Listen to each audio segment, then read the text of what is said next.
morning, race fans, and a very warm welcome to sunny South Wales here at the Pembrey Race Circuit for day 2 here on BARC TV this weekend. The second day of action presented by the British Automobile Racing Club here at the home of Welsh Motorsports. Day 2 of Convoy Cymru, Convoy Wales, presented featuring the British Truck Racing Championship. Yes, celebrating everything truck related here in South Wales this weekend. We saw 2 races for the trucks yesterday and 3 more coming up here today. Dave Goddard here taking you through the action as always.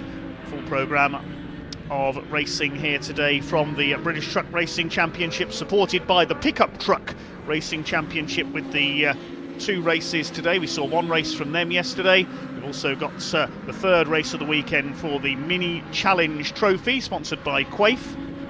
And also later on in the day we've got the Citroen 2CVs as well. Plenty of action on and off track today. We've got truck shows at the side of the track as well. We've got even some tractor pulling and some motocross stunts as well taking place off track. Big crowd here in South Wales this weekend. Nice to have fans back at Pembrey after the restrictions of the last couple of years. And a busy programme, as you can see, of motor racing here today. Blustery but sunny conditions here in South Wales. Hopefully the conditions will stay the same. Perfect weather for motorsports here this morning. That's the home of Welsh Motorsports, just along the coast to the west of Port Talbot. The first race coming up will be in about 5 minutes' time. We'll see the British Truck Racing Championship coming out onto the grid. Ryan Smith looking to make it 3 wins out of 3 in Division 1, and Jock Borthwick and Luke Garrett continuing their battle in the Division 2 trucks, which will start further back on the grid. First of all, though, our race interviewers in the paddock area caught up with some of the drivers a little earlier on.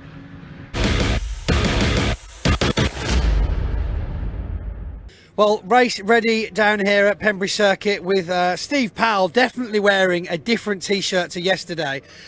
Steve, good results yesterday. A few little incidents out there on the circuit. I believe you said you were starting in 4th position with the reverse grid today. I think I am, yes. I finished 5th in the first race yesterday, so I think that puts me 4th on the grid, yeah. So let's hope that makes sense. We're just waiting to go out. Many repairs to make after yesterday's incidents, shall we call them? No, we had no incidents really, just a little bit of knock-in, but no, all good. The boys worked really hard last night, like being yesterday, and yeah, really looking forward to today as Sunday. So yeah, I think it'd be a good day. Yeah, the weather's exactly the same. Exactly the same, identical. Fantastic. Yeah, no, it'd be good. 2 results yesterday after Brands. We had 2 DNFs, so get another 3 in the back. They'll be very, very happy with it. That's fantastic. No, so well, good luck today. Thank you very much for talking to us. And I'll speak to you. Well, on Monday. That'll be Monday. Yeah, thank you, Steve. Yeah, bye, Steve. Thanks very much. Right, let's have another wonder about just before the trucks go out. We can hear they're getting ready to get out for the first race of Sunday. Let's find just one more driver for you. Well, good morning and another fantastic day here at sunny Pembrey. Who'd have thought it, 2 days in a row. I'm here with Dave Jenkins, the number 69 digraph truck, and final preparations are being done for the race today. How did you feel yesterday went, first of all? We had a tough day yesterday. I didn't perform properly in qualifying, made 2 very difficult races. The team worked tirelessly, supported me brilliantly. We had a better race in race 2, and then here we are now trying to take benefit of the reverse grid today. Yeah, a lot of the drivers still not quite got their teeth into the process of the reverse grid, have they? No, I think I could just about do that. But I do think it's going to see some interesting races today. I mean, once those top 3 separated from the pack, it is quite difficult to catch them up, isn't it? Yeah, we struggled yesterday. It felt like I was reverse grid racing yesterday, coming from P8 and P7. You know, but we got through the traffic. We made a bit of progress. So hopefully this morning, more of the same. Yeah, again, fantastic racing conditions. Let's hope it stays. Of course, it could change any second. We've got to remember that. Yeah, definitely. Well, Dave, thank you very much for joining us. Good luck in today's race, and let's hope we get you some silverware. Cheers, mate. Thank you. Thanks, Dave, again. Right, let's hand back to Dave in the studio now and get out there on the circuit for some racing action.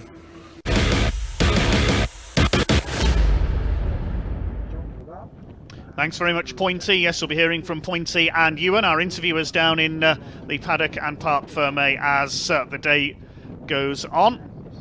Now, the grid for our first truck race today is based on the results of yesterday's race 1, but with the top 8 finishers reversed in each division. So Division 1, the more powerful trucks on the front of the grid. The 8th place finisher was Tom O'Rourke, number 86 in his MAN, so he starts on pole alongside the similar machine of number 81, Mark Taylor. Second row, the man we've just heard from, Dave Jenkins, as he said, had a slightly difficult day yesterday, hoping for better fortunes. He's on row 2 alongside Stephen Powell in the number 3. Row 3, number 89 Simon Reed with his Iveco, and number 18 John Newell with his MAN. Stuart Oliver, 10 times champion in his Volvo VNL, starts on row 4 in number 7, and yesterday's double winner wasn't headed in either race. Number 1, the 6-time consecutive champion Ryan Smith, going for his 7th straight title this year in his Daimler Freightliner, starts on row 4.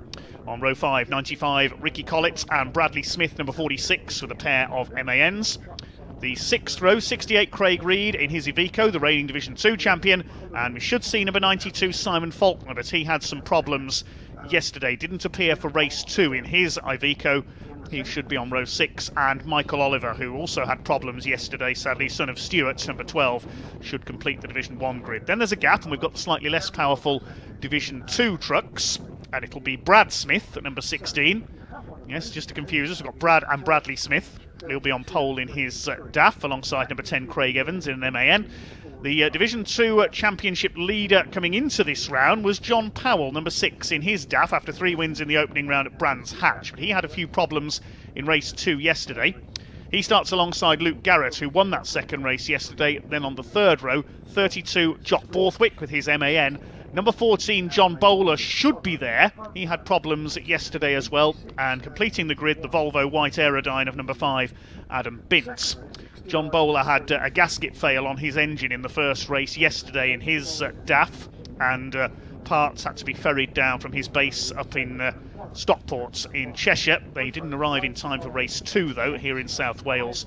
And therefore he had to sit that race out. Hopefully we'll see him out here, though, as the pace truck leads them out. It'll be a rolling start, 15-minute race. If you've not seen truck racing before, you really have got a treat coming up. These trucks just over 5 tonnes in weight, almost 1,000 horsepower from the most powerful trucks with these 13, 14-litre engines.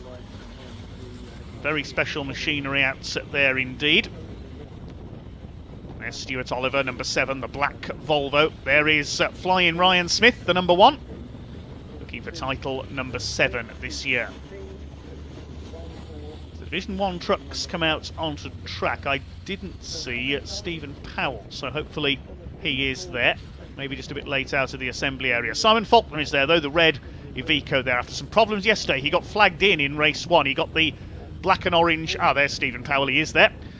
He got the technical disqualification flag, Simon Faulkner. I think that was for emitting too much smoke during race 1 and didn't appear for race 2. John Powell is there, had a few problems in race 2, slowed up towards the end. It looks like John Bowler is there, yes, the Union flag liveried number 14 DAF.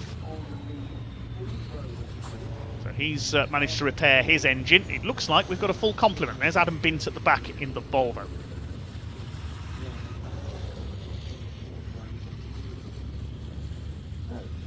British Truck Racing Championship, one of the biggest crowd pullers on the UK's race circuits. Looks like we've got the full complement of 20 out there. There is John Powell. Lost his lead in the Division 2 points. It was Jock Borthwick who took the first race yesterday. Was looking set to make it a double, but lost out to Luke Garrett on the last lap of race 2. And there is Oxfordshire's Adam Bint, fan favourites for many years. Good to see plenty of you already watching and commenting on our live stream. Andy Seven says good luck Flying Ryan.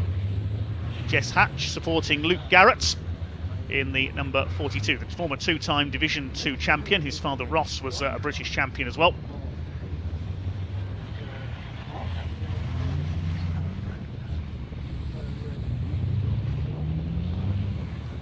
As they make their way towards the line. Now Ryan Smith was never headed in either of yesterday's races, but he's got to do it from 8th on the grid this time. The reverse grid format shaking things up a little. 7 trucks in Division 2. It's the 5 finishers that are reversed, really, because we had a couple of non-finishers in race 1 yesterday with John Bowler, number 14, and Adam Bint's having a few problems. 14, John Bowler with the Union flag on that truck. Reminds me a little of the old Leyland Road train raced by Brian Garnett many years ago. Gertie, as she was known, which held the truck speed record at one time. These trucks are limited electronically to 100 miles an hour, and they are carefully checked by officials as well. If you are found to have exceeded 100 miles an hour, then you will be penalised. You can also be given penalties or disqualifications for emitting black smoke, as well, as we saw Simon Faulkner yesterday. He got the meatball flag, as the drivers call it, black with the orange disc, and he had to be flagged into the pits as a result of that in race 1. So it's Tom O'Rourke on pole position in the MV Commercials MAN coming into this weekend. He was quite a way down in the points chart in Division 1. He was in 10th place. Started off in truck racing as a sponsor, then decided to have a go for himself, based in southern Scotland. Likewise, Mark Taylor, he started off as a sponsor as Ryan Smith through his business Taylor's Haulage. He's there in the 81 MN. They both had a couple of wins last year. Tom O'Rourke, I think, had just the one win. Second row of the grid, we have David Jenkins, a former champion in number 69. Had a big rivalry with Ryan Smith over the last few years. And then alongside him is Stephen Powell, number 3. The publican from Kent, lives just down the road from Brands Hatch. He was the 2020 Division 2 champion. Simon Reed heads the Reed Freight team, the two brothers in their Iveco Stralis trucks. Craig, his brother, further back on the grid. Craig, the reigning Division 2 champion, moving up to Division 1 this year. Completing the third row, number 18, John Newell, had a pair of third places yesterday, the Yorkshireman, in his MAN. Behind Stuart Oliver and Ryan Smith in each race. Stuart Oliver, the 10 times British and 1-time European champion. Ryan Smith aiming to try and match Stuart's records one day, going for his 7th consecutive Division 1 title this year. Row 5, we've got Ricky Collett in the yellow number 95 MAN, the heavy haulage company boss from Yorkshire, long-time truck racer. Some of the heaviest and biggest loads you will see on Britain's roads, often handled by Collett's Haulage. Bradley Smith alongside him, the youngest man on the grid, only in his early 20s. Racing trucks before he was old enough to have an HGV licence, because you don't need an HGV licence, believe it or not, to race trucks. You only need a standard racing licence. An ARDS licence of its own, the Association of Racing Driver Schools. And Bradley Smith in the number 46, his father Tony, an ex-truck racer as well. We did see one driver in recent years go straight from car to truck racing. Paul Rivette, the multiple Renault Clio champion, had a go over the last couple of years, not in the championship this year though. Row 6 is Craig Reed alongside Simon Faulkner, newcomer last year in the number 92. And Michael Oliver, son of Stuart, completing the grid in the number 12 MAN. We saw him in a Scania in Division 2 last season. Had some problems with the MAN, retired from both races yesterday, so hoping for better fortune here. Then there's a gap, and we've got the Division 2s as the pace truck leads them off for the rolling lap. Number 16, Brad Smith in the Midland Caliper Centre Unity Recovery and Midland Truck Breakers sponsored DAF on pole there. Hasn't had the most successful of seasons so far this year, although he did lead home one race at Brands Hatch at the season opener, where John Powell took 3 wins. Craig Evans alongside him, number 10, third in the Division 2 points last year, through consistency more than out-and-out speed. Behind them, John Powell, number 6 in the DAF, and 42, Luke Garrett. Good to have him back in the championship, contested the European Series last year. Jock Borthwick, the Scotsman, on row 3 of Division 2, the white number 32, had his first win of the season yesterday. And alongside him is John Bowler in the number 14, with Adam Bint completing 20 truck.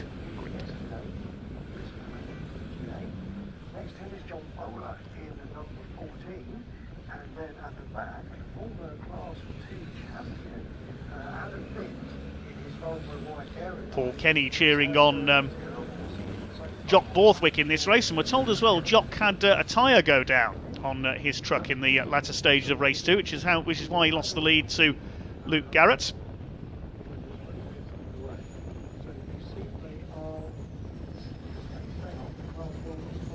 Hi to Megan Bint, who's watching on, cheering on Adam.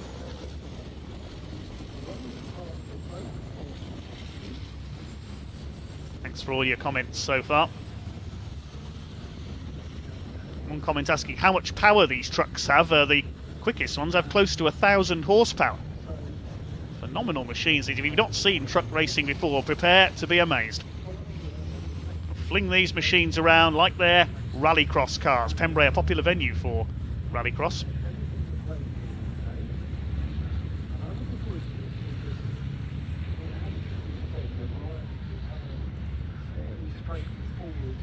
Pace truck will pull into pit lane, and then the red lights will go out. We'll be underway.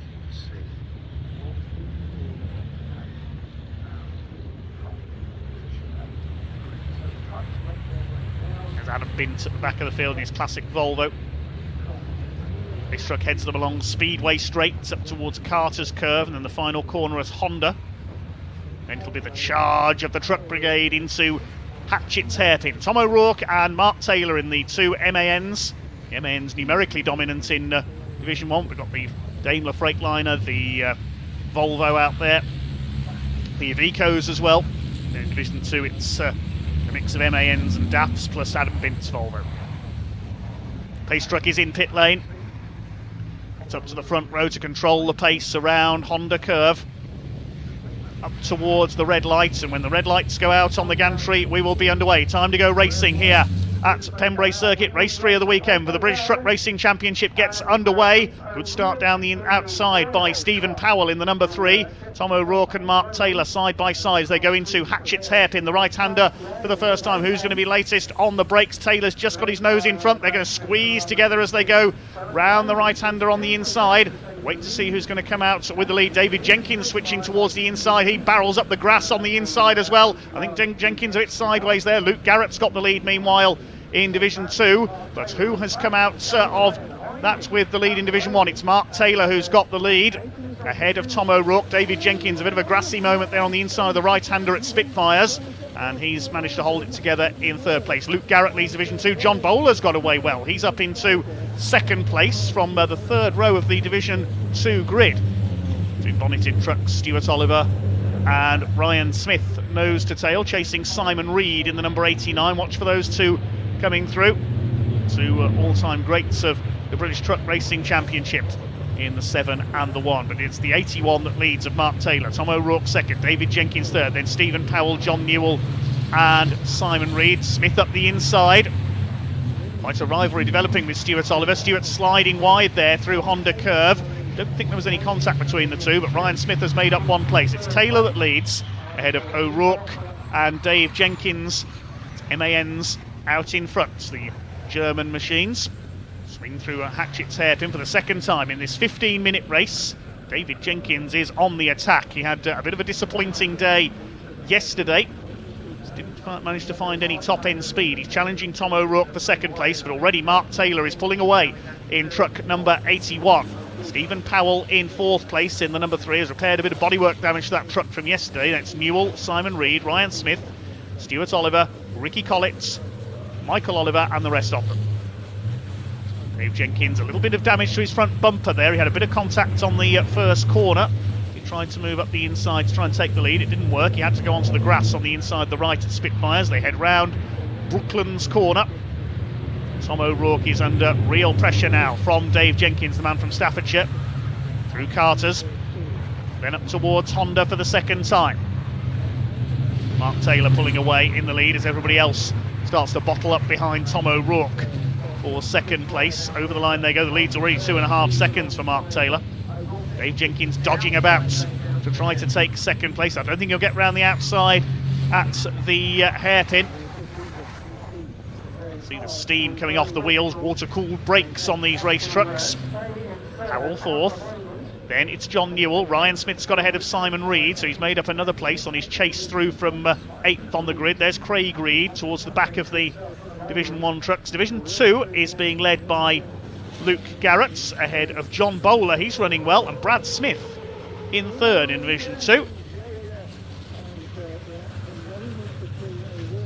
Timing screen showing that Ryan Smith hasn't come through. His transponder must not be working on the number 1 truck. He's there, behind John Newell now, the number 18. So Ryan on his way up the order. Fighting back is Simon Reed in the number 89. There's a bit of bodywork goes flying there. There's been a bit of contact. That might be from Ryan Smith's truck. We'll wait and see as they head towards the end of the lap. Yes, he's clipped the back of John Newell there. You can see the right front corner is damaged. And on David Jenkins' truck there's a bit of damage as well. Round the right-hander at Honda Kerr. Mark Taylor still your leader, but the gap is up to 5.2 seconds now. In this 15-minute race, still got 11 minutes of it to go. Stephen Powell is up into third. He's got ahead of Dave Jenkins. You can see the damage on the front of Jenkins' truck. There's been a bit of rubbing in the midfield. Rubbing's racing, as they say. John Newell next in the order, then it's Ryan Smith. And there are the Division 2 leaders. Luke Garrett with John Bowler on his tail. John making up for lost points from yesterday, and running wide there, Simon Faulkner. That's a Division 1 truck. He must have a problem. He's slowing down.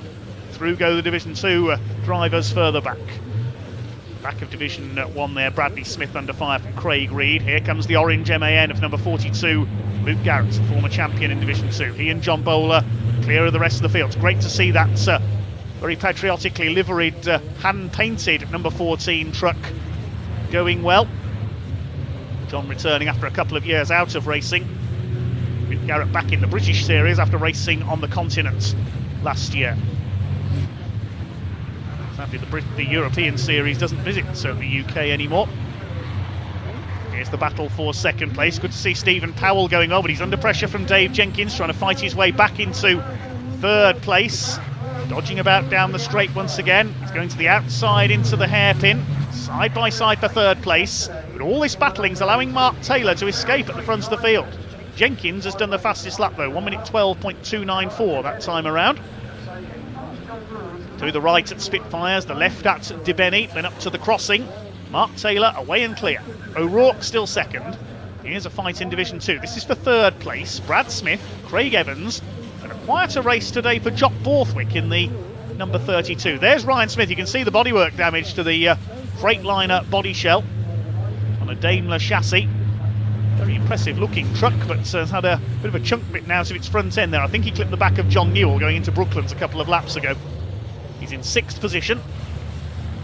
How are his lap times comparing at the moment with everybody else? He's a few tenths of a second off those around him. See it again here. Yes, there's the bodywork going flying. He just clipped John Newell's bumper there.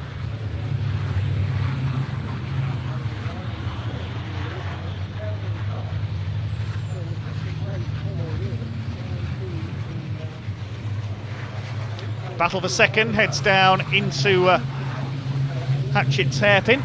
The lead now is up to over 6 seconds. Meanwhile, further back, Stuart Oliver has just done the fastest lap of the race, 1 minute 12.236. So the number 7 Volvo in 8th place.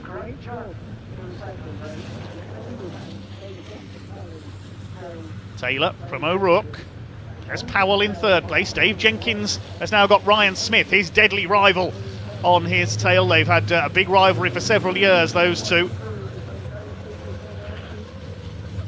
Here come the Division 2 leaders. Just caught a glimpse of Luke Garrett, and now here's Ryan Smith. There could be more bodywork going flying there. He clips David Jenkins' bumper as they come round the right-hander. He's right on his bumper, literally there, out of Brooklands. There goes the rest of the front bumper off Ryan Smith's truck. Here he comes to the inside. He's going to go up the inside into 4th place as they come through Carter's Curve. Ryan Smith makes up another place. David Jenkins just hasn't got the top end speed this weekend, sadly. Jock Borthwick ahead of John Powell. You can see there the bodywork from Ryan Smith's truck on the outside of the exit of Brooklands. So Borthwick's now ahead of John Powell. They're battling for 5th in Division 2. We've lost Simon Faulkner. He's pulled into the pits, incidentally, number 92. We thought he had a problem. There goes the second place fights. A convoy of trucks here at Convoy Cymru for second place, but Mark Taylor must be wondering where everybody else has got to. He's over 6 seconds clear.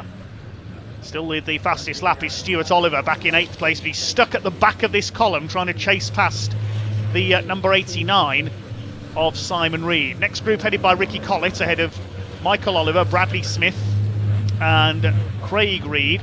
Here are the Division 2 leaders. Luke Garrett leads by 1 3/4 seconds ahead of John Bowler. He's having a good run. Brad Smith under pressure from Craig Evans. Now closing up are Borthwick, John Powell, finally Adam Bintz. Just the one retirement, Simon Faulkner.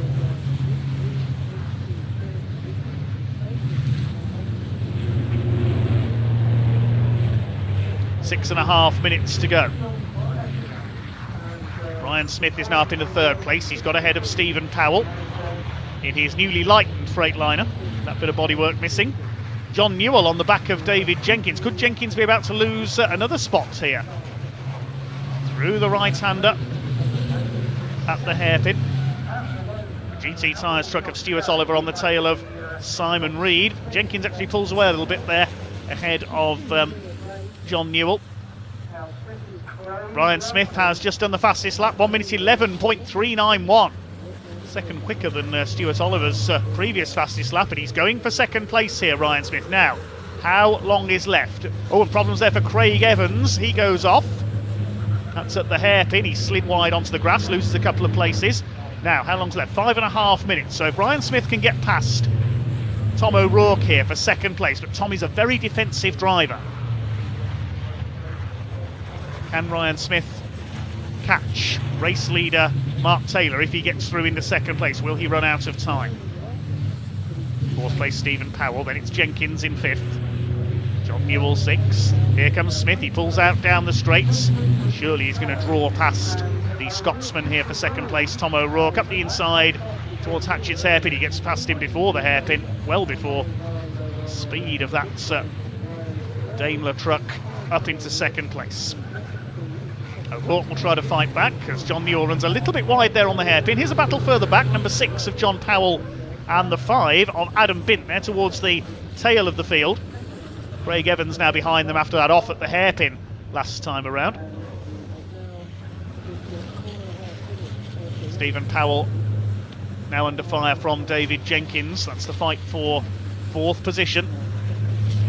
John Newell has dropped back. He's lost a couple of spots there, in fact, with number 18. So he's made a mistake somewhere. We saw him run wide at the hairpin, but he's dropped a couple of places. We're going to see a replay here. Are we going to see what happened to John Newell? Yes, he ran wide out of the hairpin there. Saved it through there. Oh, Ricky Collett's had a spin as well. That's forced Craig Reed to go wide onto the grass. Ricky Collett rejoining towards the back of the Division 1 pack. Here's our second place fight. You can see Ryan Smith pulling away from this group now. His last lap was over a second quicker than Mark Taylor. I reckon he could catch the race leader here. We've got just over 3.5 minutes to go.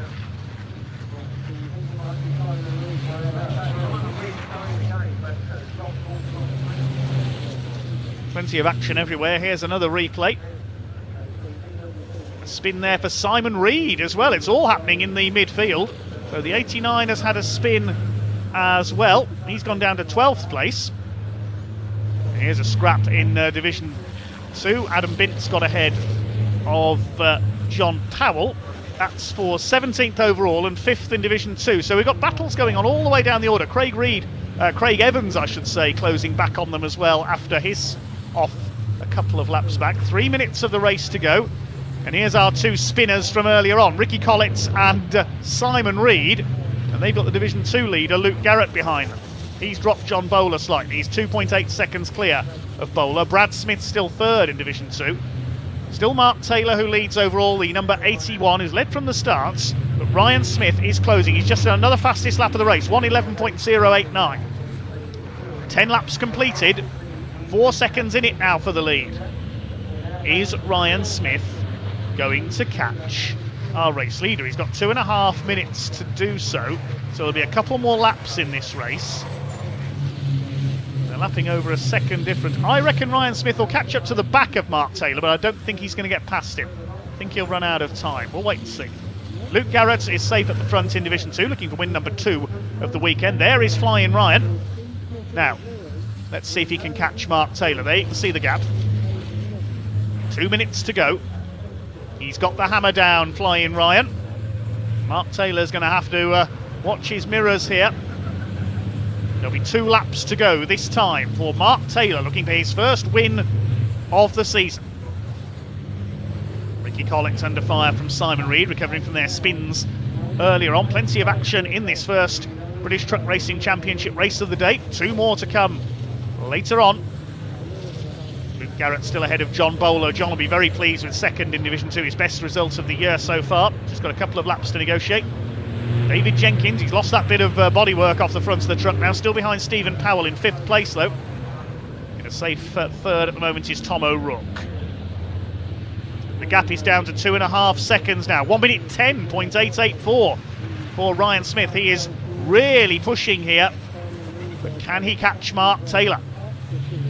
The number 81 continues to lead. The Taylor's haulage truck from Sutton in Ashfield. Ryan Smith from Mansfield. So fairly local rivals, these two. Of course, Mark started off as a sponsor for Ryan's team before moving up to race against him, and you can see he's got him in his sights now. I reckon it's going to be a last bend lunge from Ryan Smith to try and take the win. They're coming up to start the final lap this time. Is Ryan Smith's unbeaten run this weekend going to continue, or is it going to be a first win of the season for Mark Taylor? A slide out of Honda Curve there for the number 1 of flying Ryan Smith, and he really is flying here. That lap time was a 1 minute 11.0, a couple of tenths off Ryan's best, but he's right with him now as they head into Hatchett's hairpin. Tom O'Rourke is still third, but catching is one thing, getting past is another, as they say. Can Ryan Smith do it? Can he complete a hat-trick of wins? We're used to dominance from Ryan Smith. He wasn't as dominant at Brands Hatch. We had 4 different winners at the season opener. It's between Taylor and Smith. Here they come up towards Senna, the right-hander, then on to Brooklands. And Ryan Smith is ready to attack now. He goes to the outside into Brooklands. Is he going to try and cut back on the exit? Taylor's having none of it, keeps the inside line. It's going to be a sprint through the final 2 corners up towards Carter. Smith going for the inside. Here he goes up alongside as they head towards Carter's curve. He's alongside the MAN. Up the inside comes Ryan Smith. They're absolutely together as they head towards Honda Curve for the final time. Ryan Smith up the inside. Mark Taylor has run wide. Smith, he's going to do it. He's up the inside out of Honda Curve for the final time, and from 8th on the grid, Ryan Smith comes through to snatch victory on the last bend. Brilliant drive by Ryan Smith, the champion. 2nd for Mark Taylor, and 3rd is going to go to the poleman Tom O'Rourke. Stephen Powell 4th, David Jenkins 5th, Stuart Oliver coming through for 6th place, perhaps benefiting from a couple of spins for others. 7th is going to be John Newell, a quieter race for him. 8th is Michael Oliver, his first finish of the weekend. Meanwhile, in Division 2, it's going to be Luke Garrett for win number 2 this weekend. Took the lead from Jock Borthwick on the last lap of race 2 yesterday. No problem this time for Luke Garrett, leading all the way in Division 2, finishing behind Simon Reed and Rick Collett after their spins. 2nd in Division 2, well done John Bowler. He's very pleased with that, his best result of the season so far, justifying his team's efforts to get past him. And Adam Bintz got ahead of Jock Borthwick. With Volvo in the top 3, brilliant. Borthwick down to 4th, Craig Evans 5th after a spin at Hatchett's hairpin. And John Powell's had problems again. He's slowed up just as he did in race 2 yesterday. We'll try and find out from Parc Fermé what the problem is for John Powell. He was leading the Division 2 points after Brands Hatch. He won't be now. And we'll confirm the results very shortly. What a cracking race to open the day here at Pembrey. And that's why Ryan Smith is a 6-time champion. Brilliant effort to catch Mark Taylor. I thought he was going to run out of time there to catch the MAN, but it did come down to a last bend lunge from Ryan Smith, and he wins by less than half a second. Superb.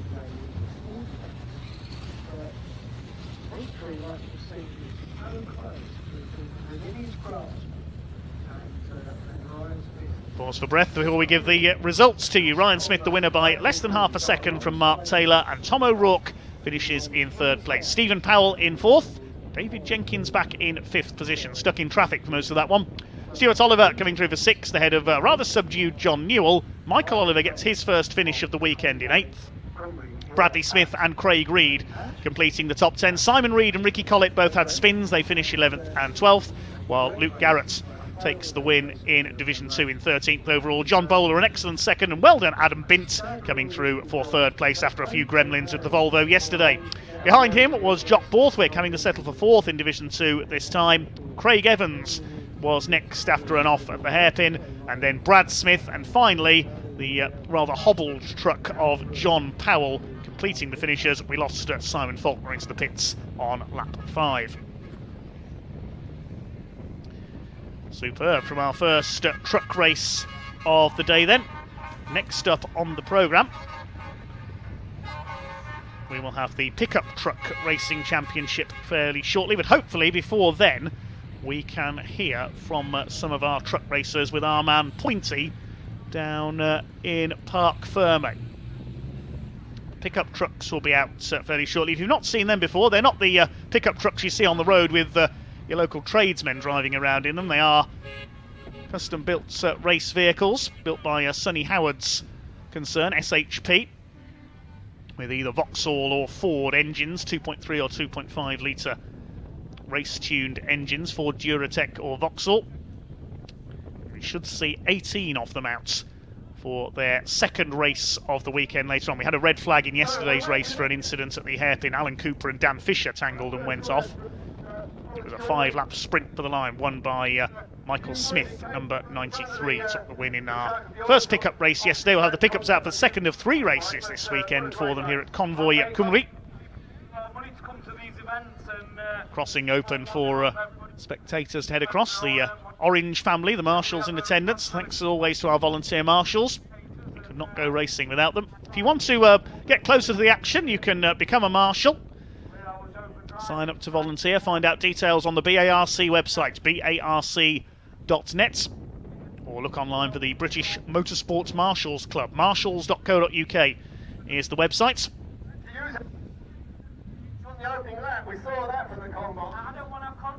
What happened to 92 Faulkner? Someone has asked in the comments. He pulled off into the pits after 4 laps. He's having a few issues with his Iveco this weekend.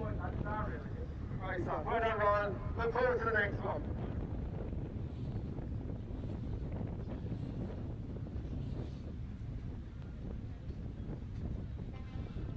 Thanks again for all your comments so far on the stream. Pleased to hear you're enjoying the action. So the rest of the day's schedule, we've got some variety coming up later on, the Welsh Sports and Saloon Car Championship, and also the 2CVparts.com Citroen 2CV Championship, if you've not seen them before. Not the most likely of race cars, the 2CVs. I think now we can head down to Parc Ferme, where our man on the ground is ready to talk to some of the drivers. So in a few seconds it will be over to Pointy.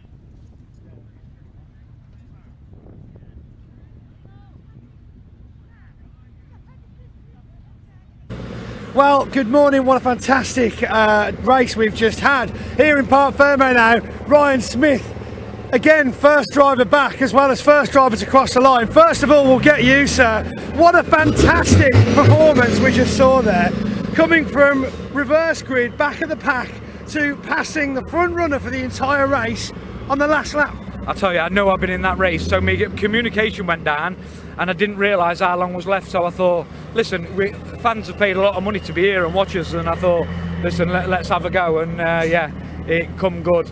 A couple of trucks was trying to slow me down in the corner, so I lost my front bumper because it was like really slow in the turn, but no, people pay money, we put on a show, and you know, we're part of the entertainment and we're headlining the act here, so full credit to everyone else, full credit to Mark Taylor. Everybody was clean, everybody was fair. Got to get used to that nose on the bonnet a little bit more, because sometimes I go for a move and touch somebody's back bumper, so you do get to the back a little bit quicker than before. Those extra 6 feet make a difference. Yeah, absolutely. But no, what an event, what a start to a beautiful day here in Wales. and long may it continue. Let's go and hydrate. Yeah, thanks Ryan, we'll see you shortly for the podium, thank you. Well, a fantastic race. We'll go and see if we can find the rest of the drivers. We look behind us, they're all making their way slowly over. We can see just in the far distance there Mark Taylor, who we need to speak to definitely, because what an incredible effort he put on that entire race. Let's walk and talk. So reverse gridman, he started at the beginning, but to hold that position, Mark, how are we, sir? Absolutely fantastic race. Sorry about that last lap, but my goodness, you had such a huge gap the entire race. I know, we were had a good start, and once you get that good start, you can have a good race, can't you? So you just knew Ryan were going to come and catch you at some point. Well, I mean, you held him off. I'll tell you, if it had finished one lap earlier, you'd have definitely had that. But you must be happy with that second place podium finish. Oh, definitely, it's a brilliant start for a Sunday, isn't it? Certainly puts a spring in your step. It does, doesn't it, eh? Well, well done to you. Thank you very much for joining us, Mark. We'll get you some trophies sorted out shortly. Speak to you again soon. Thank you. Let's go and speak to Adam Bin, shall we? He's down there, is he? Right, let's go this way. We can find Adam Bin, who doing very well, being completely off the circuit yesterday, and he's been having a lot of technical difficulties over the last few races, so it's quite good that he's come back. Just goes to show the amount of effort that the team put in. Now this is the difficult part of the job, ladies and gentlemen, when you're trying to find the drivers. Luckily I've got Ewan, my personal assistant. If we can find him, that'll be fantastic. Now we've lost Ewan now as well. He's gone to get a bottle of water. Right, fantastic. Of course he has. Hydration is important, especially with the temperatures in these trucks. Another fantastic, beautifully sunny day today here at Pembrey. I don't think anybody coming this weekend could expect that we were going to get such fantastic weather. Now, that does bring its own set of challenges, of course. The tyres start to get hotter, the brakes obviously heat up a lot more, the air is a little less dense. Ah, here he is! Shake my hand, sir. Fantastic, well done you, how'd you feel?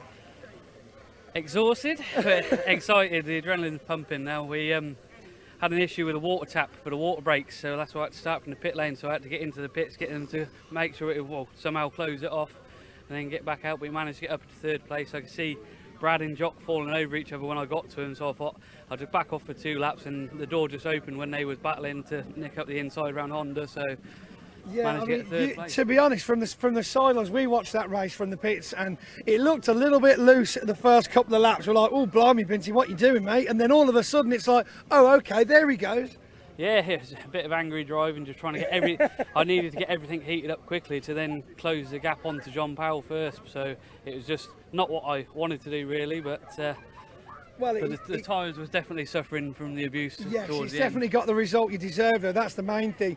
I mean, you've been having some technical troubles, haven't you, the last few races? I've not been here a weekend without seeing your truck on the floor in pieces.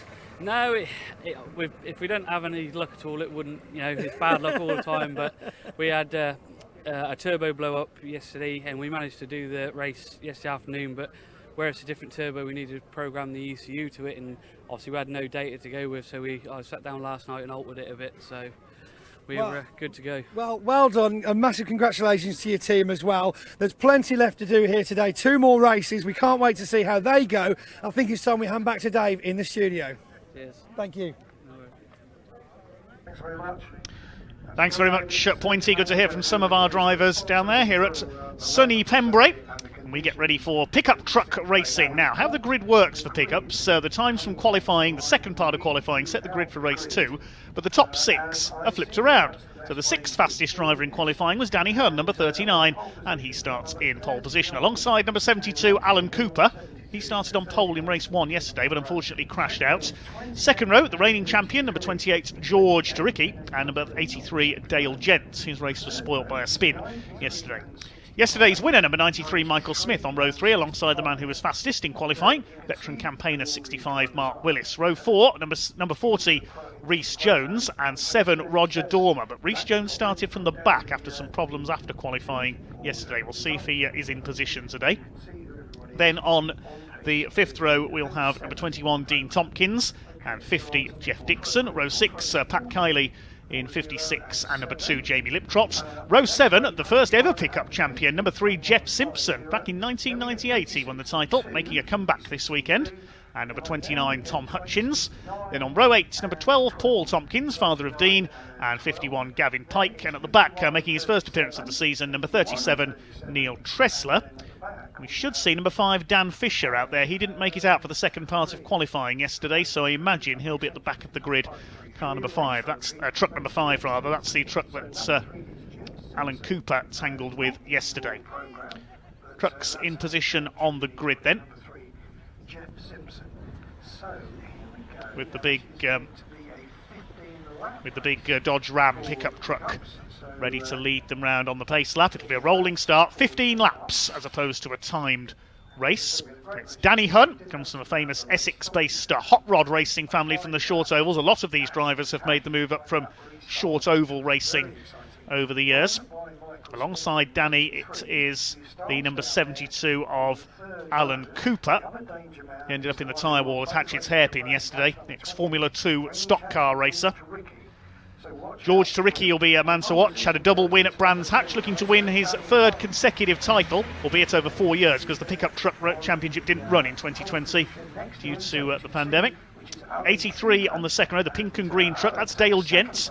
New paint job for him this year. Started off on short ovals, but became more known in recent years for racing a very modified Subaru Impreza in Classic Thunder saloons. Row 3 will be the black truck of yesterday's winner Michael Smith. He's a former champion. Had a couple of titles a few years ago. Man from Hartlepool in the northeast. And alongside him, the red and blue 65 of Mark Willis, one of the longest serving pickup truck racers on this grid.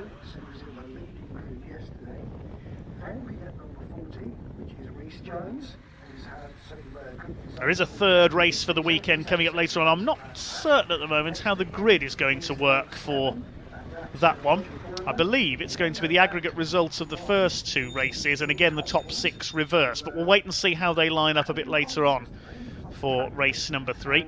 Hopefully we'll have a grid sheet through closer to the time. One of our commenters on YouTube trying to name as many makes of truck as possible by the look of it. Someone mentioning Kenworth. I remember Richard Walker raced a Kenworth back in the late 80s in the European Truck Racing Championship. Got destroyed in a huge crash at Zolder in Belgium.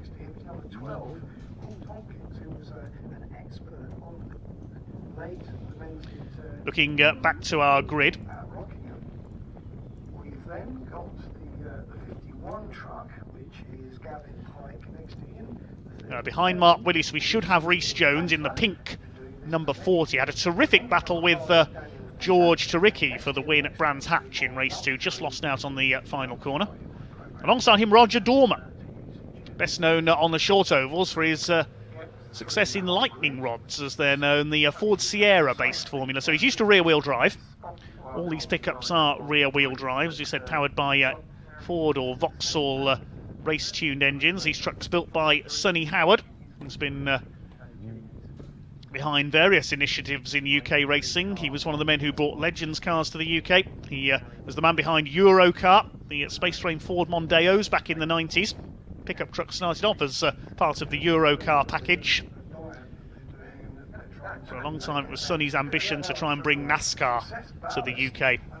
Closest we got was the series on the now sadly defunct Rockingham Motor Speedway in Northamptonshire, the 1.5 mile oval, the ASCAR or Days of Thunder series, as they were known. I think we can hear from Ewan down in the paddock, who's caught up with one of our pickup drivers earlier on. So here we are then, prior to our second pickup truck racing race of the weekend. I'm here with yesterday's winner, Michael Smith. First of all, Michael, yesterday's race, what an advert for pickup truck racing. It was phenomenal to watch. You got the win. Yeah, we had a good race.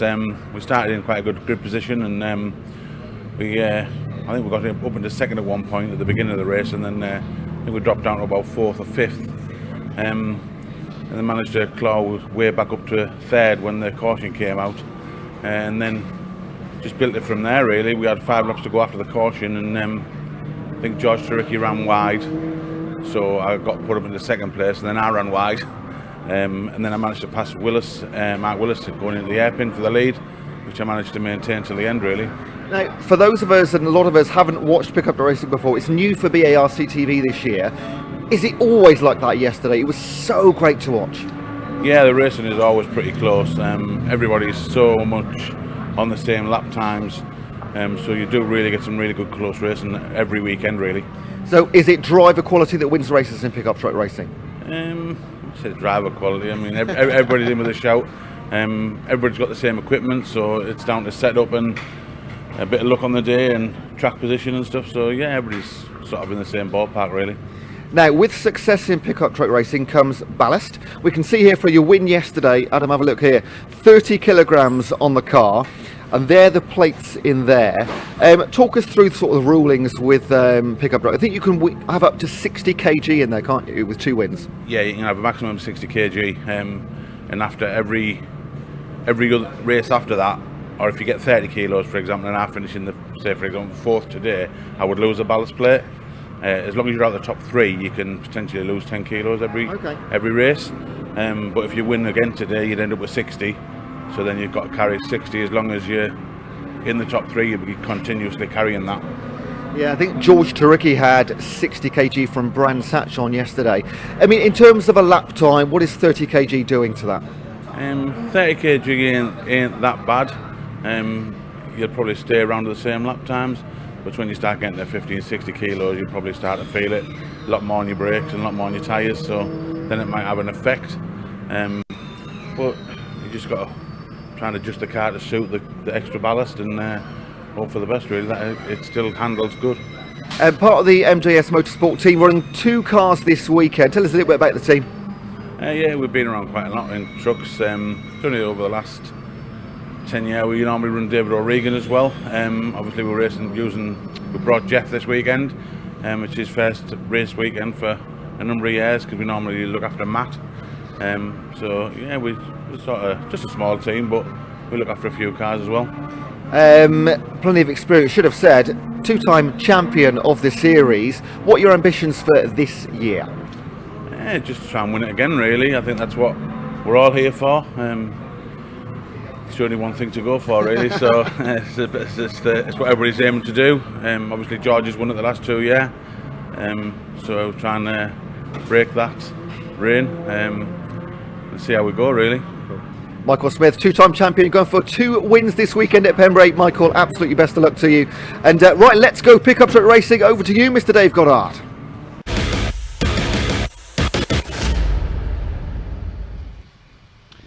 Thanks very much, Ewan. Yes, the reason we have this slight delay is John Powell, number 6. We saw his truck slowing on the last lap. Well, he stopped on track on the slowdown lap. He didn't make it back to the paddock, so his truck having to be recovered.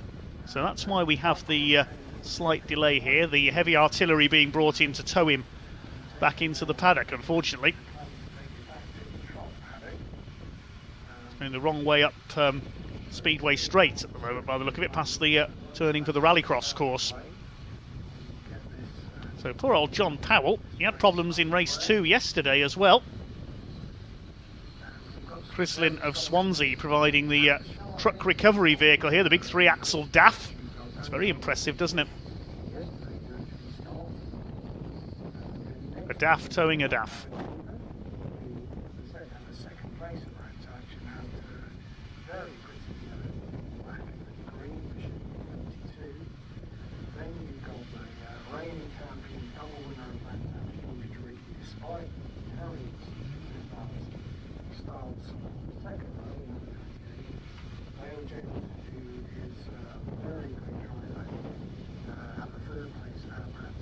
Colin Burton asks in our comments, do they have trucks in sim racing? Yes, I think I've seen a truck sim race at some point. I forget when it was now. I know 1 or 2 of our truck racers have got sim rigs set up at their headquarters. John Newell is one who practices on a sim. His headquarters up near Rotherham.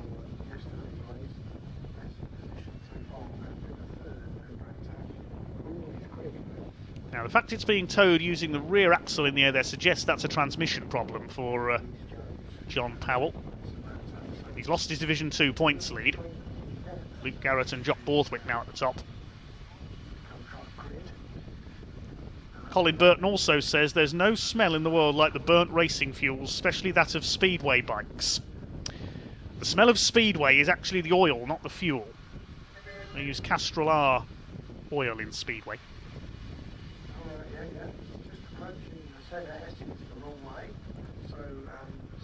As Tom confirms, European Truck Series has their own game, never mind sim racing.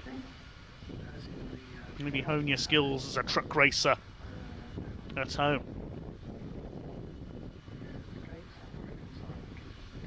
Nicky Wyatt has commented, saying supporting Pat Kiley in truck number 56. Pat, a newcomer to pickup truck racing this year from the world of hot rods. Ran in the top 5 briefly in yesterday's race, but then the red flags unfortunately had to come out when Alan Cooper and Dan Fisher crashed. Pickups just being held on the grid at the moment. There they are, ready for the rolling start. Now, the way you will see the pickup start is a little differently to everybody else, because once the rolling start is complete, the pickups wait to basically to start racing properly until they're out of the hairpin. You will see them stay at low speed and almost keep formation into the hairpin. It's to avoid a pile up at the hairpin because it is quite tight, the right-hander, and the pickups wait to basically unleash their power and go fully racing until they're out of Hatchett's hairpin. That almost caught me out yesterday, the start of the first race.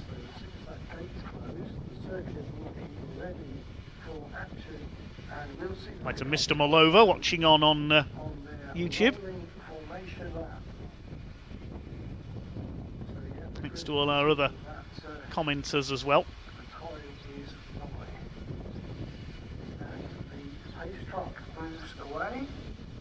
And we're now off and rolling with our first pickup truck race. 2 races today. Good to see Dan Fisher's there at the back in the number 5. Jeff Simpson at the back as well as a returnee. Jeff Simpson qualified 13th, but as he has not raced for many years in this series, Jeff Simpson in the white truck starting from the back. Jeff, the father of Matt Simpson, the ex-British touring car racer. Matt did race in pickups. He's raced in national hot rods as well, before moving into British touring cars with his Honda Civic a few years ago, and now supporting his own son, Ben Simpson, in the British Karting Championship. He's at the PF International Kart Circuit this weekend. I'm sure his granddad will be cheering him on while racing his pickup. Front end repaired on the 72 of Alan Cooper after his trip into the tyres yesterday. Looks like everybody is there. There's Neil Tressler's newly liveried number 37. It's Danny Hunn in pole position in number 39.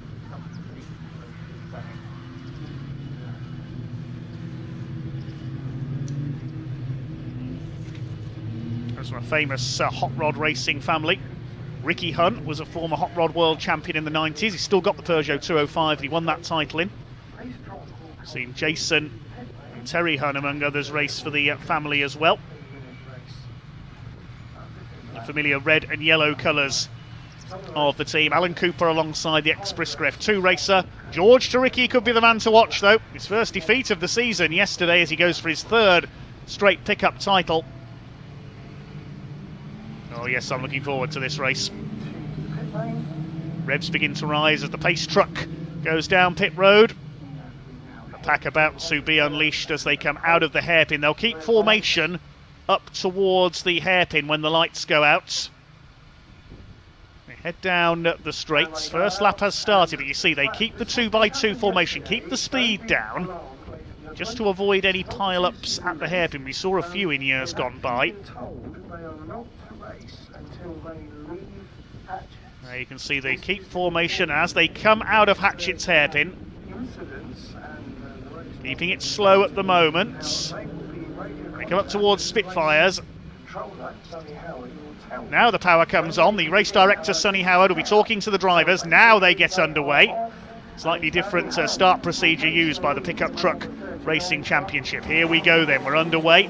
They head out towards the crossing for the first time, and it is Danny Hunn who has held his lead in truck number 39 ahead of Alan Cooper. Dale Gent in third. Not the best of starts for George Turicki. He's lost a place down to fourth. Gavin Pike, number 51, one of our newcomers this year, just clipping the curb on the inside at Senna. Tom Hutchins likewise at the run into Brooklands there, just getting a wheel on the grass. There's Pat Kiley in the grey, number 56, attacking the 2 of Jamie Liptrot. It's Danny Hunn from Alan Cooper, Dale Gent, George Turicki, Mark Willis onto the grass there on the inside of Carter's, staying ahead of Rhys Jones, who had to start from the back in yesterday's race. Came through for third place though. See these trucks on the limit of adhesion. They were sliding about all over the place yesterday. Dale Gent up the inside in the number 83, the Ford-bodied truck on the inside, the Vauxhall of Alan Cooper, and George Turicki trying to follow him through in the 28. They're all over each other for second. This is allowing Danny Hunn to escape slightly in the 39 at the front of the field. 65 of Mark Willis on the tail of Roger Dormer, lost a place to the number 7 at the inside, and he hits Alan Cooper. Contact there, round goes Cooper. Roger Dormer tried to dive for the inside as they came into the left at DeBenny. Somebody else going off onto the grass, that's Tom Hutchins, I think, that ran wide. No, it was Dormer trying to recover there. So poor old Alan Cooper, incidents in both races so far this weekend. That'll shake up the midfield a little. Danny Hunn still with a clear lead. Slide their way round the back of the circuit. There's the number 7 of Roger Dormer trying to recover. He's on the tail of Tom Hutchins, the ex-Honda Civic Type R racer in number 29, behind number 2 of Jamie Liptrot. Only a couple of years of pickup experience, but he's running well in the midfield. It's Hunn that leads, he's chased by Dale Gent, who's just on the fastest lap of the race, 1 minute 4.35. George Turicki, the defending champion, number 28 in third place. Then it's Mark Willis. 5th is Rhys Jones. Michael Smith, yesterday's winner, is 6th. And then we've got the Tompkins family, son ahead of father. Dean Tompkins on the front row in yesterday's race, had a couple of offs though and dropped it down the order. Behind them is Pat Kiley, number 56. Settling down after those first couple of laps, and George Turicki is all over the back now of Dale Gent, number 83. Remember, Turicki is carrying success ballast from a second place yesterday. 83 of Dale Gent's beautiful looking pink and green livery. Here comes Mark Willis up onto the tail of Turicki. Turicki doesn't seem to have the straight line speed that he enjoyed yesterday in today's race. It's the 65 of Mark Willis trying to close up on him to take third place away. Danny Hunn still leads, looking for his first pickup truck championship victory. Here comes Willis on the inside. He's going to take third place into the hairpin. They're side by side, but Willis has got the inside. He'll take third place away. George Turicki shuffled back to fourth. Rhys Jones is 5th, and then Michael Smith in 6th position. But it's still Danny Hunn out in front. This is impressive. Has some circuit racing experience from the Super Silhouette series, and Dale Gent sliding about there under pressure, under intense pressure from Mark Willis in truck number 65. All over each other for second place, and now Willis moves to the inside. He's clearly the quicker of these two trucks. The veteran pickup truck racer up the inside into second place. Up on the curve there is Turicki as he tries to follow. They're going to be side by side on the run up for Speedway straights. Then Rhys Jones in the pink number 40 closing up as well on Turicki now. They made a slight bit of contact there. Michael Smith in the black truck behind the number 93. Then a gap, then it's Dean and Paul Tompkins. Paul, the former World Banger Racing champion, and over the curves there, Rhys Jones goes off onto the grass, loses out to Michael Smith. He could lose out to Dean Tompkins as well, he has done. Try and defend from Paul Tompkins, but Paul goes down the inside, and Rhys Jones has lost 3 places, running wide out of Honda Curve. We saw a couple of drivers do that yesterday. Dean Tompkins was one of them. Still your leader is Danny Hunn. But Mark Willis is going after him. Here comes Willis up the inside. He had a look there at the crossing. I'll wait to see, has he taken the lead? Yes, he has. Mark Willis taking the lead there at the crossing. So Willis into the lead then. Turicki's back up to third ahead of Dale Gent. It's Smith 5th, the Tompkins family 6th and 7th. Rhys Jones is down to 8th. But Mark Willis, clearly a very rapid truck this weekend. He was fastest in qualifying, but of course had to start from 6th. With the partially reverse grid being used, has now got the lead. 65 truck from Iver in Buckinghamshire pulling away from Danny Hunn, the Essex-based driver in the Scrapco truck in second place. Now what can George Turicki do? racing since he was 11 in mini stocks on the ovals. He's raced Formula 2 stock cars, 2-litre hot rods. Moving on to the circuits in the pickups. His dad Mark was a successful hot rodder as well. See him sliding there through the hairpin. Paul Tompkins with Rhys Jones now on his tail. Rhys came through from saloon cars, raced regularly at Brands Hatch in their domestic series. Behind him, Pat Kiley. Then we've got Tom Hutchins, Roger Dormer recovering from his tangle with Alan Cooper. Cooper is still running, he's down in 16th place, ahead of Jeff Simpson and Neil Tressler, both on their first appearances of the season. Jeff Simpson's case, his first appearance in many seasons. Rhys Jones on the tail of Paul Tompkins. It was Winkle from yesterday's in Bangor Racing. Somebody slowing there.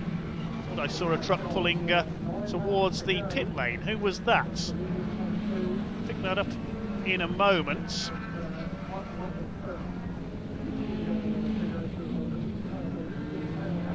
Thought I saw somebody slowing on the inside. We'll pick that up shortly. Rhys Jones on the tail of the number 12 there of Paul Tompkins. The 56 of Pat Kiley in behind there. It was Neil Tressler who's pulled into the pits, number 37, so he must have been a lap down. I thought it was one of the leaders, but Tressler slowing there.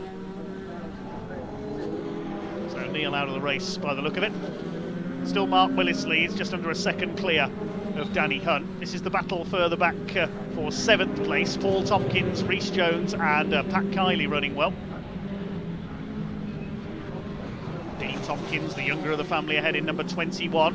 More consistent run for him. He was all over the place, had a few spins in yesterday's race. Further ahead there is Taricki in 3rd place, Dale Gent 4th, Michael Smith in 5th. 7 laps completed by our race leader, Mark Willis. There he is, still ahead of Danny Hunt. Staying in 2nd place. Would be his best ever result in pickups. It's the curve in there on the inside. Over 3 seconds clear of George Taricki in 3rd place.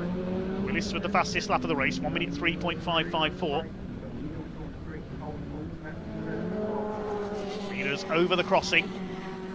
Here's the battle for 3rd. Taricki, Gent, Smith, Tompkins, Kiley, Jones. Tom Hutchins rounding out the top 10. Michael Smith. They close on Dale Gents. This is for 4th position. How do they battle, of course? George Taricki will be able to get away in 3rd and try and consolidate his points lead. And the race to come later on.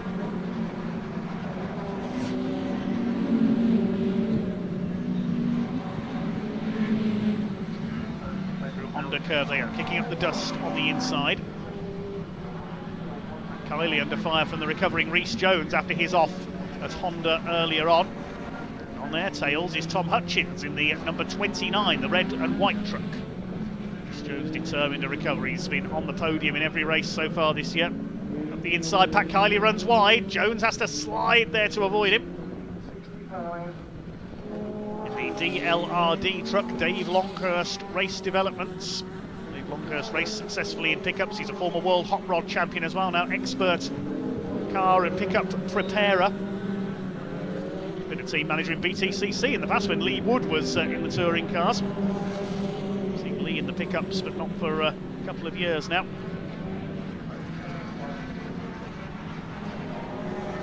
Kiley driving superbly here in the top 10. First season in pickup racing. There's George Taricki still ahead of Dale Gent. This is the battle for 3rd. Roger Dormer just outside the top 10, recovering from his tangle with Alan Cooper as well. First 2 well clear by over 3 seconds now. They're separated by just under 2 seconds now, Willis and Hunt. We're on lap 10 of the 15. There are the leaders in the background, and George Taricki a little deep there into the hairpin. This is going to allow Dale Gent to try and get through for 3rd place. Certainly so far a less incident-packed race than we saw yesterday. Tompkins under fire from Pat Kiley. They're fighting for 7th.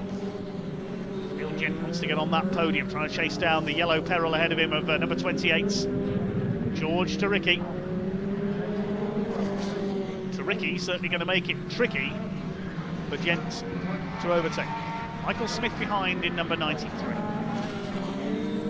Win number 2 of the weekend and of his season. It is Michael Smith slowing there. He seemed to slow coming down Speedway straights. Has Michael Smith got a problem? Yes, Dean Tompkins has come through. I think Michael Smith's slowed up there. Pick that up in a moment. Yes, he's slowing in the background. Michael Smith in trouble. Here's a replay of a tangle further back. That's Jeff Dixon, the West Midlands driver, tangling with Gavin Pike. That's onto Speedway straight and a 360 for the number 15. Here's the battle for third. 83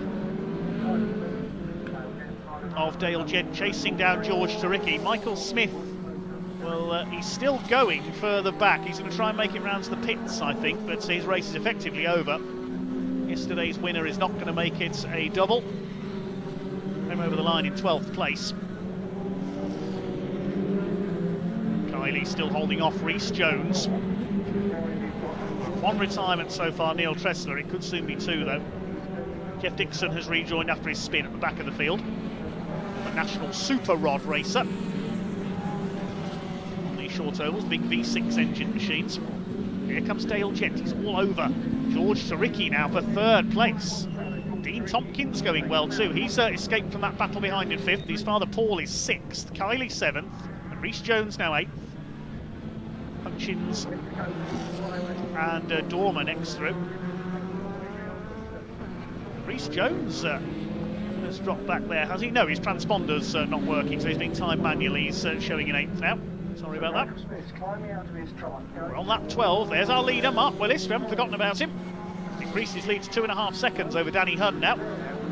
Main focus is these midfield battles. There is Jones on the back of Pat Kiley. Now, has Michael Smith dropped out? I think he has. Here's the battle between Kiley and Jones. 7th and 8th. Closing on Paul Tompkins as well, number 12.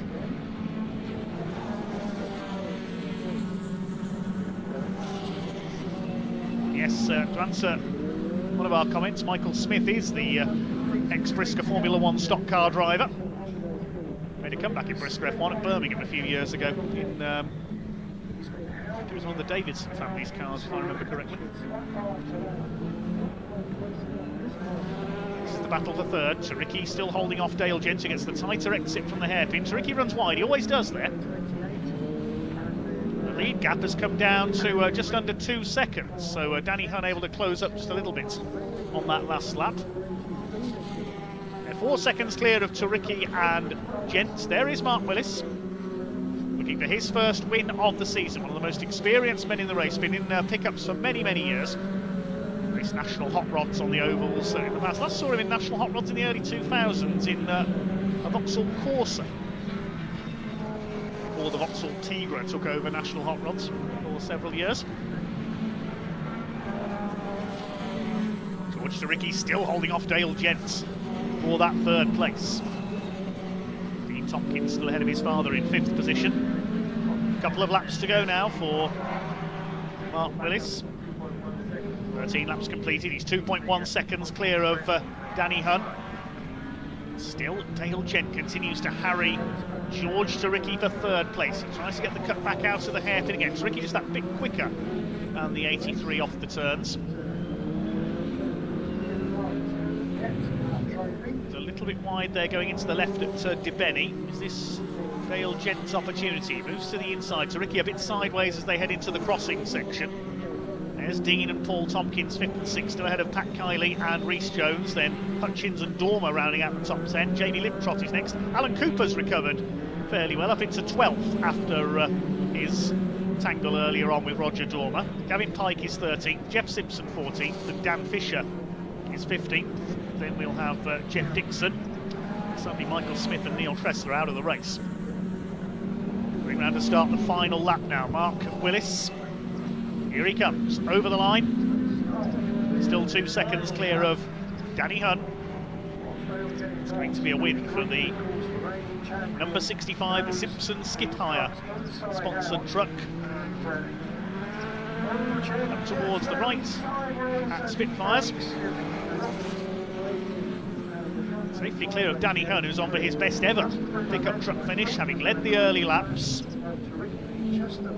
Let's see who's going to be third. It's still to Ricky at the moment. Here's Dale Gent going to go for a last lap lunge.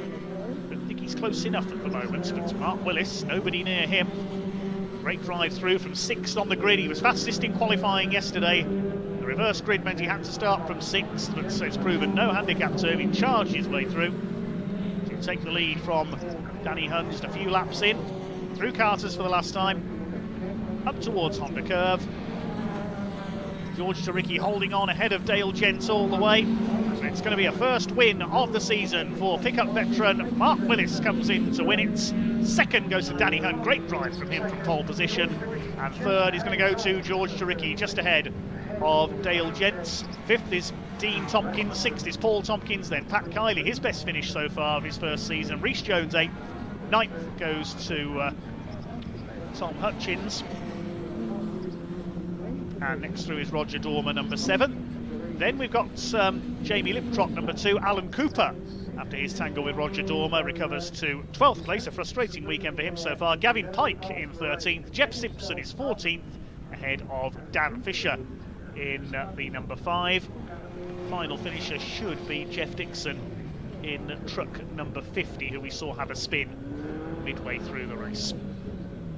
We lost Michael Smith midway through, and Neil Tressler pulled into the pits after 5 laps. Well done, Mark Willis.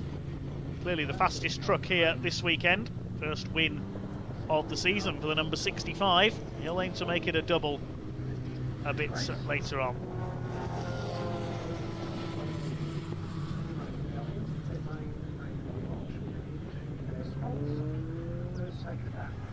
We'll confirm the result in a moment. Well done to Danny Hunn there. Great drive for 2nd place. Taking his best pickup result so far.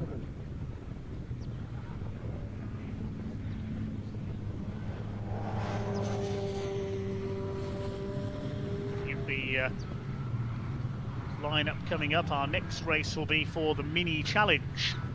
Quaife Mini Challenge Trophy category. First of all, the results of the pickups. Mark Willis the winner by 1.4 seconds. Danny Hunn did close on the final lap.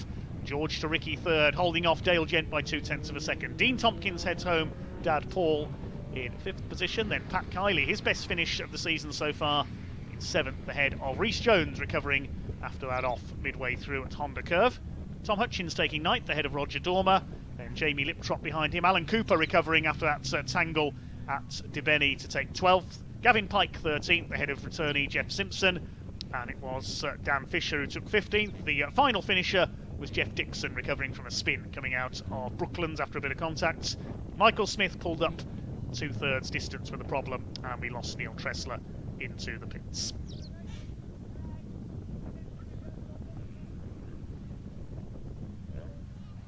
Well, hopefully we can hear from some of our drivers in Parc Fermé a little later on. We'll wait to hear from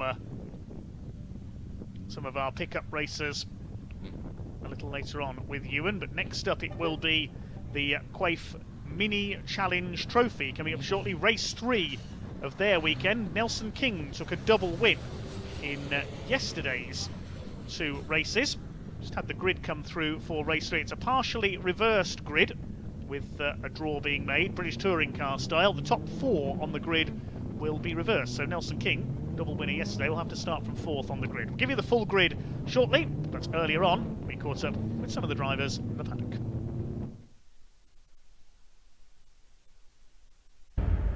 Here we are then with Alex Solly ahead of our 3rd Mini Challenge Race Trophy of the weekend. 2 races yesterday, Alex, a 5th and a podium. Now you tell me last year you had 1 podium. First round of the season, matched it already. Talk us through yesterday. Yeah, well, it was a great result for the team in general. The pace was strong, and we had the upper hand on everyone else. Just had our heads down and cracked on with it. Yeah, looking forward to today's race.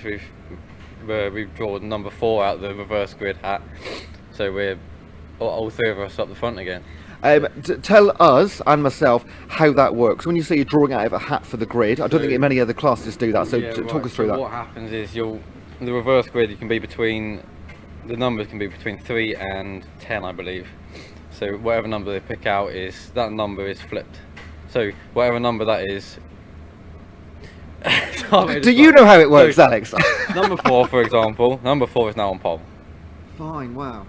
So I'm starting front row today. Front row, fantastic. And tell us about this Graves Motorsport team. You've got 6 minis in here. Yeah. King won yesterday.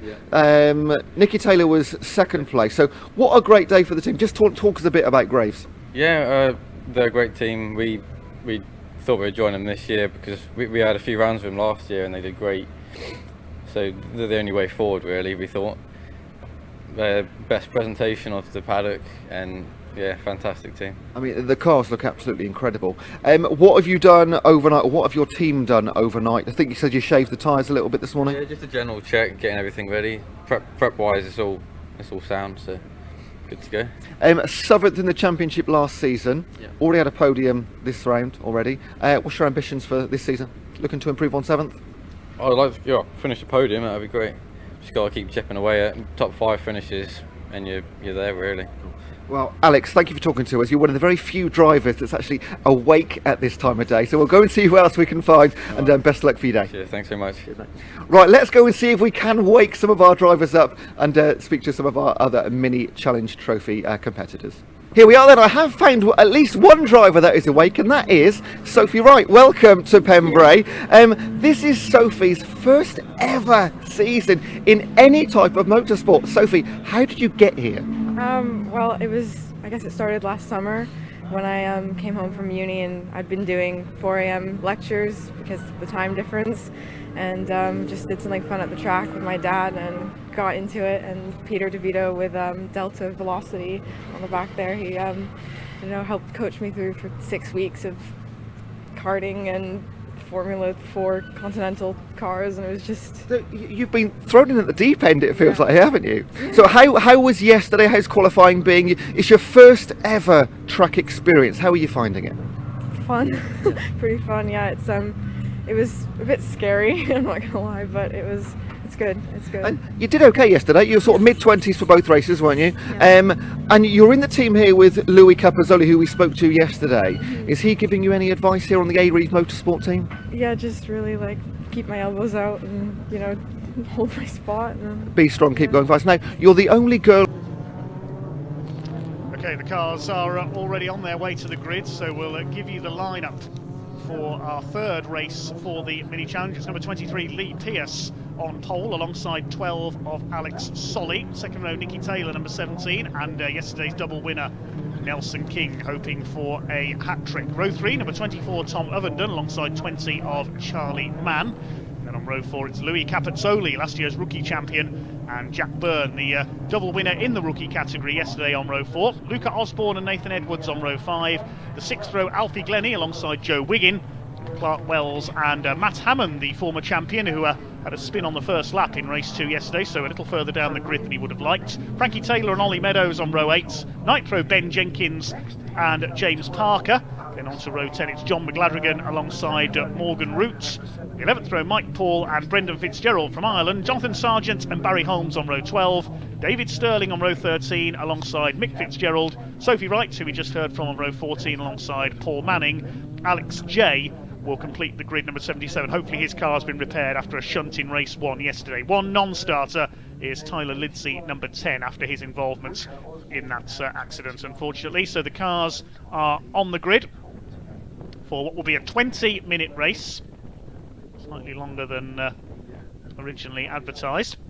The Quaife Mini Challenge Trophy for identical 1.6 litre Mini Cooper S cars. Lee Pierce, the former stock car racing champion, on pole alongside Alex Solly, graduate of the Junior Saloon Car Series. We get underway then for 20 minutes of racing down towards Hatchett's Hairpin for the first time. Good start by Lee Pierce. The blue car there on the outside, the second row, Nelson King looking for a hat-trick of victories. Side by side as they go into Hatchett's for the first time. Lee Pierce has the inside, will take the lead, trying to cut through his Nicky Taylor as Alex Solly runs out wide. Tom Ovenden in there as well, the ex-Rallycross driver in number 24. A little bit of rubbing in the midfield. Somebody going off onto the grass there. Try and identify who that is in a moment. A couple of cars bouncing over the grass, but it's Lee Pearce who leads. Nelson King side by side with Nicky Taylor for second place. Everybody else pouring through behind. There's Charlie Mann, the red number 20, attacking Tom Ovenden, who's got a bit of damage to the left front there already. He was involved in a couple of scrapes in yesterday's race. There's Louis Capitoli up there in the turquoise car, last year's rookie champion. There are different classes, even though these cars are identical. There's the Rookies Cup, which is for newcomers. Second year drivers race in the Graduates Cup, and then there's the Directors Cup, which is for drivers aged 35 and over for the senior racers. Louis Capitoli putting a wheel onto the grass there. There's Jack Byrne, number 486. He won the rookie class in both races yesterday. Oh, and the leader's gone wide out of Honda Curve. Lee Pearce on the grass. Nelson King says thank you very much. I'll take the lead for the third time this weekend. 17 of Nicky Taylor had 2 podiums yesterday, trying to go round the outside in the number 17. Lee Pearce still leading the Directors' Cup class, the number 23 in second place. Nelson King is in the Graduates Cup, as is Nicky Taylor. Fourth behind them at the line was Charlie Mann, number 20, Wild Thing as he's known. The red car there in fourth place. Then it's Capazzoli, then Alex Solly, who got forced out wide on the first corner, down to 6th position. The Rookies Cup currently led by Jack Byrne, the young Irishman in 486. There is number 21 of Nathan Edwards fighting it out with Tom Ovenden. Had a bit of a collision with Louis Capazzoli in yesterday's race. They managed to get to the finish though. Alfie Glennie did a bit of rally crossing in avoidance. Long way to go yet. A column of cars here headed up by Nathan Edwards. This is further down the top 10. He's got Ovenden behind him. Jack Byrne behind, and Nelson King is already going clear and running wide there. Nicky Taylor out of Honda Curve. Lee Pearce could get second place back. Charlie Mann's in there. Louis Capazzoli and Alex Solly, the ex-junior saloon car star, in number 12. Many of these drivers with aspirations of the British Touring Car Championship someday. And this series, the Mini Challenge Trophy class, does have 3 dates racing alongside the BTCC this year. Of course, touring cars supported by the top line Mini Challenge JCW series. Somebody's lost their boot lid there. Who's that? Trying to see. I think, that's Alex J, number 77. His car got a bit of a wallop in yesterday's race, so running without the boot lid today. Saves a bit on weight, I suppose, the ex-junior saloon car man. Nathan Edwards ahead of Jack Byrne in the 486. Still your leader is the number 95 of Nelson King for the Graves Motorsport team, looking for a hat-trick. Number 30 running wide there. 27 Alfie Glennie up on the curb. He's got 2 cars either side of him. The 38 of Morgan Roots was one of them. The 30 car was James Parker. See these cars sliding about. It really is like watching, and running wide there, Nathan Edwards, a 21 onto the grass. Very easy to do there, coming out of Honda Curve. Really is like watching the BTCC stars of the future, isn't it, in these minis. Damage to the front of Alfie Glennie's car. He's hit something. He's dropping back as well. He must have a problem as a result of that damage. There's a bit of push and shove there. Ben Jenkins, number 99, under fire. That was the 34 car behind him, John McGladrigan. They're all over each other as Jenkins slows, coming out of the hairpin. That forced the number 46 of Paul Manning, who started from the back, onto the grass. Plenty of midfield mayhem, but it's still Nelson King who leads, heading for a potential hat-trick. Number 30, James Parker, under fire from Morgan Roots, former rallycross driver, used to rallycross a Suzuki Swift. So BMW Minis are a popular choice for rallycross these days. Behind them, Frankie Taylor. We've got a yellow flag, we've got somebody off. That is the number 7, Mick Fitzgerald, in the tyre wall on Speedway straights. Try and pick up what's happened there. 78 there, that's the 2017 champion Matt Hammond trying to fight his way through after spinning to the back of the field in yesterday's race, getting past Clark Wells in the 711, teammate of Lee Pearce. Pearce under fire from the number 199 of Louis Capazzoli, second in the points behind Dominic Wheatley last year, Dominic having moved on to pastures new. Capazzoli was last year's Rookies champion. King leads the Graduates Cup and overall. The Directors Cup is led by Lee Pearce in third. The Rookies currently led by Jack Byrne in 8th overall. There's the white and red car. Alex Solly on the back of Charlie Mann in the number 20 car. 5th in the championship last year, took 1 race win. Alex Solly in car number 12. Another Graves Motorsport driver also had a win in last year's championship. Biggest teams in the series, Graves Motorsport and Accelerate Motorsports, now in BTCC, and indeed Matt Hammond works for their BTCC team, one of their engineers. Yellow flags out coming out of Brooklands. That means no passing because we've got Nick Fitzgerald's car off on the outside. There's Frankie Taylor, number 32, former junior saloon car race winner and successful in Ginetta Juniors as well. Lee Pearce under fire. That's Capezzoli on his tail. Charlie Mann ahead of Alex Solly behind. Then it's the 24 of Ovenden, 486 Jack Byrne. He's been Ginetta Junior Ireland champion and Irish Junior Rallycross champion as well, so a very talented young racer. But Nelson King's away and gone in front, ahead of Nicky Taylor. Then this huge fight for third. Capezzoli up the inside of the crossing. He goes through, up into third position. Charlie Mann on the back of Lee Pearce now for fourth place. Alex Solly under fire from Tom Ovenden. Comes from a rally crossing family based in Kent. And behind them is the 486 car of Jack Byrne. Yellow flag has been withdrawn, so overtaking permitted again at Brooklands. Alex Solly at the inside at Carter's, side by side with Ovenden. They've got Byrne on their tails. Nathan Edwards behind them, and Joe Wiggin, very experienced racer in number 41, round out the top 10, the blue and yellow car. Former MX5 champion, among other things, and he's got Matt Hammond behind him. Down to Hatchett's hairpin once again. Still over 12 minutes of this race to go. Nelson King's escaped at the front ahead of Nicky Taylor.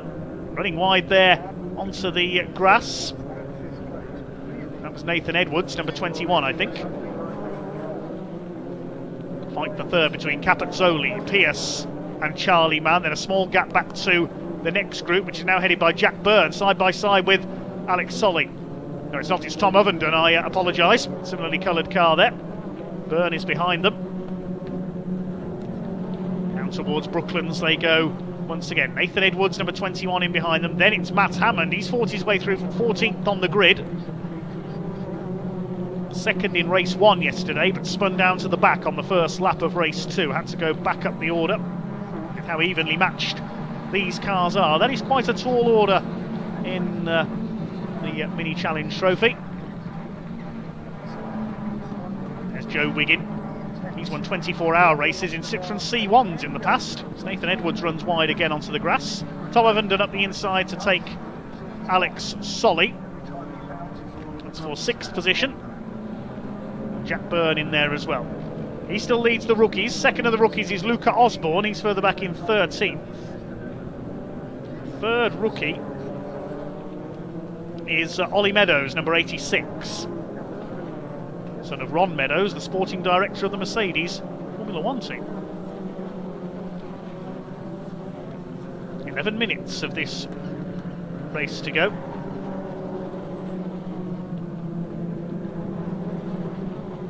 Clark Wells under fire here. This is further back in the order. Clark is in 12th place.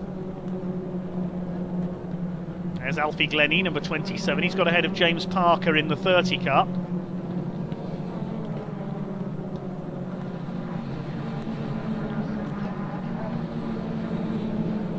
Here's the 86. That's Ollie Meadows, we just mentioned, making a move there.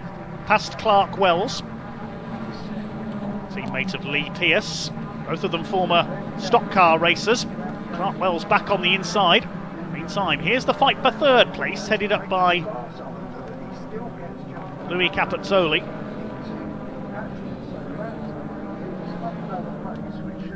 He's got Lee Pearce on his tail, still leading the Directors' Cup.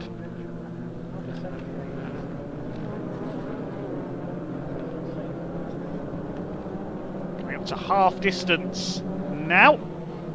Still King who leads by over 4 seconds. Fastest lap of the race, though, is with the red car in this group. That is Matt Hammond, the former champion. Closing up on Nathan Edwards. Now let's see how far he can make it up the order. Well, not if he runs wide like that, because Joe Wiggin dives through in the 41. Hammond back to the inside. He retakes the place. Through Carter's. Hammond into the top 10 now. His next target's Nathan Edwards in the 21. Over the line they go. King from Taylor by over 4.5 seconds. Here's a group further back. Alfie Glennie goes rally crossing. Seen a number of cars run wide there. There's another of them. 2 or 3 of them running wide there. I think that was John McGladrigan, the Scotsman, who ran wide there, and Mike Paul as well. Alfie Glennie's dropping back as a result of that. Clark Wells goes through. Parker goes through as well in the number 30, the LDR Performance Tuning car. I think that's the team run by Lawrence Davey, if I remember rightly. Paul Manning in behind them as well. The blue and white car starts at the back. He's come through nicely, up into where's he, up to about 16th place. Nelson King at his lead. Clark Wells goes for the rallycross course. Good save. Oh dear, they're all over each other in this battle. James Parker goes through as a result of that loss of momentum. Paul Manning as well. And in behind them is number 60, Irishman Brendan Fitzgerald. Here they come. This could be 3 wide. Look at the traffic here. It's like the M4 on a bad day. 99 Ben Jenkins switches to the outside, back to the inside again. Clark Wells puts another wheel on the grass. Doesn't want to do this too often or he might get penalised for track limits. They're leaning on each other down the straight here. Parker to the inside, Clark Wells in the middle, Brendan Fitzgerald on the outside. This is the closest battle on track at the moment. John McGladrigan up the inside. This is going to be dodgy. 3 wide into the hairpin, rarely works. Ben Jenkins on the outside there, goes wide over the curbs. In behind them is Frankie Taylor, number 32. He's quite a way down the order. Well, still Nelson King is leading this race, ahead of Nicky Taylor and Louis Capezzoli. Then Lee Pearce, Charlie Mann, Alex Solly heads the 6th place fight. And certainly the most entertainment is in the pack. There's still 3 wide going into Senna there. Ben Jenkins again on the outside. Here comes Frankie Taylor in the multicoloured 32 on the inside. James Parker ahead. Mike Paul in the number 4, one of our Directors' Cup drivers. Describes himself as a full-time adrenaline junkie. He's loving this in this battle. Around the outside he goes. 4th year in the mini challenge, the number 4. Bit of trim hanging off the back of Ben Jenkins' car, the number 99. Joined the championship last year after 4 years in karts. Just under 7 minutes of the race to go. They're still leaning on each other. 5 of them together now. Alfie Glennie is at the back of this group. No, it's Frankie Taylor, sorry. Oh, and there's contact there. Ben Jenkins and Mike Paul. Paul over the grass. A bit of needle creeping into this battle. That's why we stay with it here. The leaders well out in front now. The 2 leaders. Just over 5 seconds the lead for Nelson King. There's our 2nd place man, Nicky Taylor. And he's 3 seconds clear of Louis Capezzoli in 3rd. Then Lee Pearce. Behind him is Charlie Mann. There's our leader, so we haven't forgotten about him.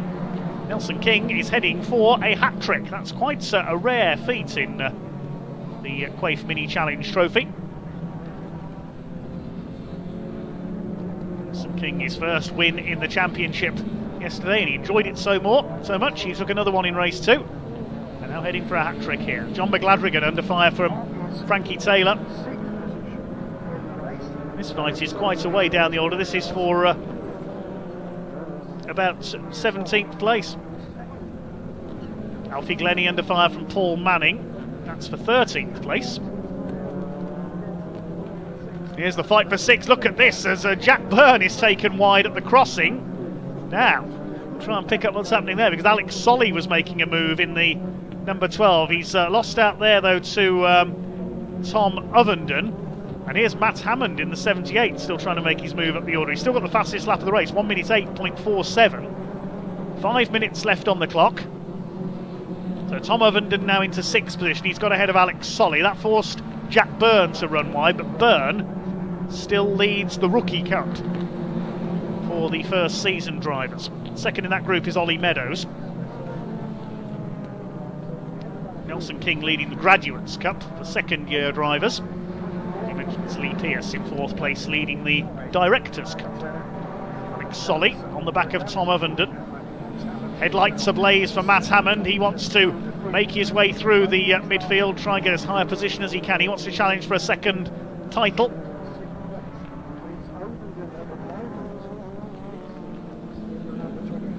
Louis Capezzoli's escaped as a result of this in third place. PS holding off Charlie Mann. And then this fight further back for 6th position. 4 minutes to go. Nelson King has only got to keep going for victory.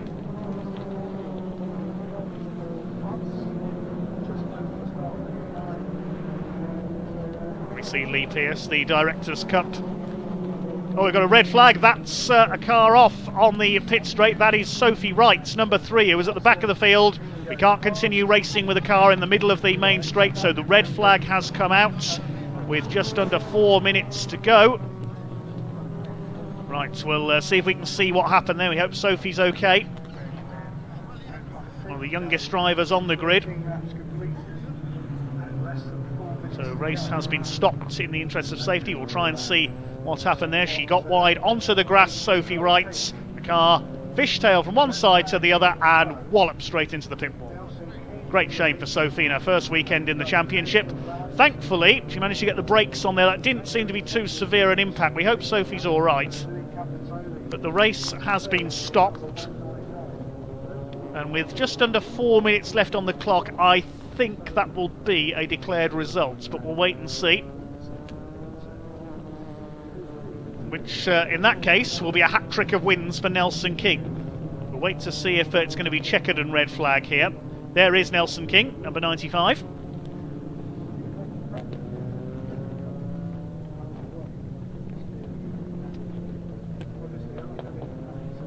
Nicky Taylor in second and Louis Capezzoli in third.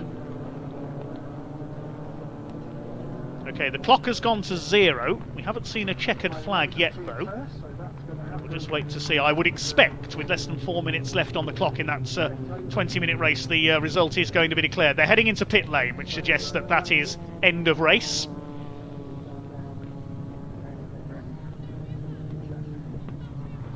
So just awaiting definite confirmation here, but it looks to me that is race over.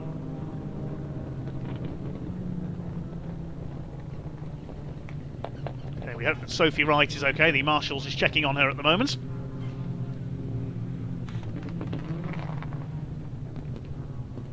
As the cars head back into paddock. Shame, because that was a cracking race there from the Quaife Mini Challenge Trophy.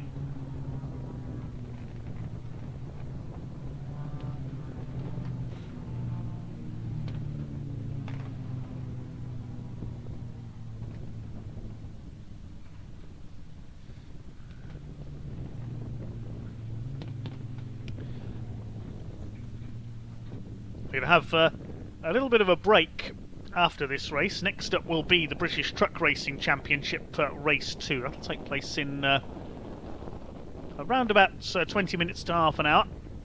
We should see our next race, and then it'll be the lunch break.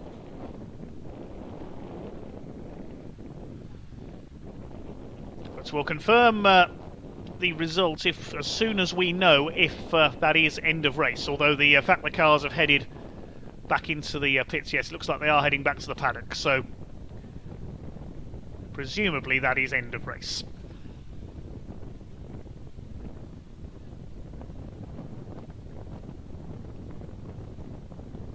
So it will be a win for Nelson King in number 95, a hat-trick for him, perfect score, well done to him. Second for Nicky Taylor, nearly 6 seconds down, a 1-2 for Graves Motorsports, and Louis Capezzoli for A-Reeve Motorsport in third place. Lee Pearce wins the Directors' Cup in fourth place with his self-run car. Charlie Mann takes fifth. He's not competing for any of the 3 cups, just in the overall championship in 5th position. 6th is Tom Ovenden ahead of Alex Solly. Then Matt Hammond coming through for 8th position from 14th on the grid. Jack Byrne completes 3 wins out of 3 in the Rookie Cup. In 9th place, completing the top 10, Nathan Edwards ahead of Joe Wiggin. Second of the rookies was Ollie Meadows in 12th, then Alfie Glennie 13th. 14th place went to Paul Manning. That was a good run through from towards the back of the grid. Completing the top 15 was James Parker ahead of Morgan Roots. Brendan Fitzgerald was next home. Frankie Taylor, third of the rookies, was next through. Then Clark Wells dropped back in the closing stages ahead of Ben Jenkins, Mike Paul, John McGladrigan, Jonathan Sargent in 23rd place. Alex J from the back of the grid in his car minus its tailgate in 24th. And Barry Holmes, David Sterling completing the finishers. We lost Sophie Wright, of course, to bring out the red flags. We also lost Luca Osborne, and we saw Mick Fitzgerald off at Brooklands as well. Okay, we can now head down to Parc Fermé and hear from some of the drivers with Ewan.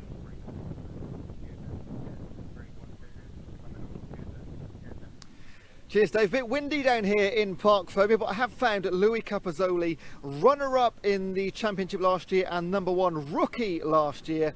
Didn't start the weekend in the best way, but you finished it really nicely, Louis. Yeah, coming into this one, first weekend with a new team, it was always going to be slightly difficult. Obviously, the new changes meant that everyone was starting from scratch. Missing out on the test day here in previous weeks did kind of hamper us on the Friday. Obviously, we were off on the back foot. Towards the end of the Friday, though, we thought that we had the pace, but come Saturday, unfortunately for qualifying, it was only P12. Not really where we wanted to be, but we knew that it was so close that we could work from there. And yeah, it's just unfortunately that one of those weekends where it's not gone away during the races, and we've come out obviously with 2 sevenths, so we went into this last race just looking for something to salvage. Obviously 2 sevenths, great haul of points, but yeah, coming away with third is a real big, almost a bonus for the end of the weekend. Yeah. Now, with 30 cars on the track, it's a busy old racetrack, isn't it? You come through from 7th into 3rd place. Yeah. How do you battle your way through, especially when the cars are so closely matched? It's one of those where most of the overtaking's done at the start, solely because everyone's so close together.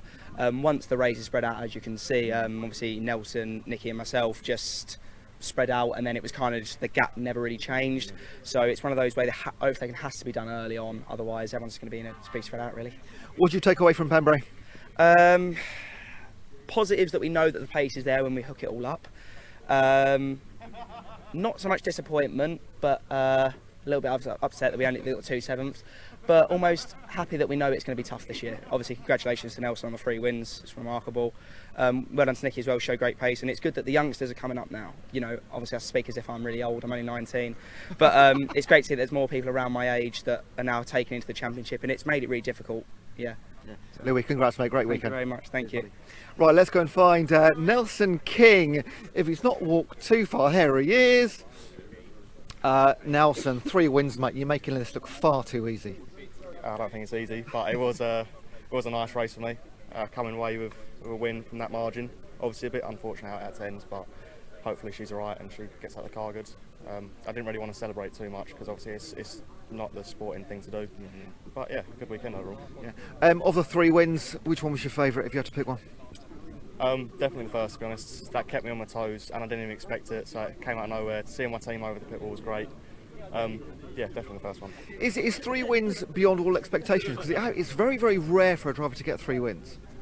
Well, with the reverse grid draw, you're sort of more thinking on damage limitation. So to get it in this race, especially from lap 2, was like, can't ask for more really.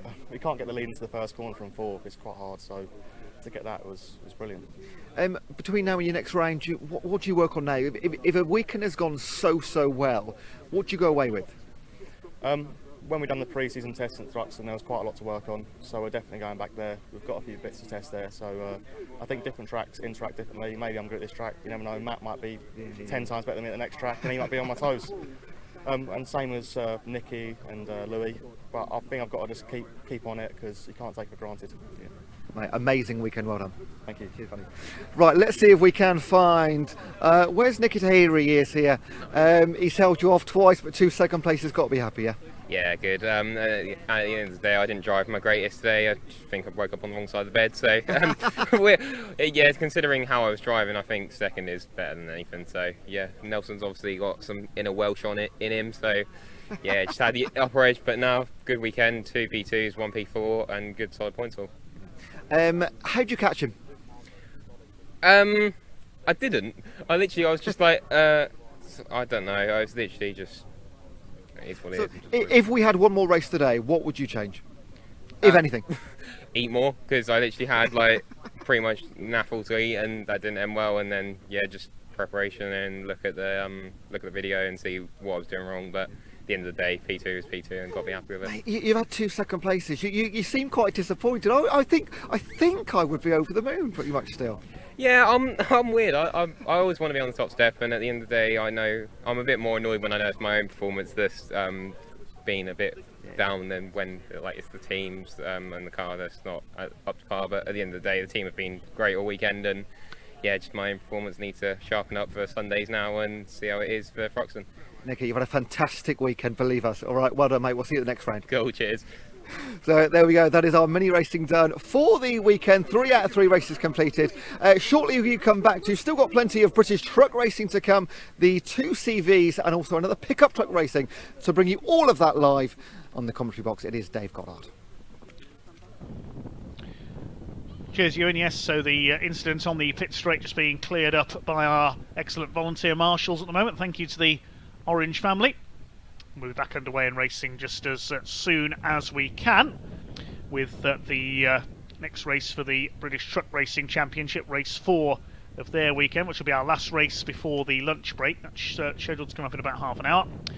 We'll take a break in the meantime, and we will bring you some of our action from yesterday. We're going to show you one of our British Truck Racing Championships from the Saturday's action here at Pembrey Circuit. Grid lining up then for our first truck race of the weekend. The qualifying session took place earlier this morning. We'll take you through the grid. In pole position for Division 1 of the British Truck Racing Championship is the reigning champion, going for title number 7 this year. Ryan Smith was over a second quicker than anyone else in qualifying this morning. He lines up alongside the 10 times champion number 7 Stuart Oliver in the Volvo. Second row at number 18 of John Newell lines up alongside 89 of Simon Reed in the Iveco, MAN and Iveco on the second row. 4 different makes of truck in the top 4 places: Daimler, Volvo, MAN and Iveco. I can't remember the last time that happened. Row 3, we will have Stephen Powell, number 3, alongside 86 of Tom O'Rourke. And on row 4 we should have number 81 Mark Taylor lining up alongside the 69 of David Jenkins. Didn't have the best of runs in qualifying, David Jenkins in truck number 69, currently second in the points behind Ryan Smith after the season opener at Brands Hatch. Row 5 is number 95 Ricky Collett alongside 46 of Bradley Smith. The 6th row, number 12 Michael Oliver, son of Stuart, starts alongside number 68 Craig Reed, and number 92 Simon Faulkner rounds out the Division 1 grid. And then there's a gap and we have the grid for Division 2 for the slightly less powerful trucks. It's number 32 Jock Borthwick, the Scotsman, who has set pole in that division. Former champion Luke Garrett, number 42, alongside him.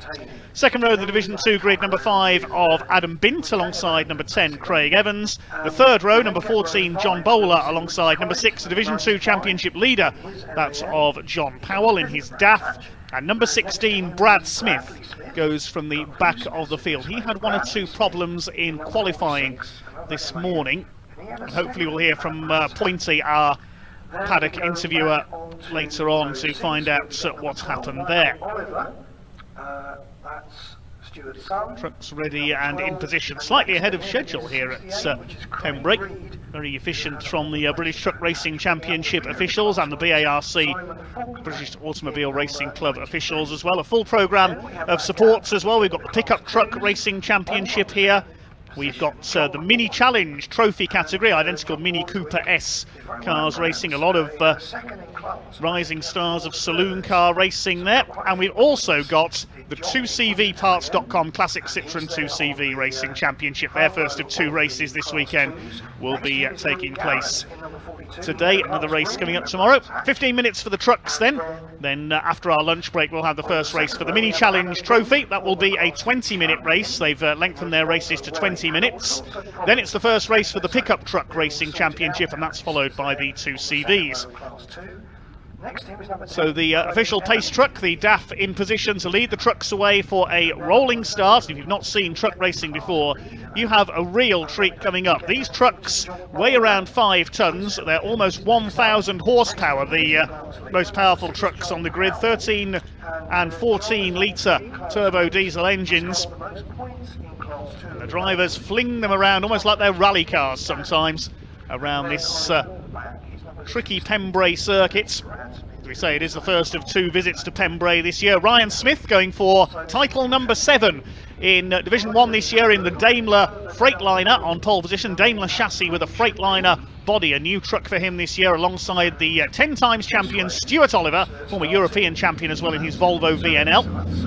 Magnificent sight they make as they head down towards Hatchett's Hairpin behind the pace truck. There's Division 2 headed up by the MANs of Jock Borthwick and Luke Garrett, son of Ross Garrett, the former champion. Good to see Luke Garrett back. He contested the European Championship last year. Sadly doesn't visit the UK anymore. The Volvo white Aerodyne of Adam Bint on the second row. Didn't have the best of season openers at Brands Hatch, had a few problems with the Volvo. James Pearson has already said in our YouTube comments, go Team Bint.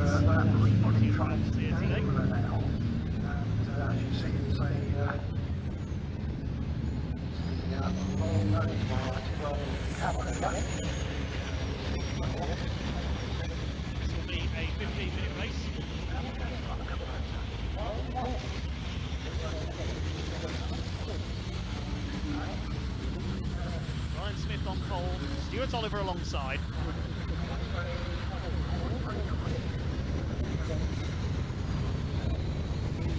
John Newell, the Yorkshireman, on the second row, alongside Simon Reed in the Iveco. 2 more Ivecos at the back. Craig Reed, last year's Division 2 champion.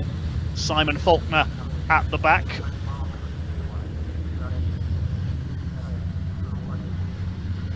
Jock Borthwick and Luke Garrett at the front of Division 2. There's Adam Bint. The Division 2 championship leader is John Powell, number 6 in his blue DAF. He's back on row 3. There is John Powell with the green sides to his truck as they head along Speedway Straights down towards the rolling start. The pace truck will pull into the pit lane, comes through Carter's Curve, then into Honda Corner, the end of the lap.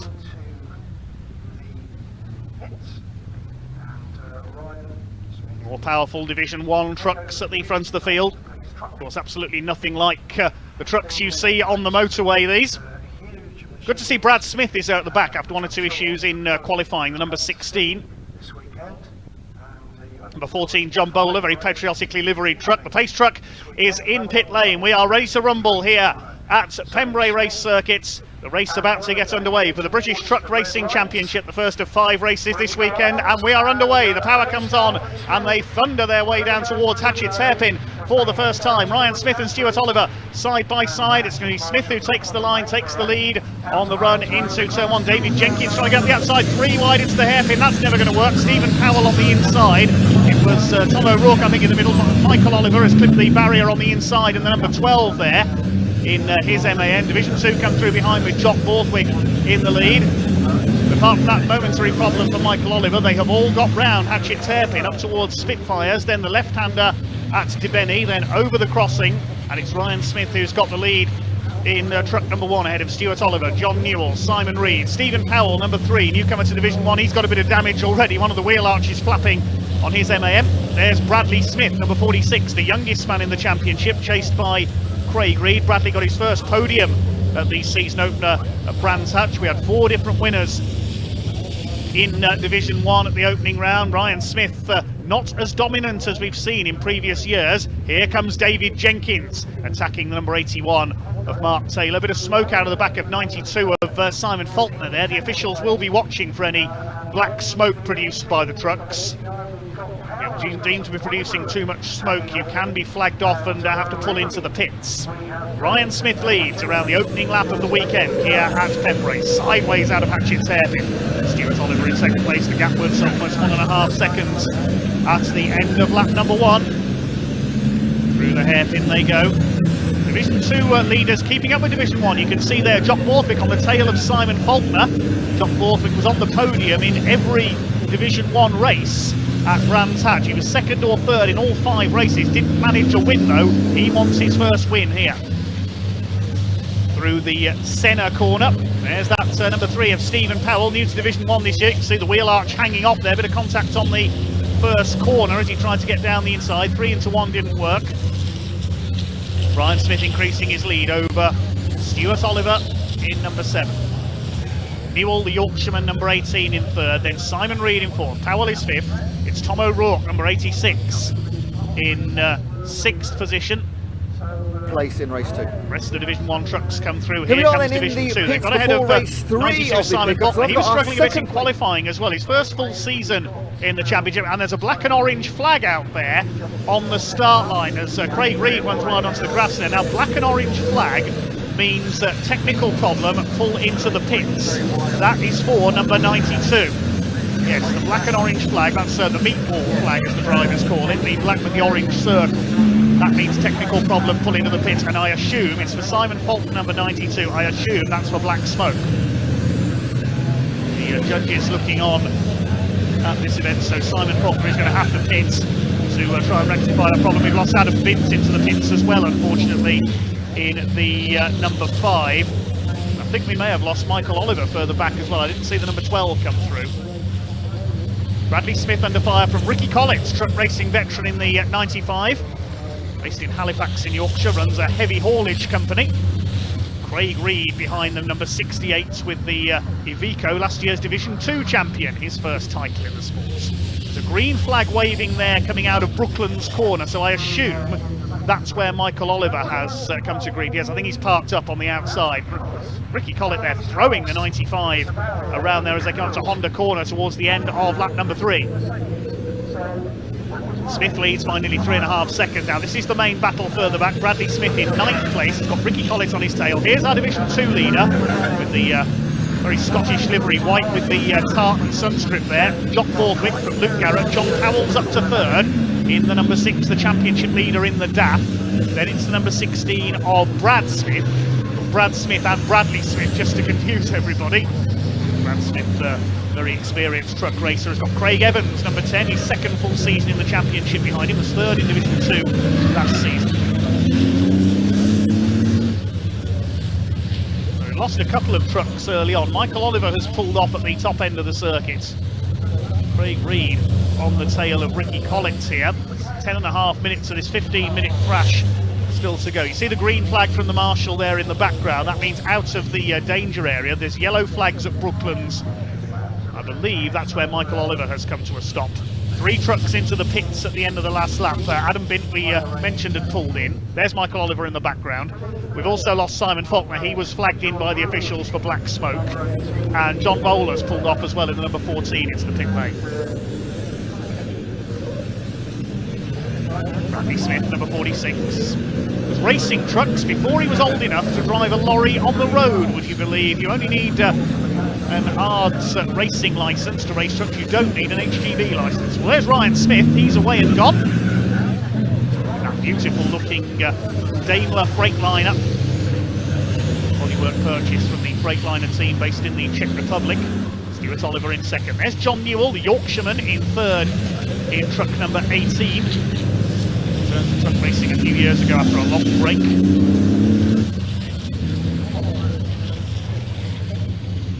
Great stuff so far. The leaders fairly well spread out. See the speed of Nottinghamshire's Ryan Smith. 6 consecutive Division 1 championships. He was in a Mercedes Actros last season. Now in this Daimler Freightliner. Over the line he goes. His gap was 3.5 seconds to Stuart Oliver. What's it going to be this time? It's over 5 seconds now. Back in his usual dominant form. Newell 3rd, Simon Reed is 4th. The rather battered MAN of number 3, Stephen Powell, is 5th. The move being made here by David Jenkins on the inside, down into the hairpin.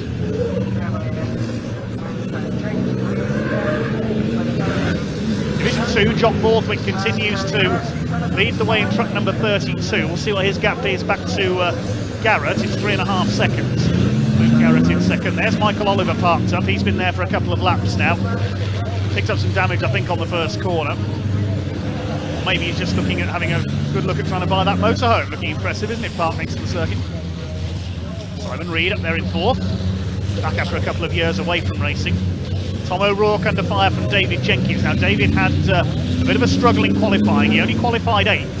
And he wants to be up and challenging Ryan Smith because there's 10 points between the two of them in the championship coming into this weekend. Bradley Smith is 3rd in the Division 1 standing, so he's quite far back as well in 9th. Stuart Oliver fourth, and John Newell rounding out the top 5 in the points. John Powell leads Jock Borthwick in the Division 2 points by 6 points, with Brad Smith a further point back in third. Coming up to 7.5 minutes to go, so we're halfway through this first British Truck Racing Championship of the race of the weekend here at Convoy in Cymru. A manner of attractions off track this weekend. There's a truck show, even some tractor pulling, would you believe, taking place off track here at Pembrey Circuit this weekend. David Jenkins closing here on Tom O'Rourke. Last lap was a few tenths of a second slower. Smith goes through still in the lead, Ryan Smith. Stuart Oliver in second, the two bonneted trucks out in Stuart Oliver, the all-time great of British truck racing with 10 championships, a European title as well.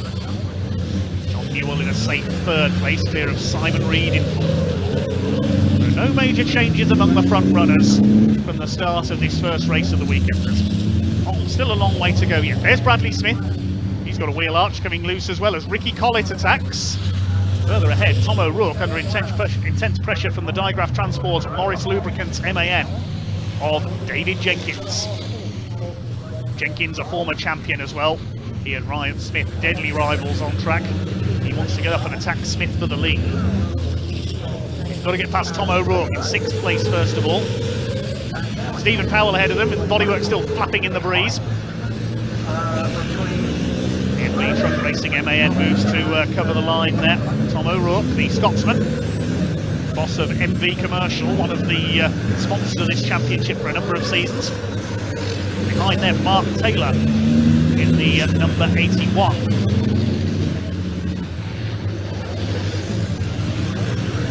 David Jenkins slides to the inside, coming out of Debeni up to the crossing. Then the left-hander and the short straight up towards Senna. Ayrton Senna, I believe, still holds the outright lap record here at Pembrey. The early 90s Formula 1 teams did used to test here. Never been a Welsh Grand Prix though.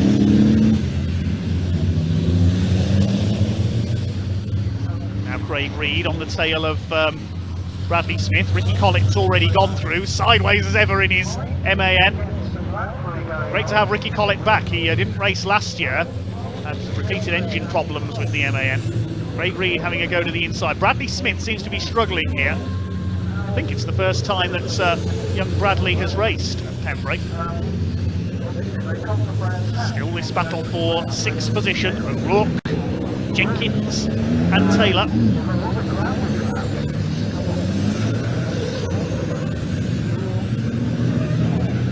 Slide their way out of Hatchett's hairpin. Jenkins is certainly putting O'Rourke under pressure now. There goes Ryan Smith. There goes our Division 2 leader. It is still Jock Borthwick leading Division 2, looking for his first win of the season. He's about 6 seconds clear of Luke Garrett. Third is John Powell, then Craig Evans. There's the battle between Collett, Smith and Reed. 5 trucks left running in Division 2 now. Brad Smith in last place, but lost John Bowler, and sideways there, Tom O'Rourke. Onto the grass goes the 86. Here comes Mark Taylor on the inside. David Jenkins just about holds him off. So Jenkins makes up the place, so does Taylor. I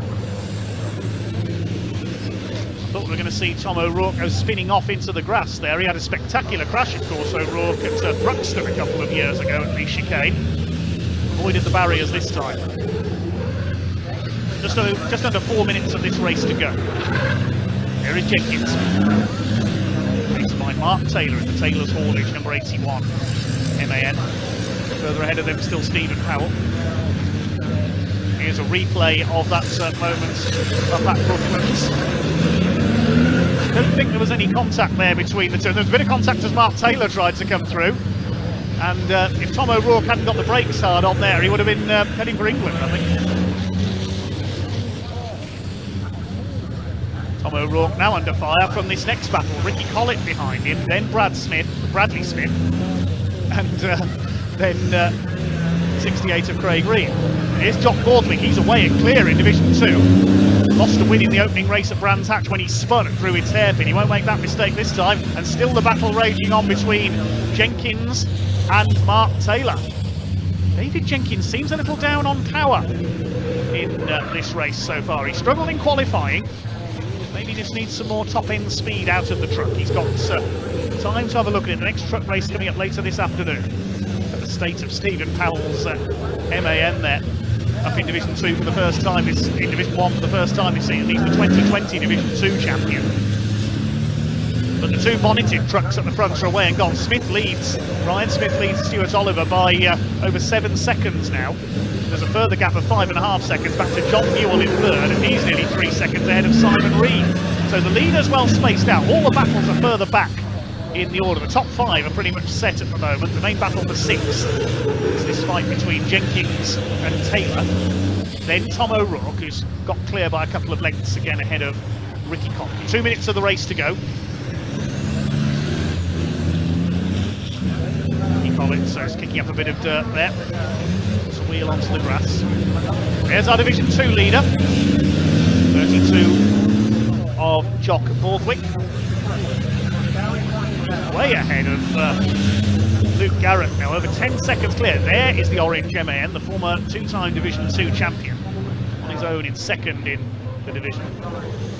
Quickest lap of the race by Ryan Smith, 1 minute 10.4.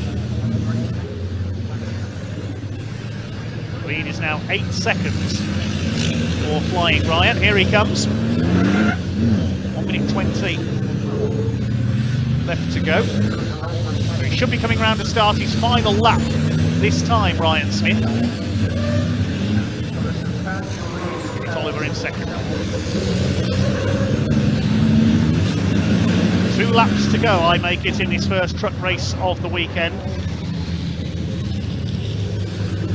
Your top 5 are fairly well spaced out. Here comes the battle for 6th place. Mark Taylor still all over the rear axle of Mark Taylor. It's 4 of them together with Tom O'Rourke having dropped back into the clutches. Ricky Collins. The leader coming up to lap. Brad Smith in the number 16, the Midland Truck Breakers and Unity Recovery sponsored number 16, the cream coloured truck. Colour, isn't it? Reminds me of the livery used by Kurt Goranson in the early days of his Q8 liveried Volvos, before he went into the red and whites of International Diesel Service. Still this fight paging on. Mark Taylor determined to get past David Jenkins. Jenkins is struggling with that MAN. Taylor's haulage truck on his tail. The clock about to count down to 0, so it's going to be checkered flag this time for Flying Ryan, starting his weekend as he means to go on. A couple of slip-ups at Brands Hatch in the season opener. Lost 1 win when he tripped over a back marker on the last corner and allowed David Jenkins to go through. No problem this time though. Comes down towards Carter's Curve, then up to Honda Corner for the final time. Stuart Oliver safe in second place. It's going to be a win for Flying Ryan. The checkered flag is out. Ryan Smith takes the win ahead of Stuart Oliver.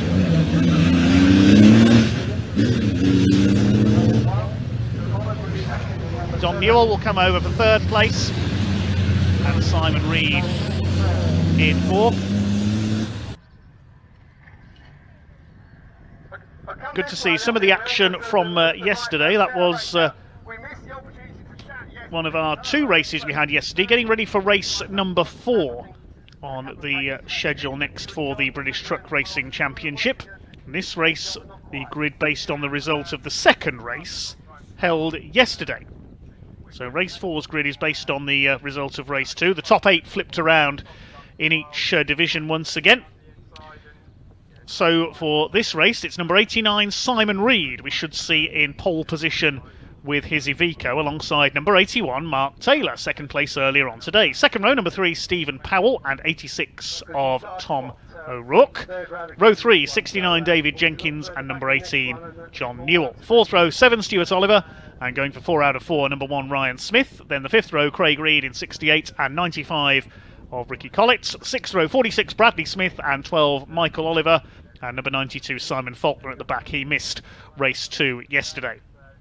Then there's a gap. Then we've got the Division 2 trucks. Hopefully John Powell has rectified his problems from the end of race 3 earlier on. He'll be on pole position alongside number 16 Brad Smith, then number 5 Adam Bint and 10 Craig Evans.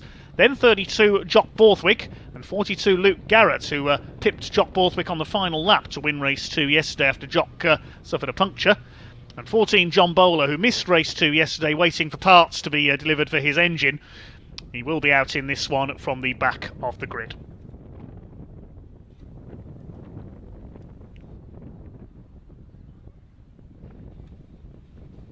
Well, we can now head down to Pointy, down in the paddock, who caught up with a couple of the drivers a little earlier on.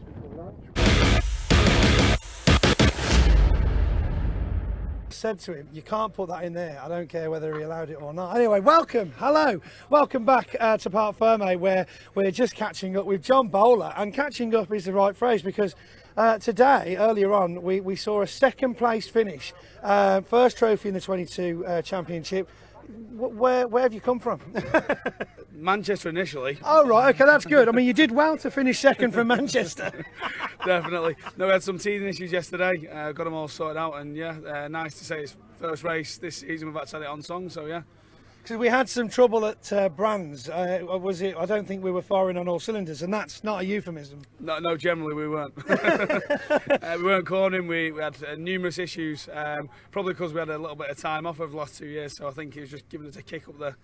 Yeah, I think a few of the teams experienced that at Brands actually. It's like, well, we all settled down for winter, came out of hibernation, and oh right, we're racing, are we? That's it, yeah. So any plans ahead of this race that we're about to do now? Win. Yeah, where will you actually be starting on the grid, you know? I think we'll be starting, I think it's 5th. We're starting near the back because we've had a bad, we didn't do well in qualifying, so we had an issue in qualifying, funnily enough. Not making excuses, but so I think we're starting near the back, but hopefully we'll have a similar result to what we've had this morning. Well, that'll be good. I mean, we spoke to Adam Bint earlier on. I mean, he started from the pit lane, and to come third is quite an impressive task. Yeah, it's great. I mean, he had similar issues this morning. I've seen we both did DNFs this morning, so anything can happen, it's racing. Brilliant. Well, fantastic effort. Thank you very much. Shake my hand, John. Good to have you back. And yeah, enjoy the rest of your weekend. Thank you very much. Cheers, buddy. Yeah. Right then, let's go and see if we can't find a couple more drivers just before we start the next race of the day. So, yeah, I'm sure there definitely used to be a bit of bumper here. Yes, yeah. I don't know where it is now, but yeah, we used it, that's for sure. I'm sure this will be on a Marshall's front lawn at some point with some candles and stuff like, here lies a bit of Simon Reed's soul. Indeed. Yeah, no, it was an hectic race then, it was, I enjoyed it. It was. There was lots going on. Yeah, the minute someone stepped off the mark or made a mistake, that's it, you're straight on it. But no, it's a cracking race, even though I spun it out 3/4 of the way through the race, unfortunately, which is my own fault. It's too hard in, chasing the tail, and yeah, the tail overtook me. Yes, well, so, these things happen. Yeah, no, that's it. So yeah, just resumed the race and carried on, and just that's where we are really. But first 3/4 of the race was brilliant, to be honest with you. It was close as you like. It was great to watch. I mean, I know unfortunately you didn't do as well as you liked, but from a spectator standpoint, it was so impressive. There was so many position changes, the tussling for every corner. It was almost like there would be a small gap from the defensive, and then you'd let those two have a fight, and then right, okay, he's overtaken, now I'll try and overtake him. That's it. You're picking your space, but then picking your space in front to try and drop down, but then you've got to watch your man behind. But then equally, you've got to get round the corner, get boosted up and away, or else he's setting up to do you. So. Yeah, I mean, we watched Ricky Collett, obviously he's been doing it for quite a while as well. He comes into that first, because he breaks so late. How on earth does he manage to get it round? He's, well, one thing, I think, obviously his experience is phenomenal. I would probably say he's one of the best drivers here, to be honest with you. I know it's a little bit, yeah. Obviously he's got an own built truck and he does what he does and makes it happen. And yeah, the dive down the inside. It's impressive. It is impressive. I bet he's strapped in tight for that one. Yeah. To be fair, he did it on me yesterday and pulled it off. And you do look in your mirror and think, do a turn in, or has he got a bit more to break?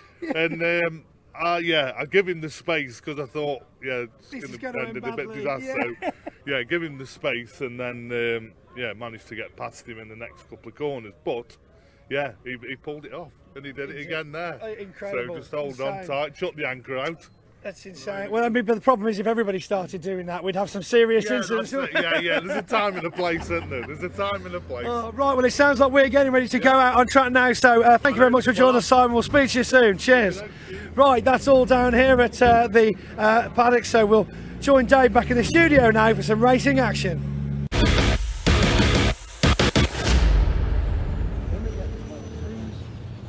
Cheers, Pointy. Yes, the truck's just on their way out for their 4th race of the weekend. They'll have another one after lunch this afternoon. Here come the Division 2 trucks. Good to see Adam Bint having a better weekend. Hello to Neve Bint, hope I pronounced that correctly, who's in our comments thread at the moment. The Bint family watching on. Certainly a fan favourite in his classic Volvo whites. John Bowler coming out at the back there. And John Powell is there as well after his problems earlier on. Hopefully that truck will complete the full distance with no problem this time.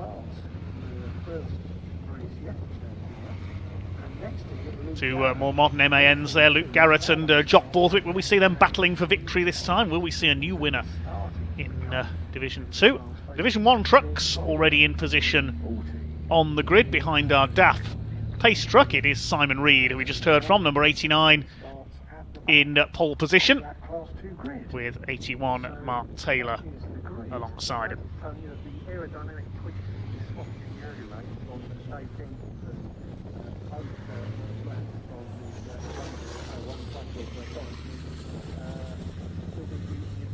Quick hello to Alex Raby as well, who says loving the steam from the water-cooled brakes from the wheels of these trucks.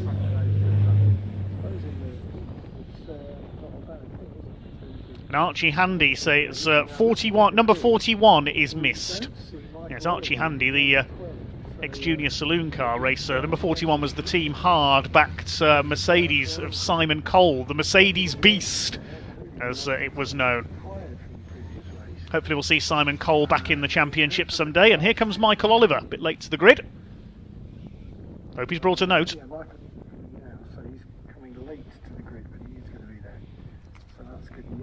Had a few problems yesterday with his MAN, couple of retirements. Managed to finish the first race today. So yeah, Michael's got to take to the grass, I think, to get through to his grid spot. Yeah. Marshall signalling there with the yellow flag where he should line up. So all 20 of our trucks are Certainly braver than me, those marshals standing in front of the trucks as they line up. because we had that truck number 6 that was towed away before the start of the pickup truck race. That is back. So the Iveco on pole this time with the MAN alongside him. Top 8 in Division 1 reversed, and all the finishers in Division 2 reversed. John Bowler in race 2 was the only non-finisher, well, non-starter indeed, in Division 2. As we heard earlier, waiting for parts from his headquarters near Manchester to be delivered. Well, he's back and celebrated with a second place earlier today. Board is held aloft from the starters gantry. The grid is cleared. Alex just making their last minute checks on these 5-ton beasts. Almost 1,000 horsepower from the top trucks in this series.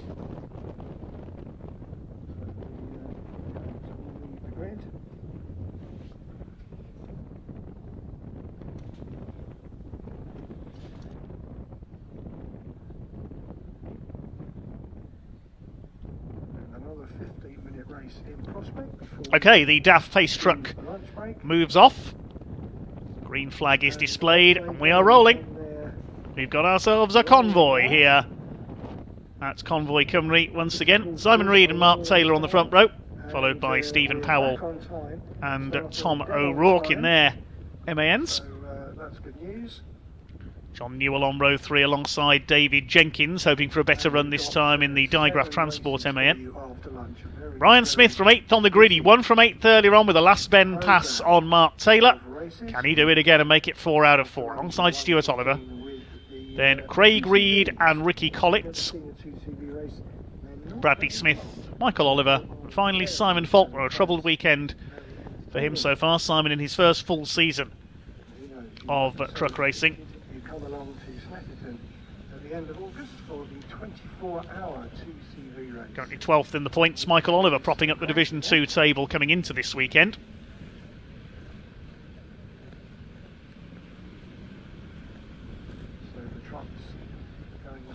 green flag lap around the circuit. Full complement of Division 1 trucks out there. John Powell and Brad Smith lead Division 2. It's Craig Evans, Adam Bint, Garrett and Borthwick. There's John Bowler, so we've got full 20 truck field. This is going to be a good one.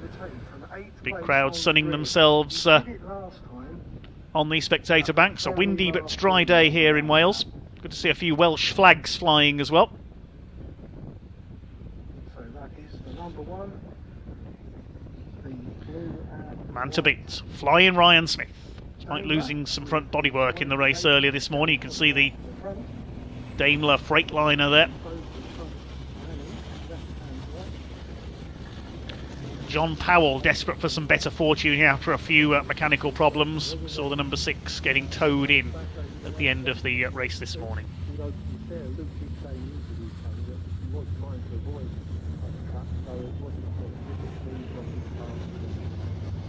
Craig Reed alongside, moving up alongside Ryan Smith there. He's dropped back a little, should be alongside Stuart Oliver. We're getting just slightly out of line.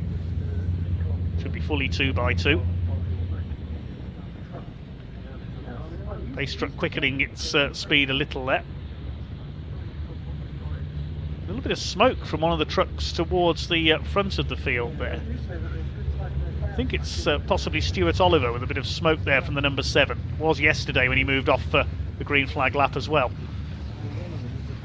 Okay then, ready for race 4 this weekend for the British Truck Racing Championship. Simon Reed and Mark Taylor on the front row, Stephen Powell and Tom O'Rourke on row 2.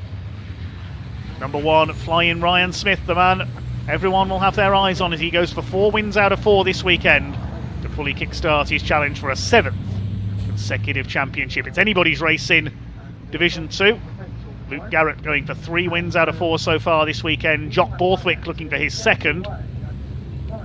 Here we go then, the pace truck is in pit lane, waiting for the power to come on, and away we go for race 4 of the weekend, down towards Hatchett's hairpin for the first time. Simon Reed will lead them into it in the Iveco Stralis on the inside line. All start to bottle up behind them. Ryan Smith hasn't made the best of starts there. Ricky Collett moving around the outside. And yes, Ryan's lost at least a couple of places there. He's out on the grass through Hatchett's hairpin. Somebody off on the inside. Now, who's that? I think that might be David Jenkins that's gone off over the grass. It is, the number 69. And John Powell's in trouble again. He's dropped to the rear of the field.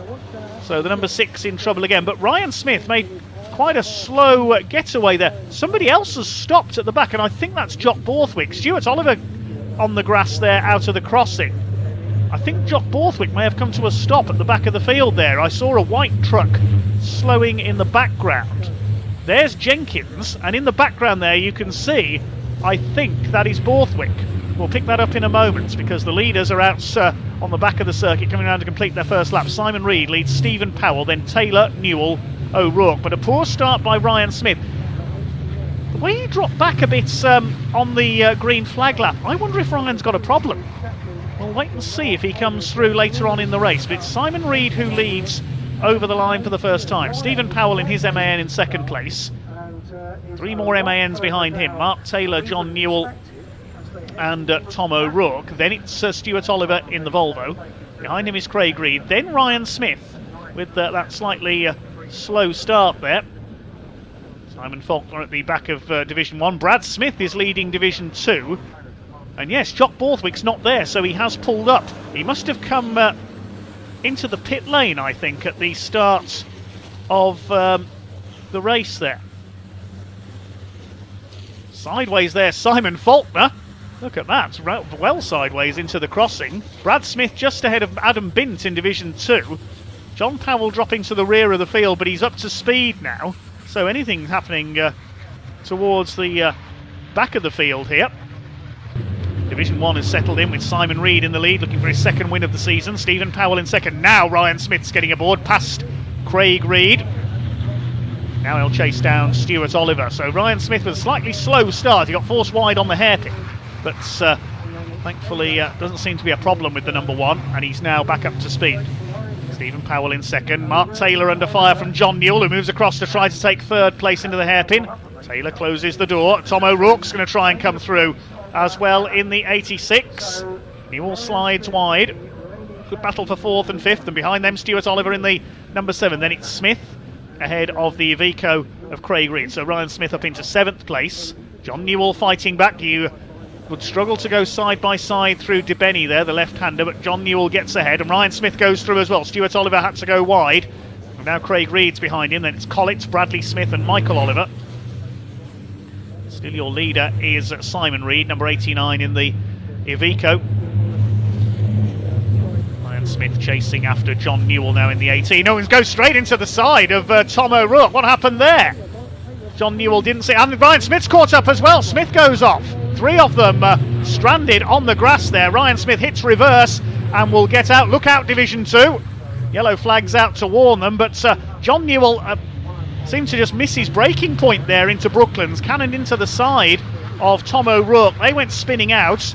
Ryan Smith has got going again, but he's a long way behind. Now we're going to see how quick that Daimler is. Okay, so Stuart Oliver now at the head of this battle. This is the fight for 4th now, having lost a couple of trucks from ahead of them. 5th is Craig Reed. Ricky Collett's up to 6th. He's under fire from Bradley Smith. O'Rourke's got going again, we see there. Bradley Smith thinks better of a move on Ricky Collett at the hairpin. Michael Oliver in behind them. There you can see the debris from where David Jenkins went off earlier on, and Jenkins has pulled into the pits, so he's out of it.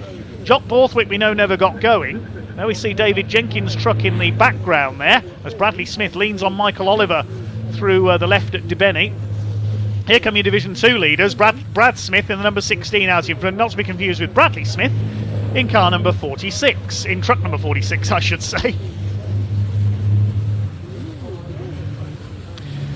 Okay, pause for breath. John Newell is still stuck there on the grass at Brooklands, having slid into the side of Tom O'Rourke and sent both of them spinning. So Newell is out of the race, and I think we've got a red flag. I see a red flag in the background. The race is being stopped. Race stopped. Presumably that's because John Newell's truck is stranded in a dangerous position over there at Brooklands. So the race brought to a halt. Obviously no safety cars in truck racing because of the heavy recovery vehicles that are needed to pick up a stranded truck. There's the reason. John Newell stuck in the grass on the outside of Brooklands. If another truck was to go off and smash into the back of that, it wouldn't be nice. So in the interests of safety, the race is brought to a halt, and we will wait to there will be a restart because we'd only completed 2 laps, and we'll wait to see what the decision is. Now the driver who will be pleased to see that red flag is Ryan Smith, because it laid his recovery up the order when we get things going again. We'll wait to see what will happen. The clock is still counting down, but the red flag is out.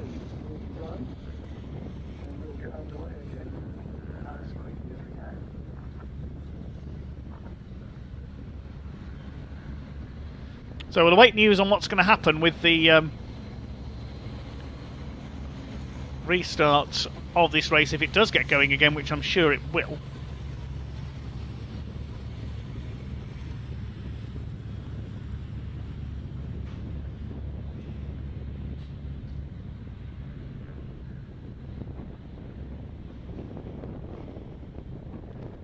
Okay, so we'll wait to hear from the officials what's going to happen with our 4th British Truck Racing Championship event of the weekend.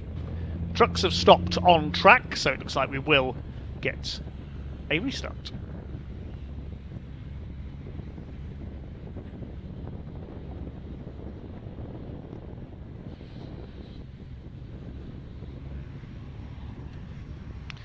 Quick hello to Andrew Fulcher, who I've spotted in our comments on the stream. He raced in this series a few years ago. Raced in the Alfa Romeo Championship as well in the last few years with his Filippo Berio sponsored Alfa. Nice to see you back out someday, Andrew. Well, folks, it looks as though that race has been checkered back. And hello to Tim Foxlow as well.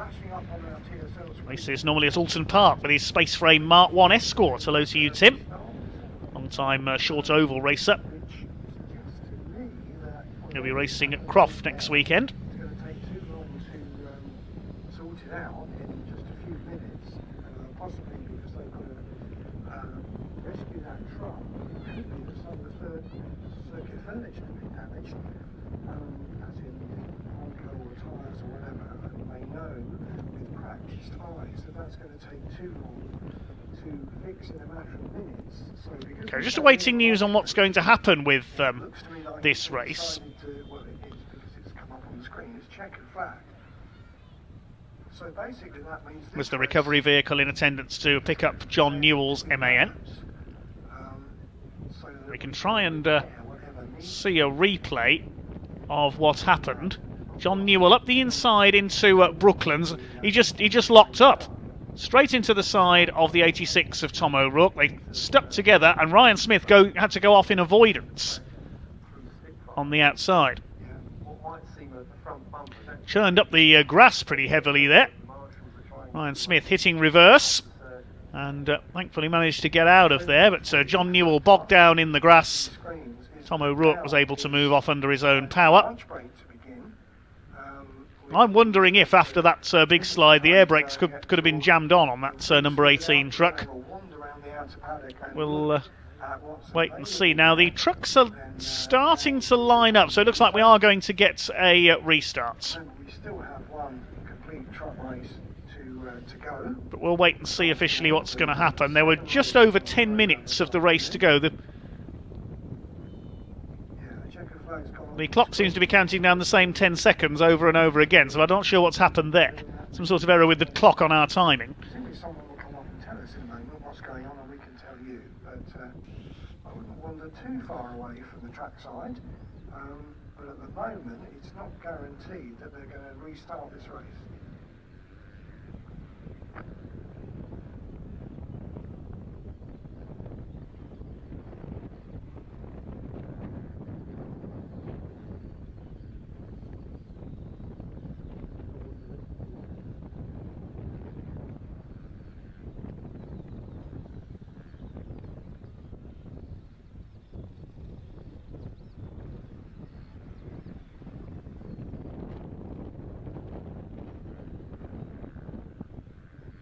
Checking with our friends on TSL timing, and yes, we are going for a restart. They don't quite know over what distance yet, so the marshal trying to warn everybody up. So we will be going for a restart. So not quite lunch break yet, folks, but we don't know exactly how many laps to be done. Obviously, it depends how long it's going to take to get the John Newell truck out of the barriers down at Brooklands.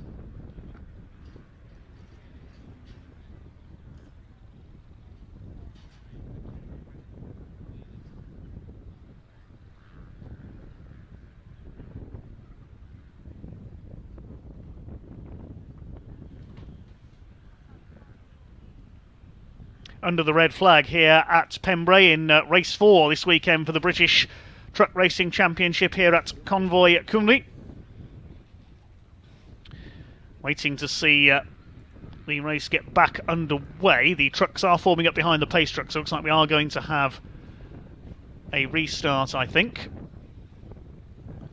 Just awaiting official confirmation of that. We'd only had a couple of laps of racing there until John Newell locked up at Brooklands and slid into the side of Tom O'Rourke, sending him spinning out.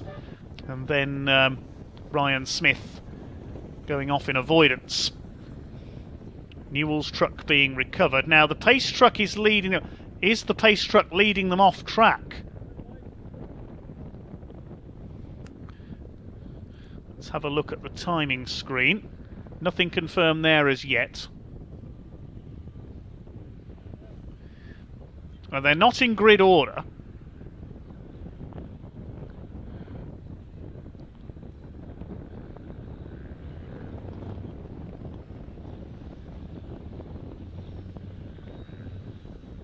Michael Oliver, I think, is out of position there. The rest of the grid seems to be fairly well in order.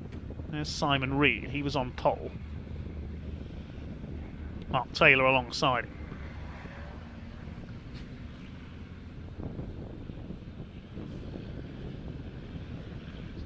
One of the grid marshals there signalling the truck through. Jock Borthwick's got going again. Failed to take the start initially.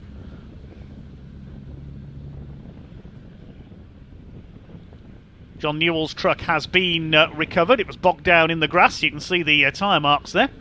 That's going to need a visit from the groundsman. Phil Davies, the circuit manager at Pembrey, I'm sure is there looking on.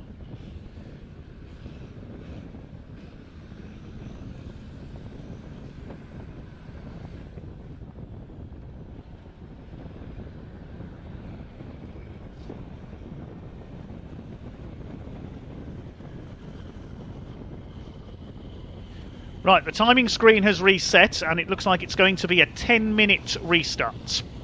10-minute restart, which is logical because we were just coming up to the 10 minutes to go mark in that race.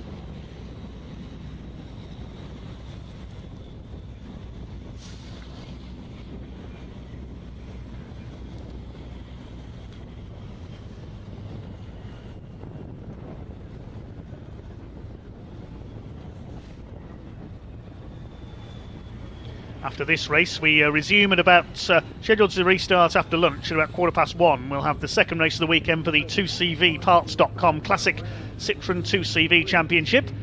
Meantime, back in the pits, here is John Newell's crew. We can see the damage there from when he went off. Front bodywork being rapidly removed. The crew can check for any damage to the radiators there and to the bodywork.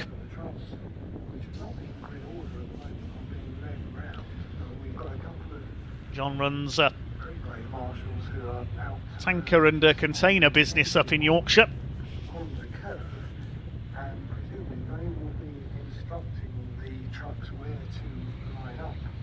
Trucks will start in the order that they were in, I think, when the race was stopped.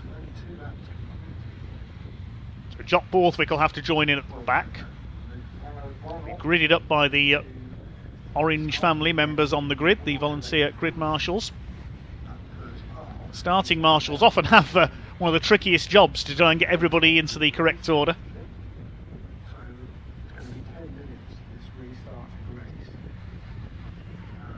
John Newell's crew just talking to him. He's trying to describe to them what happened. Doesn't look too happy, understandably. Bit of damage to his truck.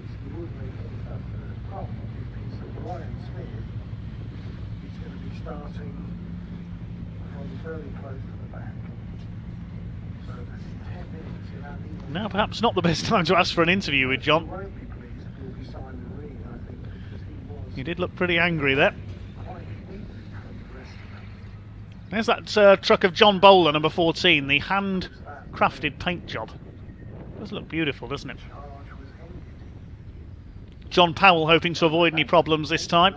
Not been a happy weekend for the DAF pilot.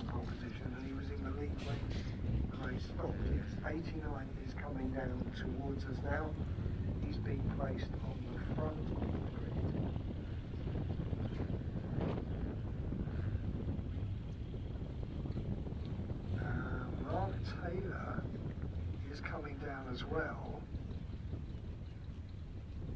Now, Mark Taylor was on the original grid. Okay, the grid now beginning to form up. Simon Reed on pole.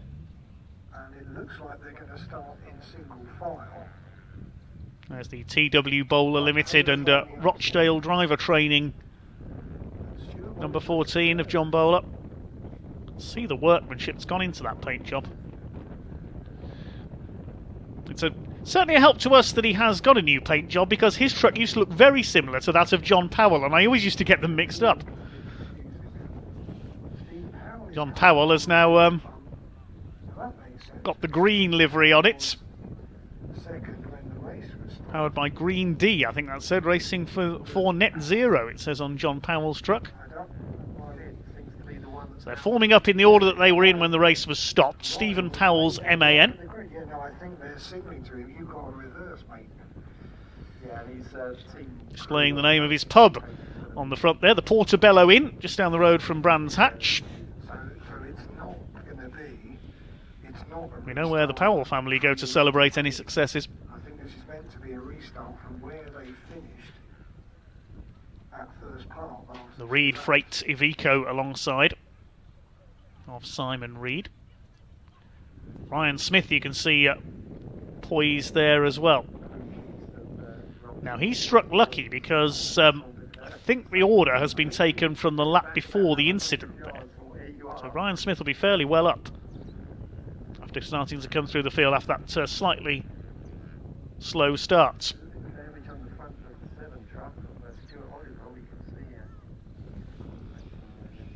Now it's interesting because Tom O'Rourke is being shepherded into the second row. Yeah, I thought he Just waiting to get the grid into the correct order. Tom O'Rourke's been able to rejoin, that's good. they've taken it back one lap. Yes, they could have done. In which case, that would where Ryan Smith is would make Programme not delayed too much because we're in what would have been the lunch break. That'll be shortened slightly.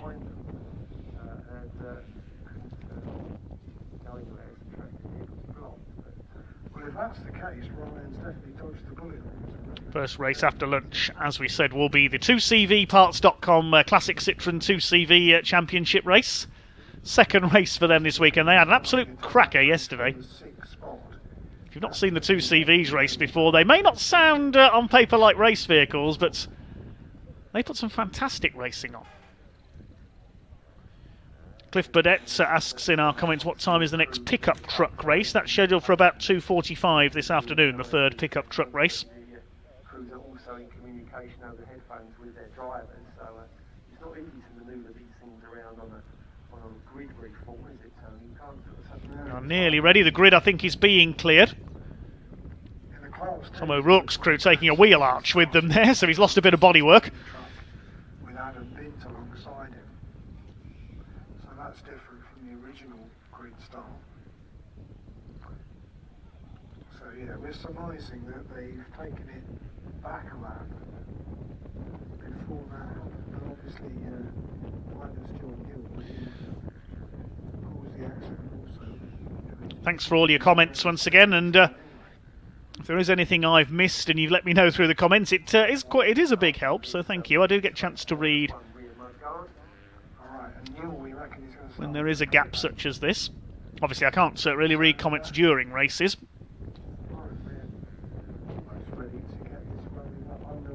Even without reading comments, I miss enough that goes on during them.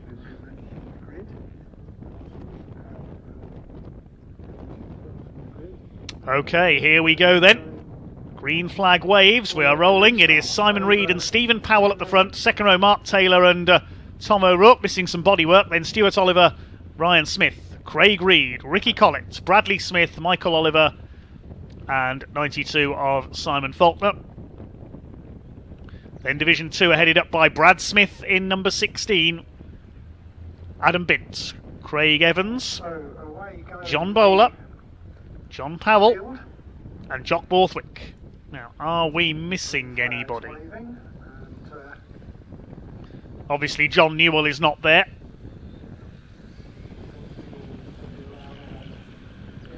Luke Garrett is there, the number 42. So all 7 Division 2 troops. In the background, John Newell is waiting at the end of the pit lane. Looks like he's going to join in from a pit lane start. That's good to see. The crew have repaired his truck.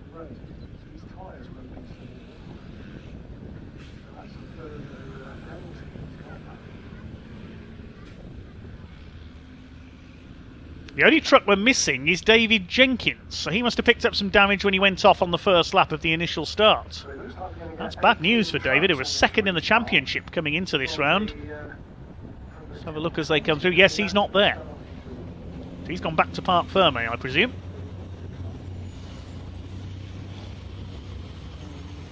John Newell ready to join in from pit lane by the look of it.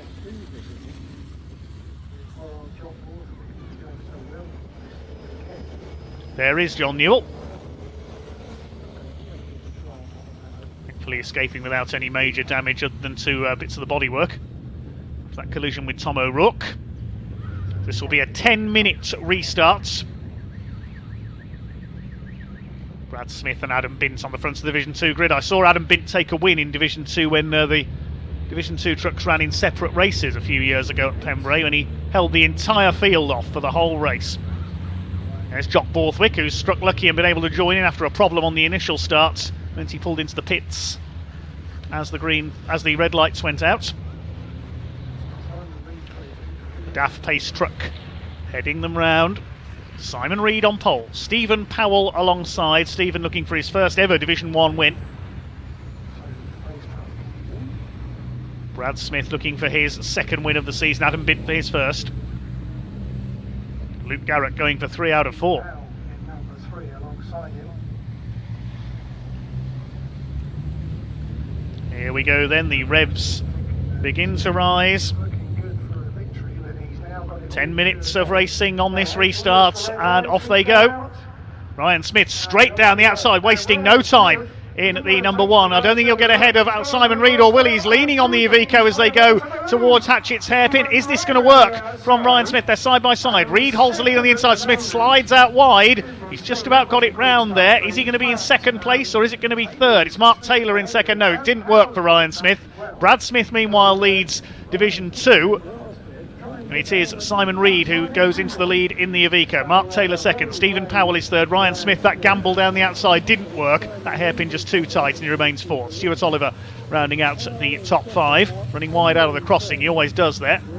First 4 breaking away very slightly. Tom O'Rourke in 6th place. Here comes Michael Oliver on the inside.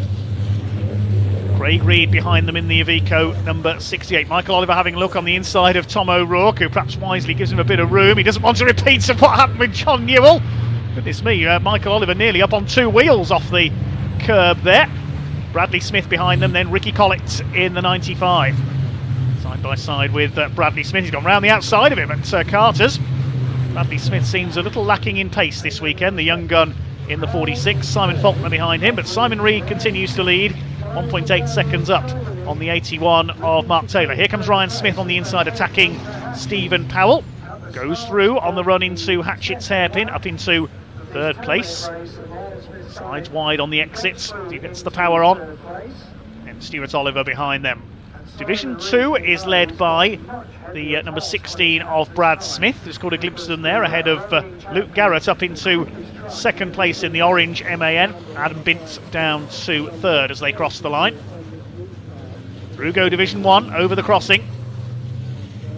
Luke Garrett is attacking for the lead. Here he comes at the crossing. He's on the tail of Brad Smith. Round this long left-hander, then up towards Senna, the right-hander. Ayrton Senna, of course, I believe still holds the outright lap record at Pembrey, when Formula 1 teams used to test here in the early 90s. We've never seen a Welsh Grand Prix here, though. Sliding wide there, Luke Garrett. He made a bit of a mess of Brooklands corner there. Here comes Adam Bint on the inside in that menacing black Volvo. Last time he won here at Pembrey, it was in blue and white. That's a Bint Racing Volvo. Stays 3rd behind Luke Garrett. Is back onto the tail of Brad Smith now. John Bowler behind them. Then it is Craig Evans. No, it's not. It's John Newell who's come through. He's in among the Division 2 trucks now. John Powell is next and Craig Evans at the back. And the outside goes the 42. In the background there, Ryan Smith has taken Stuart Oliver. Now he's up into 3rd position. Stephen Powell has dropped down into 5th place. Simon Reed's got the fastest lap of the race, 1 minute 11.211. Here come Division 2. Brad Smith continues to lead. There's Tom O'Rourke in his now partially stripped number 86 MAN with some of the bodywork missing on the right-hand side. A bit of a lock-up there from Michael Oliver. Craig Reed on his tail in the Iveco. They're battling for 7th. Still Simon Reed, the elder of the Reed brothers, who leads the way. Nearly 3 seconds ahead of Mark Taylor. There is Taylor. Stuart Oliver in 3rd. No. Ryan Smith's up into 2nd place. He was momentarily obscured from my view there by Mark Taylor's truck. He just got ahead of him at the end of that lap. So Smith up into 2nd place ahead of Mark Taylor. Stuart Oliver in 4th. Still Brad Smith holding on in front in Division 2. But how long can he hold off Luke Garrett, the former double Division 2 champion? Stephen Powell ahead of O'Rourke. Then it's Oliver Jr. and Reed Jr. Reed gap is down to just under 4 seconds now. This angle you really get a sensation of the speed of these trucks. They are limited to 100 miles per hour. Limited to 56 on the roads, of course. There's Ricky Collett still ahead, and into the pits comes Simon Faulkner. Just cannot get that Iveco to run right this weekend. Another retirement for the 92. Luke Garrett, meanwhile, still chasing Brad Smith in the Unity Recovery Midland Truck Breakers DAF for the lead of Division 2. The Apollo Tyres MAN, new sponsor for Luke Garrett this season, on the tail of the leader. John Newell's in with Division 2 as well, trying to recover from his pit lane starts. He's got to make his way through this little lot as Stuart Oliver attacks Mark Taylor for third place. Taylor across the front of him to close the door. Holds that third position. He wants another podium. Led until the last bend of the race this morning. John Bowler now closing up on Adam Bint. This is for third in Division 2. Behind them, John Powell and Craig Evans. Squeal of tyres in the background as they fling these machines around with abandon, sliding them across the tarmac. Stuart Oliver still all over the back of Mark Taylor. Meanwhile, the lead gap, you can see on the left of your picture, is down to less than 2.5 seconds now. Ryan Smith's done a 1 minute 10.355. So on the last lap was over a second faster than Simon Reed.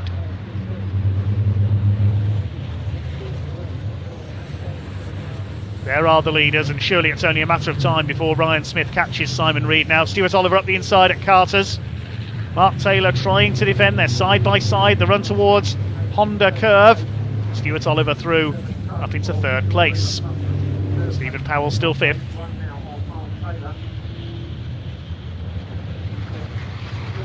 And Stuart Oliver catch the two leaders, and another second taken out of our leader by Ryan Smith. It's down to less than 1.5 seconds now. Here's the battle in Division 2, and Adam Bint has caught Luke Garrett. Now, the Division 2 drivers might be getting a bit frustrated with John Newell here. Yes, he's trying to fight his way back up the order. He's got every right to do so. But the Division 2 battlers will feel that he's getting in their way slightly. Brad Smith perhaps lets him go there and moves back across. Good driving Brad Smith to defend as Luke Garrett closed up on him. So now John Newell's through the, I was going to say through the Division 2 lot, but he's made a mistake there, and Slow's coming out of the hairpin, and they're leaning on each other to get past him. Excuse me, John Newell, say Division 2.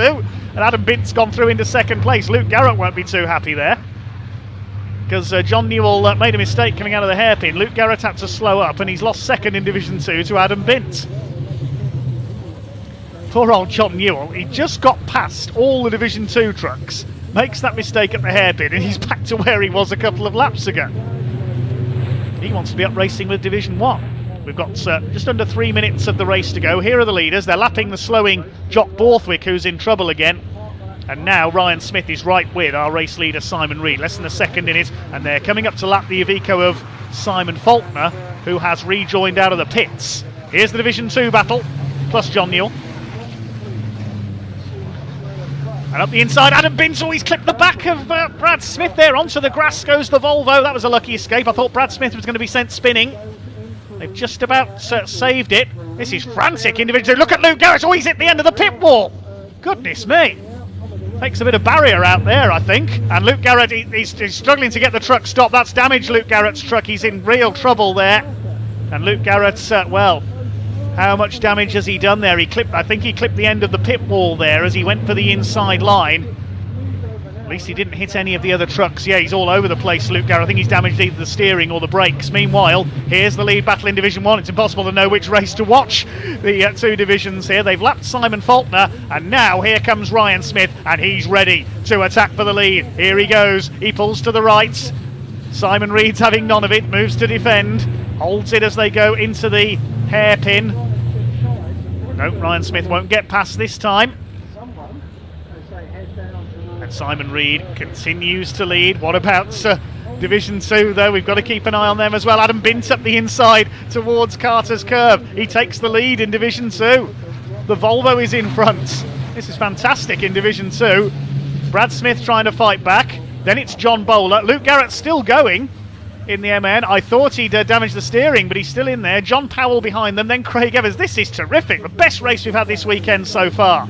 Certainly worth waiting for. There's the red and yellow striped flag out there for Debris. Brad Smith runs over, said Debris. He doesn't care. Round the outside of Adam Bint. He won't get round there. The Volvo holds him off. Brad Smith runs wide. John Bowler says, I'll get involved in this as well, and I'll go through to second place. Luke Garrett trying as well. Meanwhile, Ryan Smith still hasn't caught up with Simon Reed. They're coming round to start the last lap this time. This is amazing. Can Simon Reed hang on for his second win of the season? He had a win at Brands Hatch. Here they come over the line to start their final lap. This is incredible stuff. Ryan Smith to the inside again. Simon Reed moves to cover. Good defensive work by the Iveco driver, the man from Stoke-on-Trent. Pick up Division 2 in a moment as well. We've got to keep an eye on them. Can Adam Bint hang on for his first win of the season? Midfield goes through in Division 1. Ryan Smith is really putting Simon Reed under pressure. What can he do? Is he going to be a repeat of his move on Mark Taylor from the race earlier on today? He's limbering up. He knows what he's got to do. He's not going to go for the inside into Brooklands, I don't think. No, Simon Reed moving to cover. Here's the leaders in Division 2. There's 5 of them together now. John Bowler up the outside trying to attack Adam Bint. Meanwhile, the Division 1 leaders are coming down towards Carter's Curve for the last time. Reed moving to cover once again. I think Simon Reed has just about done enough, unless Ryan Smith can do something special through Honda Curve. I don't think he's going to do it. Ryan Smith will try to pull out. They're going to finish nose to tail. Smith will try and pull across, but Reed wins it by 0.2 of a second. We'll pick up the rest of Division 1 in a moment, because here's Division 2, and Adam Bint's been able to escape slightly by a few truck lengths ahead of John Bowler in second, Brad Smith in third, and Luke Garrett in his slightly hobbled, I would think, MAN is in fourth place. Doesn't seem to be handling too well, but Adam Bint leads it. John Bowler's gone wide, so has Garrett coming out of Brooklands there, but it's Adam Bint. His front bumper's hanging off, the wheel arch is flapping in the breeze, but the Volvo's heading for its first win of the season. John Bowler second, Brad Smith in third. I don't think many would have predicted this top 3 in Division 2. The checkered flag is out. Adam Bint power slides out of the final turn and wins Division 2. Bowler second, and side by side for third between Garrett and Brad Smith. I think Garrett just stole it on the line. Craig Evans behind them, then it's John Powell. Jock Borthwick was still going a lap down. How do you sum up a race like that as the best truck race we've had this season? That is the best truck race I have seen anywhere in a long time. Simon Reed holding on to win it by 0.2 of a second ahead of Ryan Smith. His unbeaten run this weekend is ended. A huge round of applause for everyone around the Pembrey Circuit. Stuart Oliver completed the podium. We didn't have much chance to look at the other battles in Division 1. I can tell you John Newell did eventually make it ahead of all the Division 2 trucks. There he is. And in Division 2, well, 5 of them battling for the lead, and the win goes to Adam Bint. Crowd loving this. That really was something special. One of our commenters sums it up: insane brilliance. Look at Adam Bint's truck, the front bumper's hanging off. The wheel arch is flapping about in the breeze. But he's taken the win.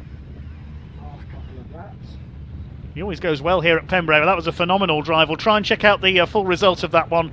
Simon Reed, the winner by 0.2 of a second ahead of Ryan Smith. He's beaten for the first time this weekend. Stuart Oliver taking third ahead of Mark Taylor. Then Stephen Powell completing the top 5. Tom O'Rourke was 6th ahead of Craig Reed. Michael Oliver 8th.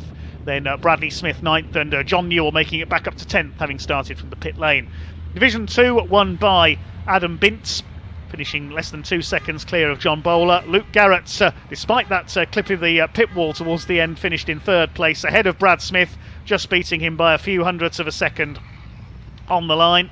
Completing the top 5 in Division 2 was Craig Evans in 15th. John Powell was 16th, though. Ricky Collett dropping back to 17th, so he must have had a problem somewhere. Ricky Collett finishing in 17th overall and 11th in Division 1. Jock Borthwick finished a lap down, and Simon Faulkner 2 laps down after a pit stop. Let's see what points he's got for us to sum that one up.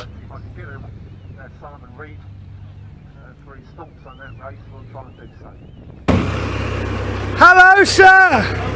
Hello. Fantastic. Mr. Reed, what an incredible performance after the restart that we had. Clean race. Yeah, I know, it's always a bit of a doubt when you restart. You've already got the truck warm, and then it's not quite back and back in business, so you've got to get a lap in, get it warmed back up again. But no, well chuffed with that, just cracked on, same as anything if you've got a bit of clean air in front of you. But Ryan obviously caught me up. I'm just holding on really and fucking keep pedaling it, to be honest. I mean, the way you were driving, coming down the pit straight into that first corner, every time Ryan was looking for that inside line, you shut the door on him every lap. You seem to be pulling away from him on that first corner as well. Yeah, it's I'll be honest with you, that's been my worst headache, but same as anything, it always comes together in the last 2 races and then you go home. Well, it's fantastic to talk to you. Massive congratulations again, and thank you for such an entertaining race. Simon Reed down here in the pit lane at Pembrey Circuit. What a fantastic result. Really nice to see such a collection of drivers making such a difference. Let's see if we can catch any more. If we look over here now, we've got the rest of the drivers. So basically what's going to happen now is all these are going to gather back up and head back over into Parc Fermé, but the drivers will be out of their trucks by now. So if we can find, look for the drivers because they're all disappearing. I think Stuart Oliver should be out of his truck. Ryan Smith taking the 2nd place in that race as well. He'll be very disappointed that he couldn't manage to make that position stick right until the end again. We thought he might have it on that last lap, but no, it didn't quite stick. All the drivers seem to be quite busy at the moment. John Newell not doing too well in that race, spent most of his time in Division 2 for some reason. Definitely think that we're going to have some issues with that truck for the last race of the day. But they've all seemed to have disappeared. Oh, Adam Bint, here we go, here we go. Thank goodness for my assistant. Well done, Mr. Bint, fantastic effort. That was a good drive, but John Newell made it very tricky. He kept coming back up past us and getting in between everyone again. It ruined our race really, but he's racing on the track as well. So what was it like racing in Division 1? It's good laugh, but hopefully we can do the same again in the next race. Fantastic result you deserve, and good luck for the rest of the day. Right, we're going to head back over the track now into Parc Fermé and hand out some trophies. We'll hand back to Dave in the studio. Well, I think we all need a lunch break to get our breath back after that one. We're going to take a break of about half an hour now before our next race, which is due off at 1:15, which is the 2CVparts.com Classic Citroën 2CV Racing Championship. So we'll take a short break for lunch while we wait for that race, and while we do wait for our next race, we can show you some action from the first race for the 2CVparts.com Citroën 2CV Championship, which took place yesterday. Nick Crispin could be a contender here, number 89. That's the DD Motorsport car. And watch out for Leon Davies, number 24, in the Team Gadget Racing car. It's the blue and gold car. 3rd row of the grid, number 92, Nick Rhodes for Team Crisis, running in conjunction with Tête Rouge. Red face, of course. Hopefully no red faces after this one. Tête Rouge also have the number 76 of Andrew Bull and number 81, Simon Turner.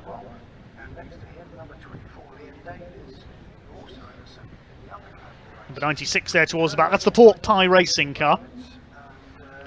That team not based in Melton Mowbray. They're from Grantham in Lincolnshire. Team Lion lead them up to the grid then. This will be a 20-minute race for the 2CV Championship.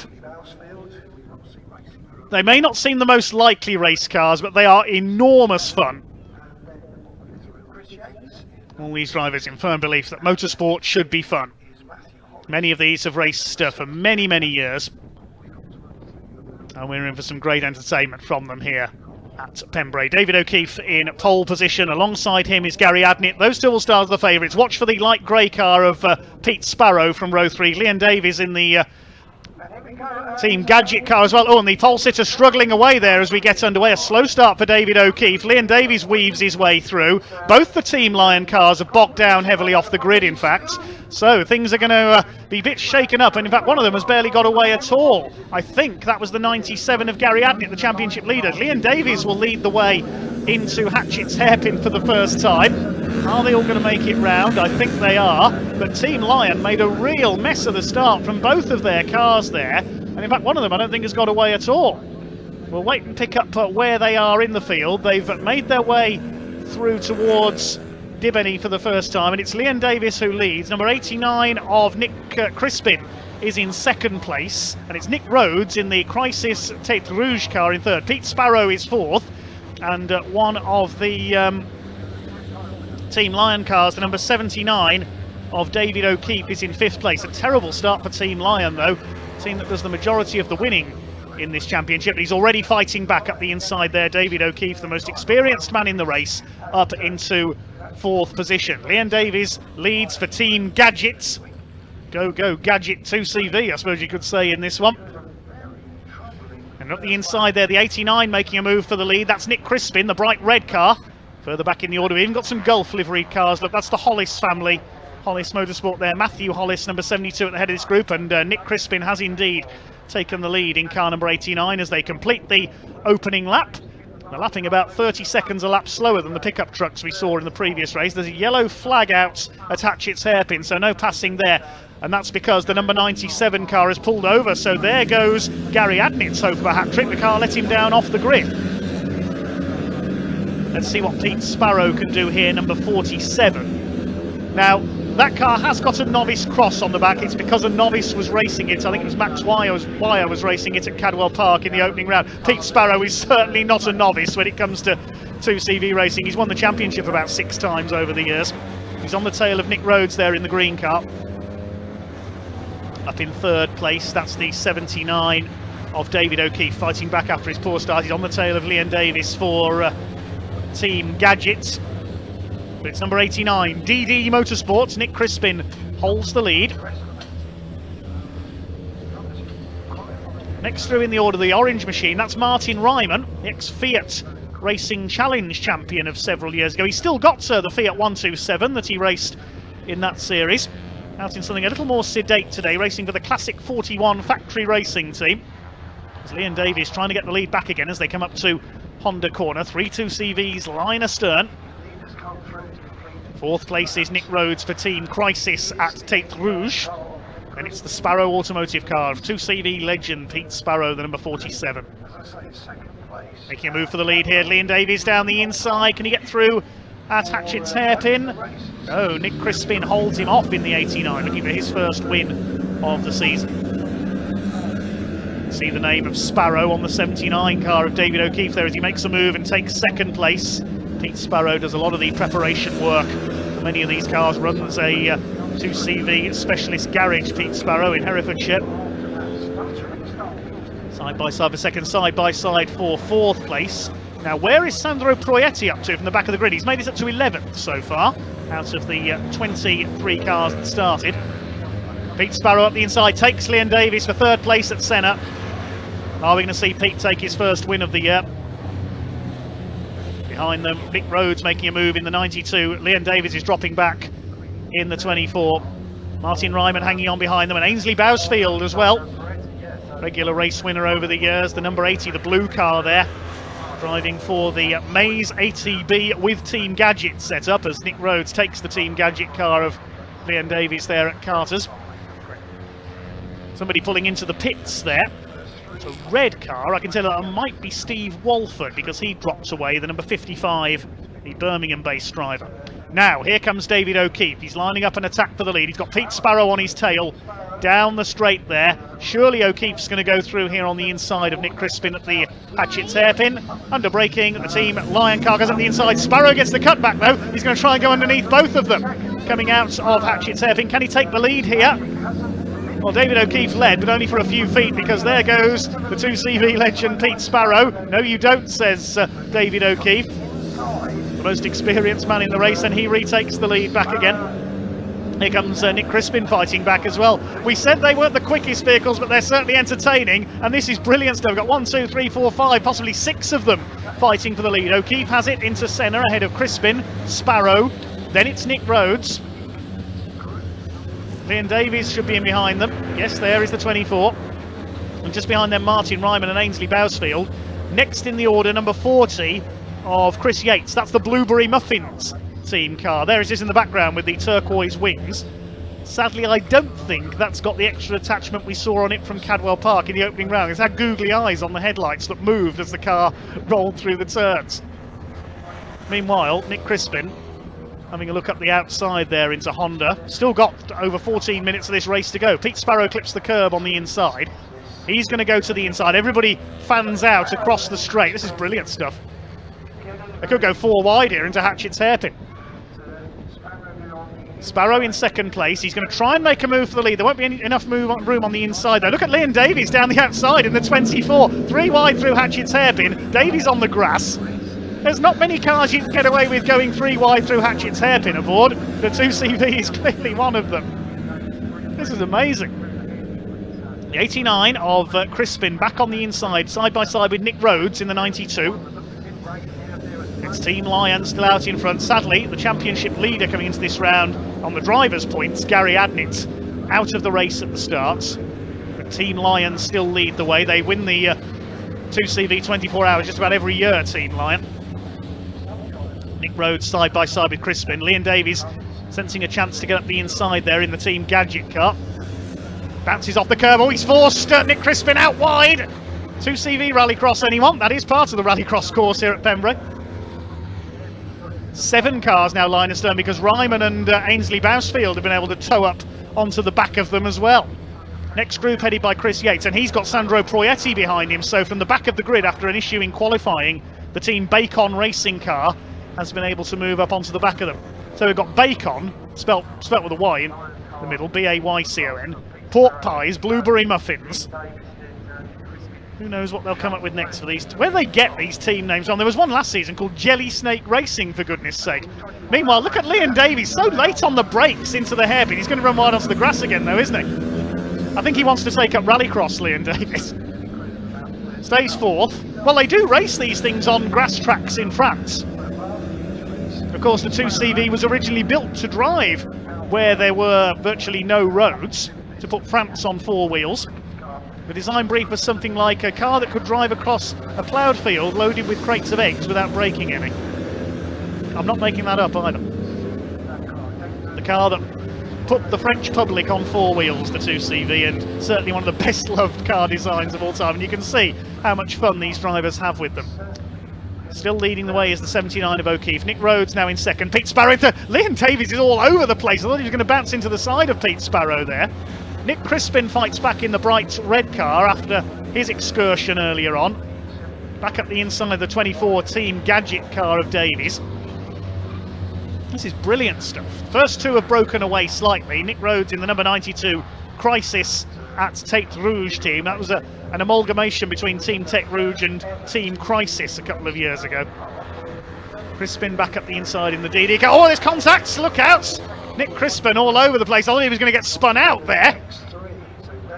Good save, Nick Crispin.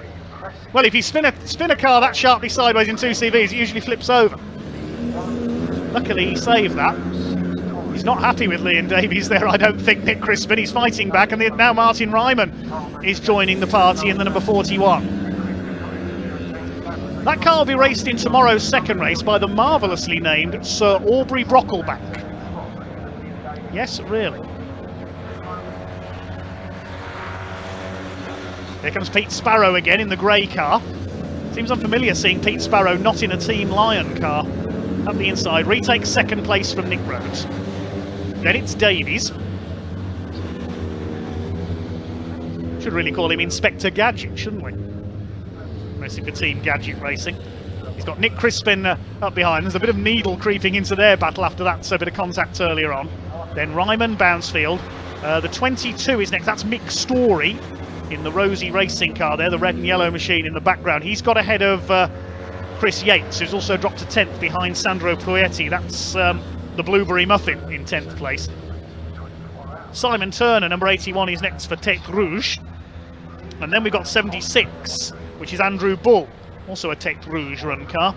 Sponsored by Propolis Process Solutions. Try saying that after a few drinks. Here comes Davies. He's going to go down the outside again. Into the hairpin here. Here he comes. Can he get ahead of Nick Rhodes? No, he can't.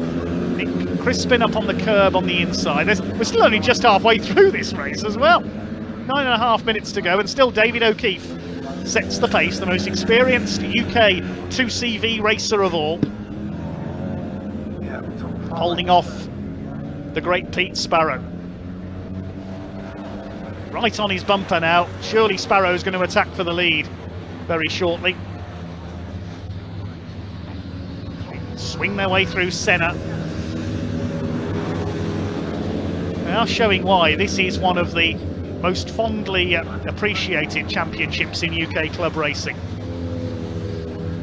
The drivers love it, the officials love it, and the fans love it. 7 of them, Linus still, although Ainsley Bousfield has dropped back a bit in the blue car. It's the number 80 run by Mays ATB with Team Gadget. Here's a battle further back. This is George Broadhurst, number 48. Qualified well in 13th with the number 48 SL racing car. Number 33 as well, the famous colours of ECAS 2CV parts. They've been in the championship for many, many years. It's Matthew Arrowsmith-Brown driving their car, the yellow and purple. Also in this battle is number 13, which is newcomer Sebastian Jones-White. He's in a Bacon racing car. He was a mechanic for Bacon Racing over the last few years and now trying out behind the wheel in the number 13, their second car. He's got, I think that's the 99 behind him, which is the very long-serving Roy Eastwood, who's raced 2CVs. He used to race for the ECAS 2CV parts team, now in the fast underpowered team. Here are the leaders. Still David O'Keefe holding off Pete Sparrow. Just under 8 minutes to go. Nick Rhodes still in third in the green and blue Crisis car. To Brooklands. Side by side still between Nick Crispin and Leon Davies. They're still slugging it out for 4th place. Behind them in 6th is Martin Ryman. And Ainsley Bousfield in 7th, though he's dropping away now. Oh, is that Leon Davies slowing down? Yes, I think the 24 car's in trouble. Yes, he's slowing. He's going to need his own mechanic, his own Inspector Gadget to have a look at that. Team Gadget Racing, so Leon Davies with the problem. There's Mick Story. Daughters Lauren and Katie also racing this weekend. Or Team Rosie Racing. So it's 4 for the lead now, with Leon Davies having slowed. The car we lost into the pits was Steve Walford, rather, incidentally, in the 55. Here's Sparrow up the inside, still battling away with Nick Rhodes for that 2nd place. Still O'Keefe that leads the way, looking to keep up Team Lions' unbeaten run this year. Leon Davies has pulled into the pits, so he's out, sadly. Side by side here for 2nd. The battle intensifying because Nick Crispin, now he's free of the attention of Leon Davies, can try and join in with the Sparrow and Rhodes battle. Watch that red number 89. As a look on the inside into the right-hander at Brooklands. Great view there across the Pembrey Circuit towards the hills of South Wales in the distance. Martin Ryman on his own now in 5th place. 6th Ainsley Bousfield, Mick Story 7th, Sandro Proietti from the back of the grid is 8th. Then Chris Yates and Simon Turner round up the top 10, ahead of Andrew Bull. Then the first of the Hollis family, which is the number 72, there he is, of Matthew Hollis. Saw him briefly. Behind him is the number 48 now of George Broadhurst. Lawrence Broadhurst will race that car tomorrow, the team from Cannock in Staffordshire. Here come your leaders. Nick Rhodes on the inside at the hairpin. Is he going to go for the lead here? Yes, he is. He's coming from a long way back. Look out, David O'Keefe. And Sparrow gets the cut back as well. They're 3 wide out of the hairpin. It could be 4 wide if Nick Crispin gets in there as well. Sparrow's got the lead. Now, he waited for Nick Rhodes to attack David O'Keefe there, and they knew they'd both go wide on the exit. That shows Pete Sparrow's knowledge. Nick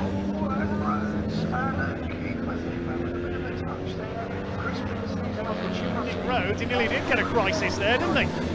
Crispin up the inside could take 3rd place. Martin Ryman further back is all on his own in the 41. Here they are at Senna. Sparrow leads. Here comes Rhodes, and it is Crispin up into 3rd place ahead of the green machine. David O'Keefe ready to fight back.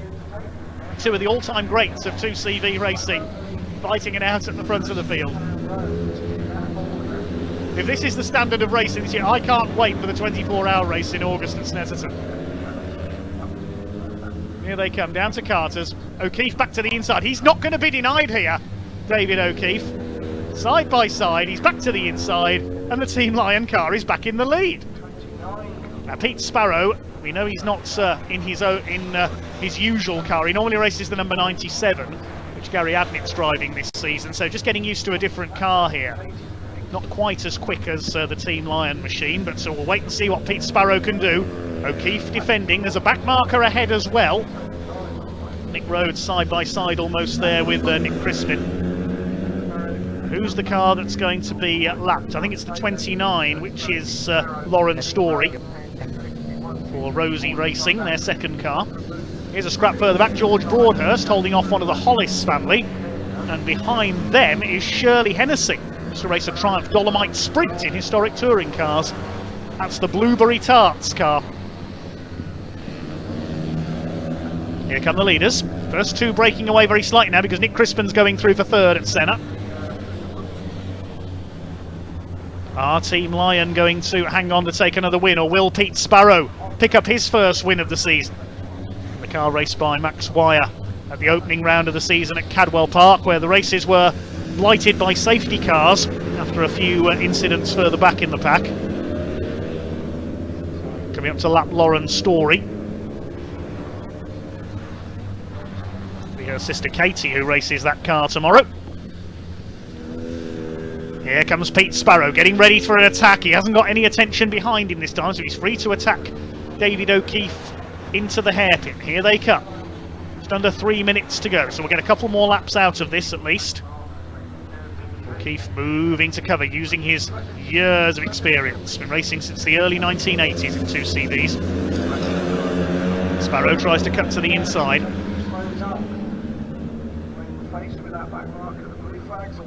Over Spitfires, the right-hander, then up to the left at Devaney, and Lauren Story needs to look out here. Oh, and Pete Sparrow's had to go wide. Lauren Story didn't see the lead pack coming. There's a bit of contact. Look out, Lauren. This could allow Nick Crispin in to attack for second place. Yes, Pete Sparrow had to go wide there to avoid the back marker, and that's allowed David O'Keefe to get away a little. Sparrow's got the inside for Senna. He will hold second place, but this could have given a big advantage here to David O'Keefe. Can they close in on the Team Lion car? Nick Crispin for DD Motorsport in third, then the 92 of Nick Rhodes for Team Crisis at Tête Rouge. Here's the battle further back. This is Broadhurst. He's down into, I think, 16th place now. It's Roy Eastwood and Matthew Arrowsmith Brown have got through. So there is Nigel Hollis, the number 70, in behind them. And behind him is Shirley Hennessy in the number 35, the Blueberry Tarts car. I'm getting hungrier all the time with all these food-related team names. Up at the head of this group is number 13, which is Seb Jones-White. Only his second race weekend in the 2CV, the Liqui Moly-sponsored Bacon racing car. He's got Roy Eastwood in behind him, the 99. And the number 33 has dropped a couple of spots there as well. That's the car of Matthew Arrowsmith Brown, the ACAS 2CV parts car. Mick Story's dropped a couple of places in the midfield, I can tell you as well. Sandro Proietti and Ainsley Bousfield have got through. Sandro Proietti hand over the car to his son Luca for tomorrow's race. Here are the leaders. Now, is it going to be checkered flag this time, or will they get one more lap out of this? We'll wait and see. Still the battle going on for second between Sparrow and Crispin. It's still David O'Keefe up front. Is it going to be 3 out of 3 for Team Lion this year? Up to the right-hander at Brooklands. Rhodes hanging on behind them. A shame we lost Leon Davies into the pits, because he was right in the mix up to then as well. 4 cars line astern. Now, is it going to be checkered flag this time? It's going to be touch and go, because there's only 20 seconds left on the clock as they come through Carter's. They might just get one more lap out of this. David O'Keefe will be hoping to see the checkered flag this time. He might be a few seconds too early though. Here they come.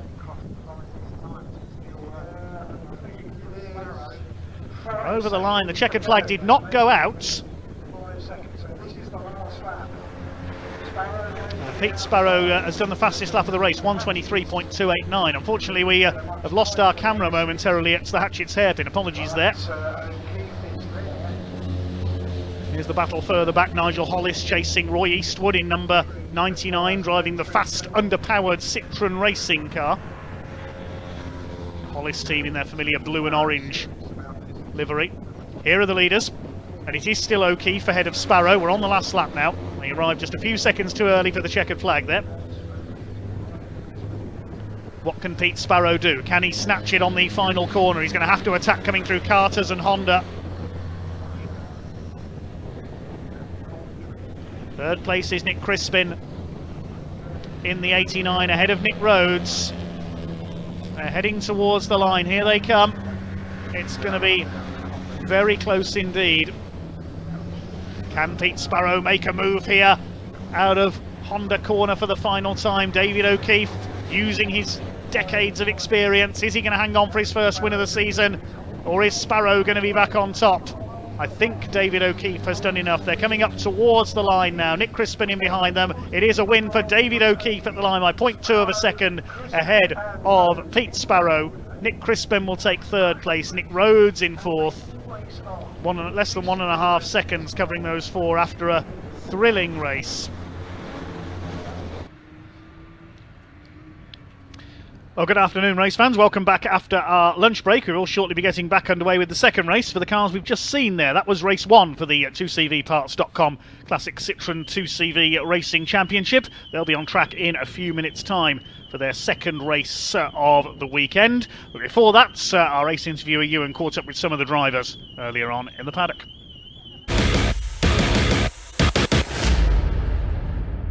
So here we are then, it is the 2CVs time. Exciting stuff on BARC TV, because we've not experienced much of these, Gary, but you're going to tell us all about them, because Gary's in last year's championship winning car and our pole sitter, so no pressure. No pressure. Yep, if the car goes on to pole, it's the car. If it doesn't go on pole, it's me. So that's the challenge of it, but it's a great car, and it gives you a lot of confidence to drive. Conditions are great. It's a nice sunny day. Yesterday was a bit rainy in testing, so it's just foot down, go as fast as you can. Now, these are new to us a little bit, so tell us about the vehicle. And Adam, if you can get inside one of these, it would be absolutely... Can we get a door open? Let's have a look inside, because this is all fresh for a lot of our viewers. Lovely vehicles. One thing I've noticed looking down the paddock here, on several of the cars, there's multiple names on the windows. Can you explain the reason behind that? Yep, so one of the big draws about 2CV racing is that each year we have a 24-hour race. At the moment it's held in Snetterton.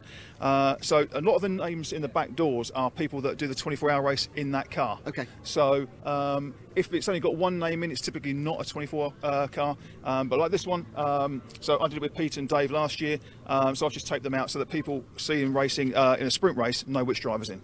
And who won the championship in this car last year? So Pete won the championship last year in the car. He's lent me the car for the season because it's not racing. But if you look over your shoulder, he actually is racing in someone else's car because he can't stay away. I mean, I get the sense this is a very family environment series, isn't it? It is. It really is. You know, so looking up and down here, if someone's got a problem, like I had a problem yesterday, I needed an airline to clean out the carburetor, and Nick Crispin is racing, lent me his compressor.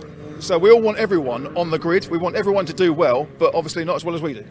It is great to look down the line and see all these 2CVs. We cannot wait to see them going out there. Now, let's talk about your qualifying laps, because explain how the qualifying works, because there are two races, one today, one tomorrow. Yep. There was also two qualifying sessions. Yep. For some of those races, the drivers switch over. Yep. What's going on in 2CVs? Okay, so in the championship, you can, to encourage more people to come in, you can either do the whole championship and every race on your own, which is what I'm doing, or you can share the car.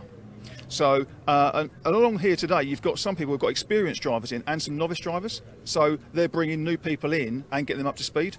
So with Quali 1, Quali 2, for example, I did both because I'm doing both races. But if you've got someone sharing a car, then the first person who does Quali 1 has to do race 1. Okay, yeah. And the person who does Quali 2 has to do race 2. But then the good thing is that they share each other's points for the championship. Fine. So there's no penalty. Like Luca and Sandro, father and son are driving car 30, both equal in terms of talent, but it's father and son. But they're doing it together and they share their championship points. So there's no penalty in having someone else in your car. That is absolutely... Did you follow all of that? Did you get that, yeah? Now, let's talk about your qualifying. It was fantastic. It's cooled down now. The clouds come over and the track is cooling. Yeah. How was qualifying this morning, though? Okay, so... yesterday we had the car set up because it was a bit greasy and a bit damp and a bit cool. So we went out today and it was a bit more lively. Okay, the cars were skidding around a lot more. The guys were putting some rubber down, which did help. But so it's different. But you know, a few early laps caught us out a little bit. But there was also people that weren't testing yesterday that arrived today. So there were some newbies out trying to pick up the track because we've not been here since 2014. So there's a bit of mix of that, but it evened itself out. I ran with my teammate Dave. So our strategy was to go around together. Because aerodynamics in these things is a little bit challenging, but two cars do run faster than one. So our tactic was, as people would expect, go out, run together, and see what happens. So I led to start with, and then Dave led to see which combination was the fastest. So you are using each other's slipstream, yeah? Correct. Yeah. So I've got the drag, Dave's got the turbulence at the front. So together, it's probably worth a second a lap round here. Wow. Big difference. And then the two cars being so distinctive, people see them coming, they see the speed, and you get through traffic easy.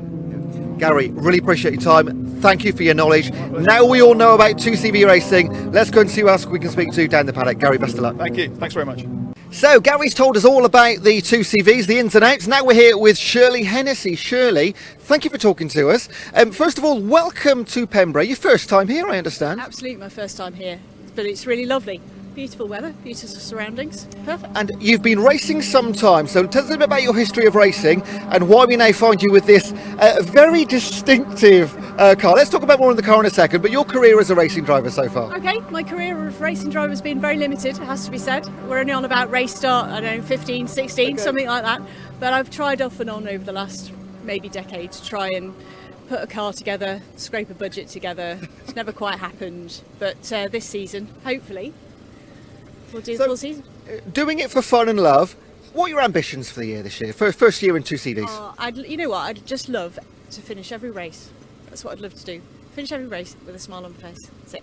Well, you can give plenty of people a smile with the car. You've called it, Adam, have a look at here. So the car's called Rhubarb. Tell us about the car. Okay, Rhubarb. Rhubarb belongs to Maria, actually, and that's how I got into this. I met Maria at a racetrack, it was Anglesey, I think, many years ago. And she jumped out on me and said, "Do you have a race licence?" And I said, "Well, yes, I do, but don't use it very often." And she wanted to put together a girls' team for the 24, and that's how I came into this. I've done the 24 with them. So you have raced 2CVs in the 24, but this is your first season of racing. This is my first sprint season, so very different. It's all action. Now you're lining up today, 19th, 20th on the grid. You're going to have plenty of fun and action out there, aren't you? Yeah, we certainly are.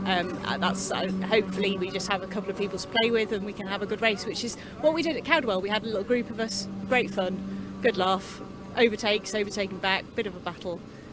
Great. Absolutely. Shirley, best of luck. Thank you for talking to us. Look forward to speaking to you throughout today and the rest of the season as well. Lovely. Thank you very much.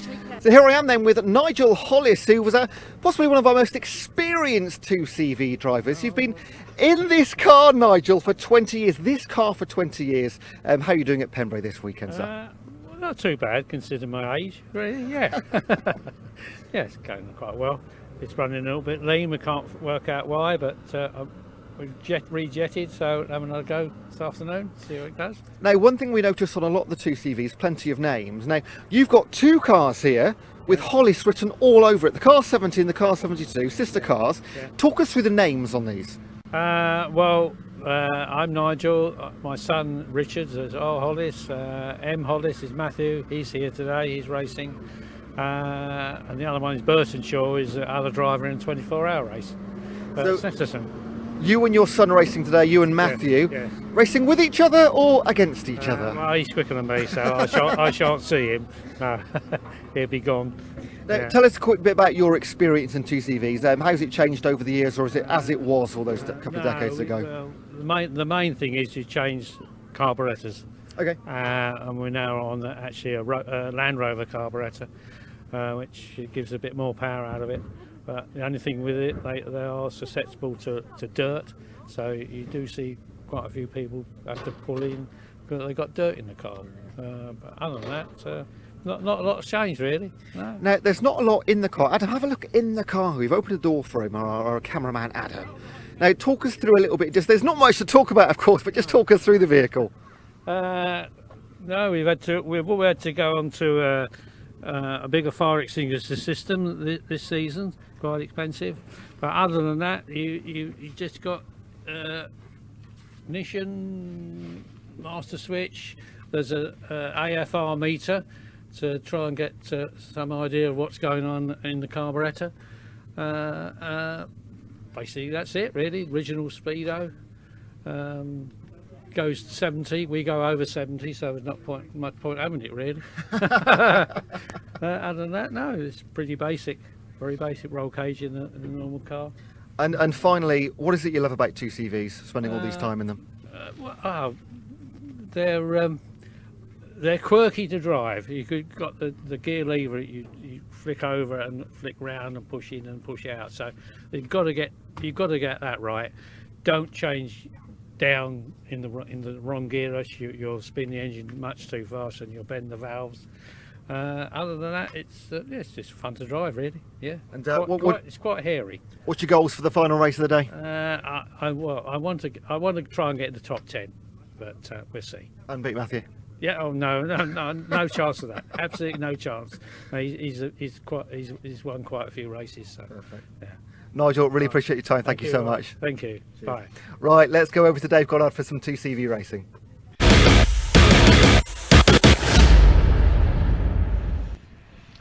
Thanks, Ewan. Well, I cannot wait for this next race to get underway. Race 2 of the weekend for the 2CVparts.com Classic Citroën 2CV Championship.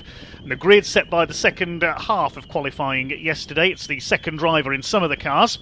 But on pole position is a man we just heard from, Gary Adnett, at number 97 in the Team Lion car. Alongside number 96, the best ever qualifying effort by Chris Hall, driving for Pork Pie Racing. Pork pies.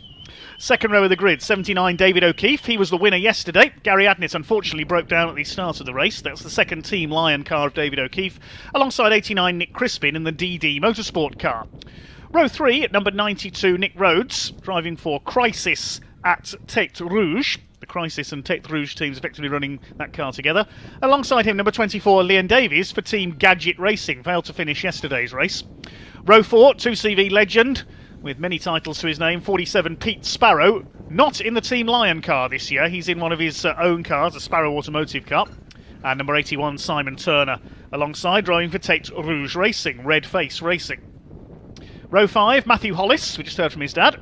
Matthew Hollis in the family number 72, alongside 99 Max Wire in the Fast Underpowered team car.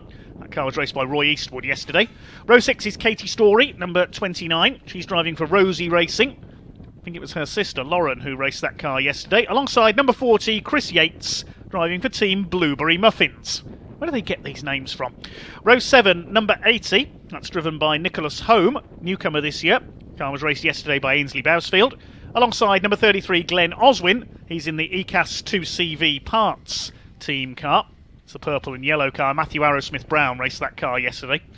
Row 8, we have Mick Story, number 22, in the other Rosie Racing car, alongside Luca Proietti in the Bacon Racing car. Father Sandro drove that car yesterday, had some problems with it, so hopefully Luca is there. Row 9 is the man we've just heard from, Nigel Hollis, in the Hollis Motorsport number 70, alongside Shirley Hennessy in number 35, the car known as Rhubarb, run by a team called Blueberry Tarts. And the final 3 cars on the grid. Number 41 is driven by Sir Aubrey Brocklebank, and yes, that is his real name. Classic 41 Factory Racing, alongside Lawrence Broadhurst.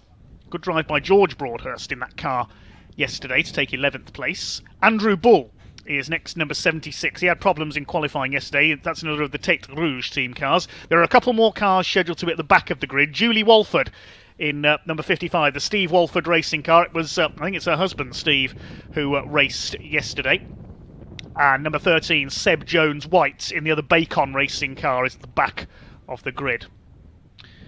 We've got a bit of groundwork going on. That's the reason for a slight delay here. A hole has appeared at the side of the track, just out of Dibeni, that is. Presumably a truck has dug that up. So a few repairs needed. You don't want to hit a pothole on the side of the circuit at race speed, even in a 2CV. That will cause problems.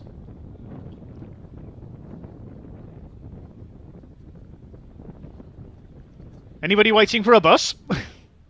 They've been doing bus tours of the circuit, would you believe, during the lunch break here at Pembrey. Some old Bristol VR buses there. I think that's East Lancashire Coachworks bodywork they've got on them as well. Yes, I'm a bus fan as well. If it's got wheels and an engine, I'm there.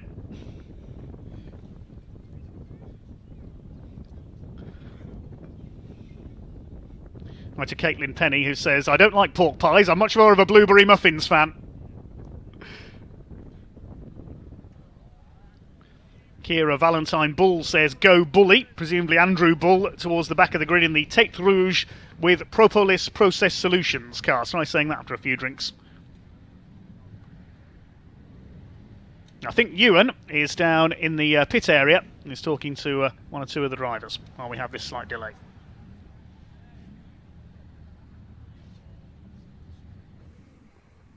Thank you very much, Dave. Well, we're not quite in the pits or in the paddock or in Park Fermé. We're actually just on the edge of the track here as we've got some repairs going on in the background, hence the delay. We're just waiting for the 2CVs. And I'm here with Martin, owner/patron of the Team Line. You've had a great... 2CV Team Line. 2CV Team Line. You've had a great start to the weekend. Let's have a chat about your experience and history of Team Line. Well, I read Autosport from when I was in short trousers, and I used to go to Snetterton. I was a marshal there when I was at school, and then eventually I could afford to buy it every month, and things went on, and I'm in the picture frame trade, and the chap called Jem Marsh, who some oldies might know, he developed the Marcos cars. He said one day, why don't I do it? So I went through the bits, I did the ARDS test, and got all the kit, and we raced at Mondello, and it was all exciting, and after a few laps you realise it's a lot harder than it looks on the telly. And gradually I realised I was a better team manager than race driver, and 10-15 years ago I paired up with Pete Sparrow, and we make a good partnership. He's a guy who he was in the first race at Mallory 32 years ago, I think. Wow. And it's worked out quite well. We've never had a bad word, and we've been quite successful. We've won the 24 hours 6 times, and numerous it's very hard to win the 24-hour race, very hard, and so it goes. And why the passion for 2CVs? No idea, really.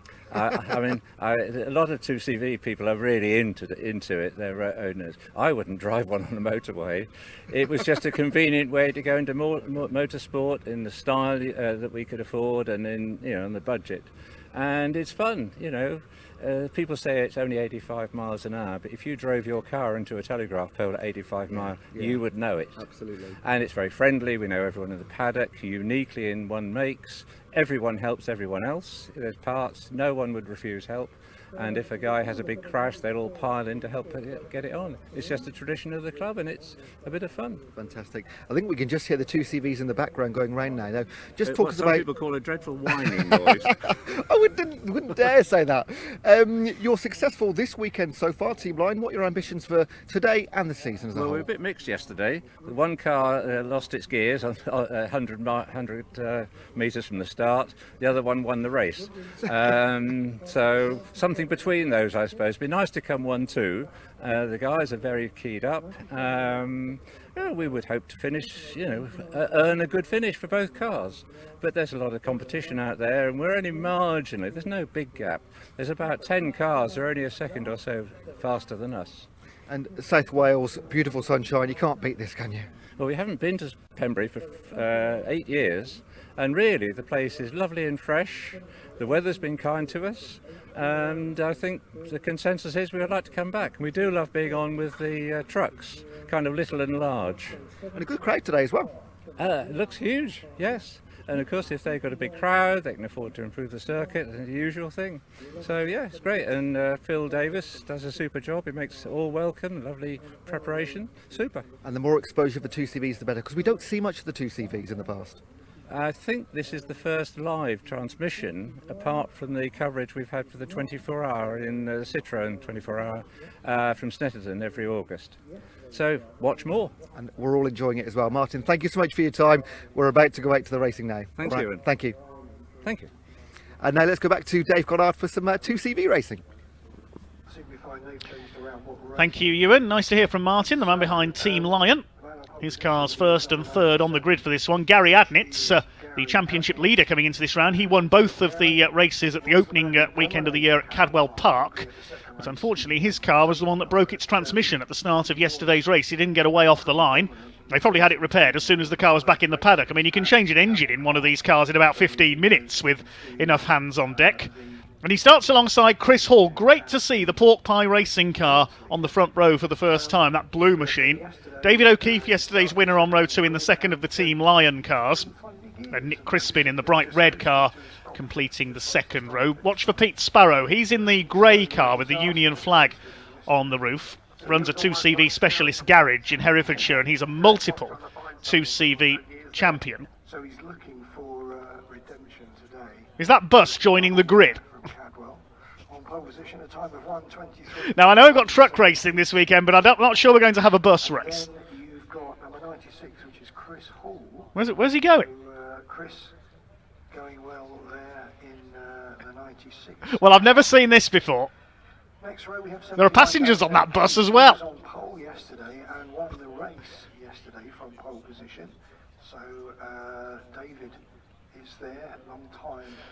Well, it's fair to say in motorsport that 2CVs and buses have never been seen on the same grid. Oh, there's the other one. We are going to have a bus race. Ever 2CV race at Mallory Park in 1989. And he's been I won't peddle the obvious joke about 2 buses turning up at once. Since then, he's actually won the. Have they got lost on the way back to the paddock or something? 6 times.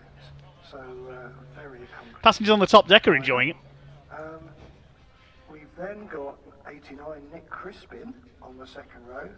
He had a Just waiting to see what these buses are doing. He's heading into the pit lane, I think. orange and black car. Well, I've never seen that before. Roads in number 92. That's the green and blue machine. I think he's missed the pit lane entrance. The bus driver's missed the pit lane entrance, look. Oh my goodness.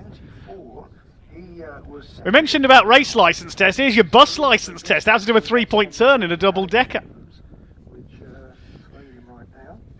And then the man you've got to watch for, number 47, is Pete Sparrow. The bus has missed the pit lane entrance and he nearly ended up joining the green flag lap for the 2CVs. That is absolutely extraordinary. Taken this car on to see if he can develop it. Right, well, Bristol VR bus. He got fastest lap, he came second. He's a Bound for Tenby, according to the destination blind, along the Welsh coast. and he really is the danger man. Now he's got to do a 180-degree left. He's going to have to do another 3-point turn here if he's not careful.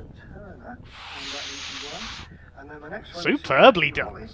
In 72, Well done, South Wales Transport. 99. The next row we get Katie Story in 29, and she's part of the commentary team. I have seen a race for Routemaster buses. It was at Northampton Stock Car Stadium many years ago. It's on YouTube if you want to find it. But anyway, it's time to go 2CV racing. Gary Adnett in pole position looking for win number 3 for the season. It's a green flag lap, then a standing start, 15-minute race.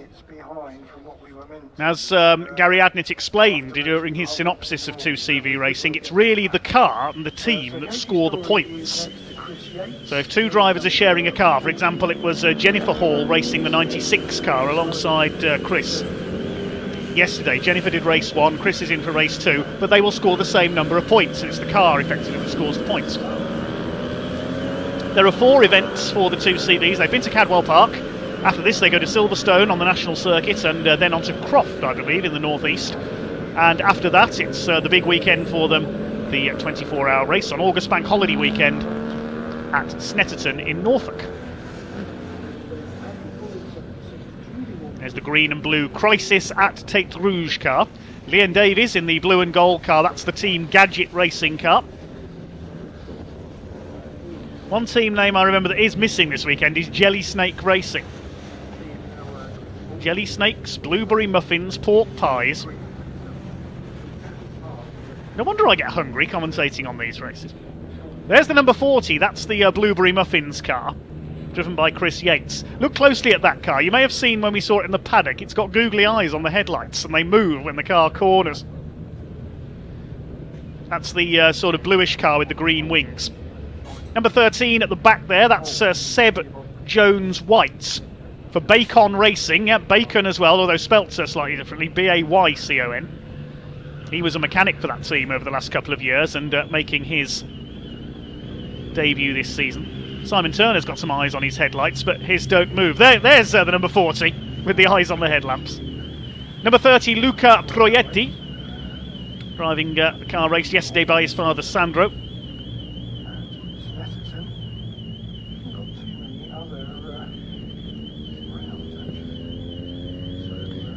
Okay, they're pulling into line on the grid then. If this is anything like the race they had yesterday, which we saw during the lunch break, this is going to be an absolute belter.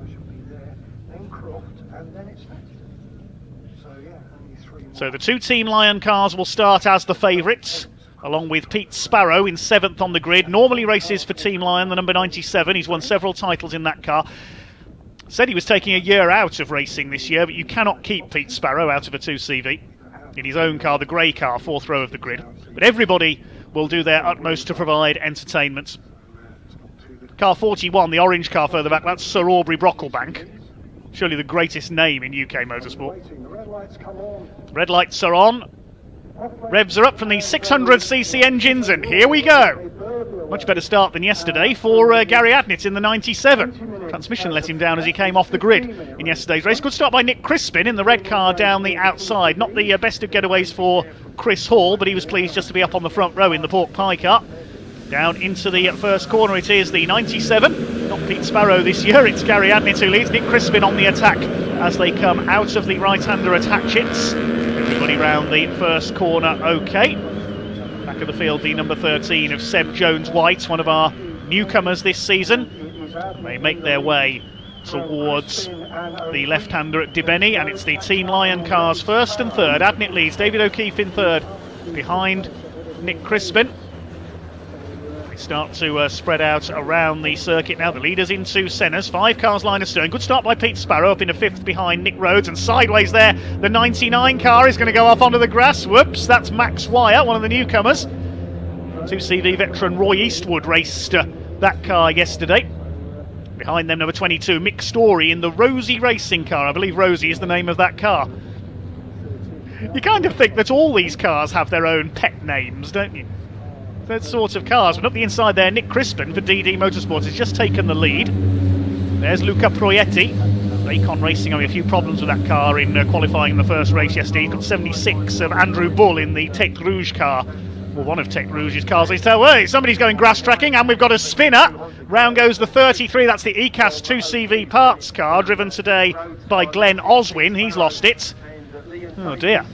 So a bit of a change in the order at the front. Nick Crispin's taken the lead, and 97 has been shuffled back into about 4th place there. So it's all change at the front, because Gary Adnett was shuffled back to 5th place. So we've got a cloud of smoke there. Is that Pete Sparrow?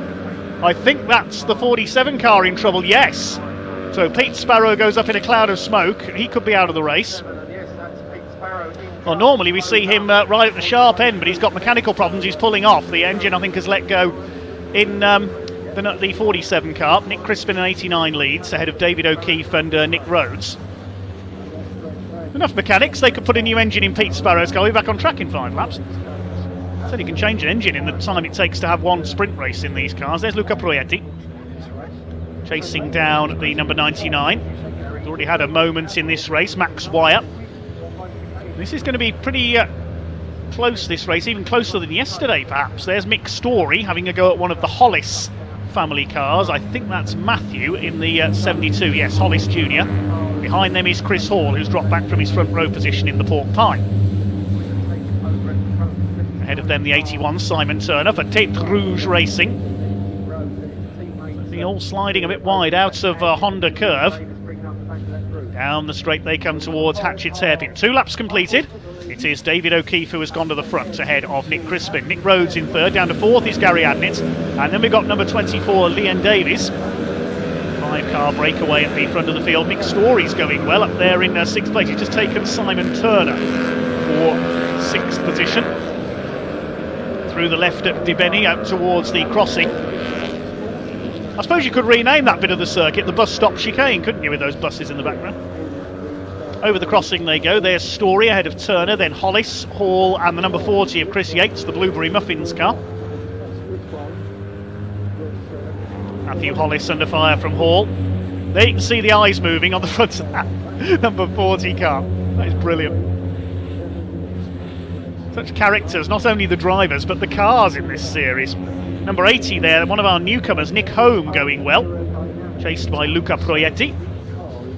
Sandro and Luca Proietti used to race in Fiats in years gone by, as did Martin Ryman, who raced the number 41 car yesterday, now raced by Sir Aubrey Brocklebank. Brilliant name, though. It sounds like a character of Tom Sharp novel. There's the number 29, that is Katie Story, racing one of the family 2CVs. You can see all three of the Story family's names on the side of Rosie. Well, I don't know which car is called Rosie. They've got two cars out here, Rosie Racing. Through they come. There's Sir Aubrey in the number 41. True eccentric at the wheel of the orange 2CV there, chasing the number 70 of Nigel Hollis. Further back there's Lawrence Broadhurst, number 48, based in Cannock in Staffordshire, the SL racing car. Somebody's pulled off there on the inside of the home straight. We've got yellow flags as well coming out towards the crossing. There's a car pulled off. In fact, there's a couple of cars pulled off, I think. We've lost Seb Jones-White. He's the car stopped on the inside by race control. As up the inside goes Matthew Hollis, slides past Simon Turner in the Tower Citroën Specialist sponsored Tête Rouge car. Look at getting sideways there, Matthew Hollis, in the almost Gulf liveried number 72. Behind them 76, that is the car of Andrew Bull. He's come through well from the back. Side by side with Chris Hall in the number 96, that's Pork Pie Racing. Max Wire up the inside, recovering from running wide earlier on.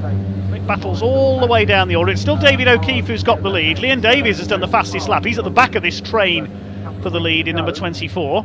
O'Keefe defending, looking for 2 wins this weekend. Here comes Gary Adnett on the inside, Nick Rhodes on the outside. Crispin holds second, Nick Crispin in the 89 for DD Motorsports. Nick Rhodes ran a bit wide there through the hairpin in the green car. That's the Crisis at Tête Rouge car. Crisis Motorsport used to be an independent team, now running in conjunction with Tête Rouge Racing, hence the name. Side by side for fourth with Team Gadget Racing. 24 driven by Leon Davies. Mick Story has escaped into 6th place, then it's Matthew Hollis, Simon Turner. Andrew Bull's up to 9th, he's going well. Chris Hall in 10th. Luca Proietti having a quiet race in the number 30 car, and here comes number 40. Watch as he corners. See the eyes move across the headlamps on Chris Yates' car. Max Wire on the grass again.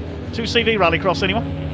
So number 80 goes by him. That's Nick Home in the ATB car. Experienced Ainsley Bousfield raced that car yesterday. Nick Home, the newcomer, on board today. Simon Turner on the back of Matthew Hollis for this group, battling for 7th place. Mick Story's rather on his own. He's 4 seconds off the lead battle. The top 5 are covered by less than a second as they crossed the line last time through. And sideways there goes the number 80. That's caused a bit of a ripple in the pack there. We saw a few cars run wide out of Honda Curve. I think it was the number 80 of Nick Home who got sideways. Matthew Hollis stood at the head of this group in the 72. David O'Keefe leads Nick Crispin. Now here's a car recovering after an earlier spin. That's the ECAS 2CV parts team. They've had a few wins in the 24-hour event in the past, that team. I believe Roy Eastwood used to drive for them at one time. Glenn Oswin on board today. 2 cars out of the race. Seb Jones-White has pulled off, and of course we saw Pete Sparrow go up in smoke. Rare retirement for Pete. Leon Davies, a bit of bodywork loose on the front of his car. He did get a warning for contact in yesterday's race. He hit the back of Nick Crispin coming out of Honda Curve, and Crispin did well to save it from spinning. Leaders along Speedway Straight. It's Team Lion now running 1 and 2. 97 of Gary Adnett has come through into 2nd place. Rhodes in 5th. Here comes Mick Story. Now he's catching the leaders slightly now. Of course, the 5 at the front battling with each other, losing time to those behind. A multitude of hues of blue in this battle. Nick Home alongside Chris Yates. Loving the odd door on the back of that car. Use parts of any car to keep these cars running. Luca Proietti runs a bit wide there. That's is that Luca? No, it's the 76 of Andrew Bull, sorry, the similarly coloured car. Luca Proietti's further back. Andy Hollis continues to lead this battle for 7th. Simon Turner in the red 81 car on the inside as 96 Chris Hall runs a bit wide and nearly into the side of Andrew Bull there. Chris Yates takes the opportunity to go around the outside of about 3 cars in one move, which is something you don't very often see on that part of the circuit. Meanwhile, battle is joined for 2nd place as Nick Crispin goes side by side with Gary Adnett, and that's allowed David O'Keefe to escape a little for the lead. And here comes Liam Davies on the inside. Gary Adnett's caught on the wide line, and the Team Lion car, which won last year's championship in the hands of Pete Sparrow, is going to go down to 4th because Liam Davies goes through in number 24. Nick Rhodes could get through for 4th as well in the 92, the Crisis car. And Mick Story all the time is inching up on them. He was about 3.5 seconds off last time through. We'll see if he's closed by any stretch here. Adnett is down to 5th because Nick Rhodes has gone through. Now Nick Rhodes looking to attack Liam Davies for 3rd position in the blue and gold gadget car. Nick Crispin, meanwhile, is getting ready for an attack for the lead. 5 minutes of this race to go. We're at 2/3 distance. This 2nd race of the weekend for the 2CVparts.com Classic Citroën 2CV Championship. There is Lawrence Broadhurst, fairly new to 2CV racing. George Broadhurst took that car to an excellent 11th place yesterday. There are the leaders, and Nick Crispin has not taken the lead away. It is still David O'Keefe who leads as a car stopped on the exit of Spitfires there. Who's that? It's a blue car, I can tell you that. There's a few blue cars in this race, so we won't hazard a guess yet as to who it was. Has the gap come down for the others? Yes, Mick Story is close to within 3 seconds, about 3 seconds now of those ahead of him. Here's the group for 6th place. Look at this, headed by Simon Turner. It's anybody's race behind him. Here comes the 76 of Andrew Bull. Now he started from the back of the grid in the number 76 Tête Rouge with Propolis Property Solutions run car. 99 behind him is Max Wire. Then the Hollis family together now. No, it's not. That's the number 80 car, I apologise, of Nick Home.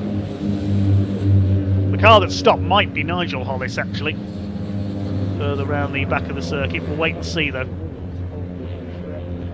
3 wide into Carter's Go. Look at that up the inside from Max Wire. He's going well. He's up into, I think that's 6th position now. We'll wait and see as they come through. No, Mick Story's in 6th. It'll be 7th, I think, for Max Wire as they come through. There are the 5 leaders. Nick Crispin still attacking to try and take the lead. Max Wire is up to 7th. He's gained 5 places in 1 lap there. That's sensational. And through up the inside goes Nick Crispin, has just taken the lead. Further back, Nigel Hollis is still going. It's not him that stopped at Spitfires. He's chasing Shirley Hennessy in number 35. The Blueberry Tarts car, known as Rhubarb. You can't make this stuff up. It's brilliant. The car that stopped, I think, looking at the timing screen, is Chris Hall. He stopped for a pork pie. Nick Crispin has an attack into Brooklands there, but he can't get the inside line away from David O'Keefe. David, probably the most experienced driver on the grid. He was in the first ever 2CV race held in the UK at Mallory Park back in the early 1980s. Here's the 2nd group. Simon Turner's got back ahead into 7th place now. Down to 9th is Max Wire. This lot of swapping places for fun. 55 in there, that's Julie Walford. She's going well, started from the back. And here are the leaders. Nick Crispin on the tail of David O'Keefe, but watch for that number 24, the Team Gadget car of Liam Davies. He's ready to launch an attack here. He might not get the chance because Crispin's moved across to cover the line. O'Keefe now covers into the hairpin. This is terrific. Up to the inside comes Gary Adnett. Liam Davies launching to the inside. Go, go, Gadget 2CV, he says. He charges up the inside. Can he get the lead? Not quite. He's got 2nd, though, behind David O'Keefe. Crispin down to 3rd. Then Gary Adnett side by side with Nick Rhodes. What a magnificent race this is.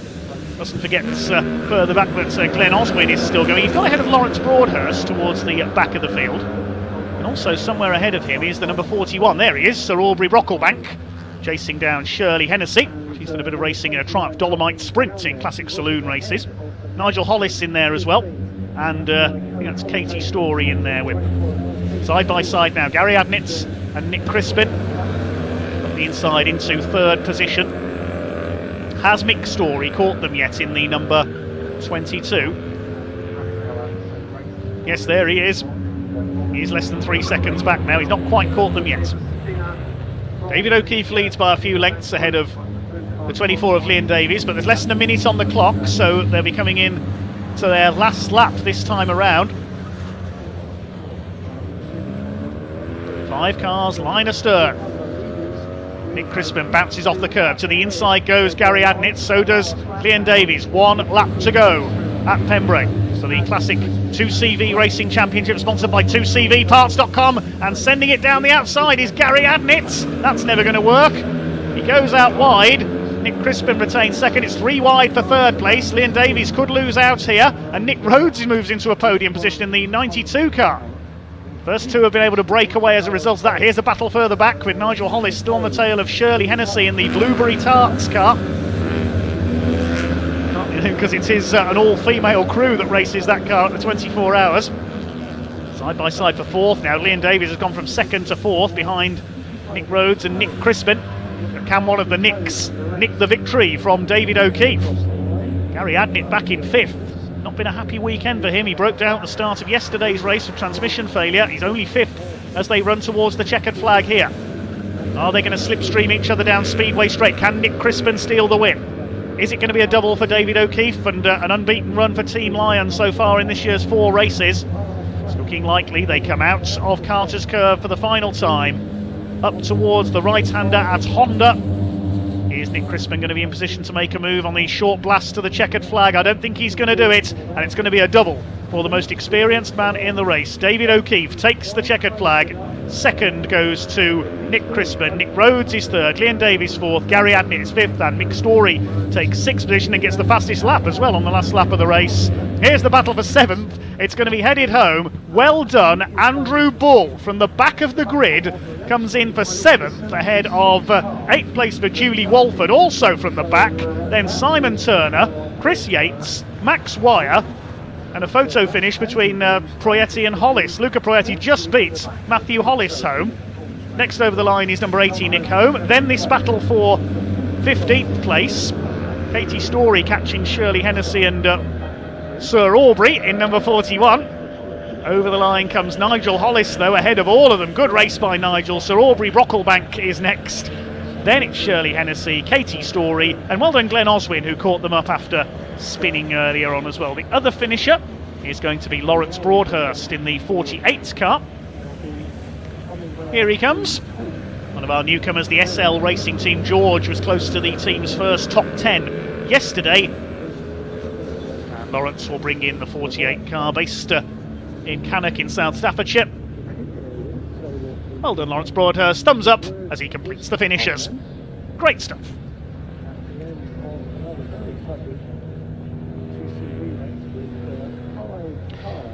Well, that was absolutely wonderful. I'm sure you'll agree. Proof that you don't need an immensely fast car for good motorsports. 2 wins for David O'Keefe. It's 4 out of 4 for Team Lion in 2022. They now move on to Silverstone and to Croft before the big one in August, the 24-hour race. If you can get to Snetterton on August Bank Holiday weekend, do not miss that. It's a great event. Winning margin was 0.141 of a second. The top 4 were covered by less than a second, and Mick Story on the last lap in 6th place got the fastest lap. Well done, Rosie. Fair play to Andrew Bull and Julie Walford as well. They started from the back and came through to finish in 7th and 8th. Number 80 car there, known as Bumble, driven by Nick Home. Like I said, it wouldn't surprise me if all these cars have their own names. There's Rhubarb, driven by Shirley Hennessy. Let's have a look at the results of that one. The provisional result then: a win for David O'Keefe by 0.14 of a second ahead of Nick Crispin. Nick Rhodes taking 3rd ahead of Leon Davies, and Gary Adnitz rounding out the top 5. Mick Story took 6th position in the fastest lap, only 2 seconds off the race victory after catching the lead battle up. Well done, Andrew Bull 7th and Julie Walford 8th, both from the back of the grid. Simon Turner 9th and Chris Yates completing the top 10. Max Wire 11th, ahead of Luca Proietti. A quiet weekend for Bacon Racing. The Hollis family 13th and 15th. Matthew 13th, 2 places ahead of his father Nigel. Nick Home in between the two there. And further back we had 16th place for Sir Aubrey Brocklebank. Shirley Hennessy was next ahead of Katie Story and Glenn Oswin, with Lawrence Broadhurst completing the 20 finishers. Chris Hall, who started on the front row, sadly dropped out after 7 laps. Pete Sparrow, a rare engine failure for him. And Seb Jones-White sadly dropping out on the first lap. Let's head down to Ewan in the pit area. He's in Parc Fermé with some of the drivers. Oh my God, that was a race. I mean, Nick was up and then dropped back, and then you had your teammate on your tail. And Thank you, Dave. We are down here in Parc Fermé. What an absolute joy it is to watch these 2 CVs. We've not had them before, but my goodness, they are here to stay, I would imagine. Let's speak to the 2 Nicks here, who are 2nd and 3rd, 3rd and 4th yesterday, chaps. You promoted yourself both by 1 position. First of all, yourself, Nick, talk us through your race. Good start.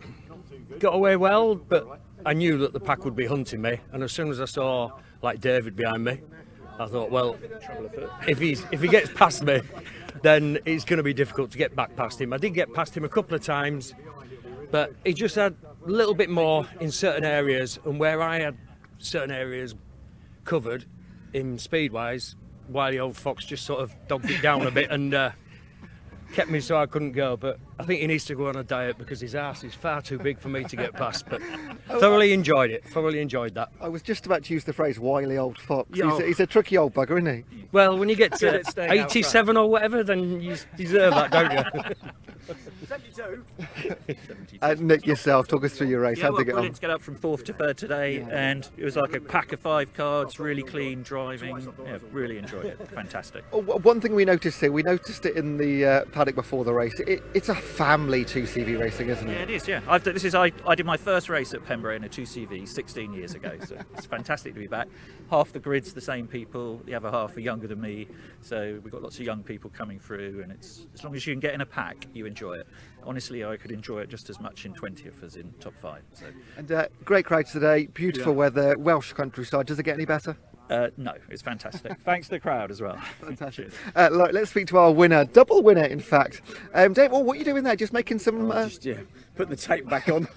Congratulations, first of all, 2 wins. Thank you very much. Talk us through that one. Was that a little bit easier? Or I mean, you've got this pack of 5 at the front there, and 2 CVs. We're learning here, but they do seem to run in packs, don't they?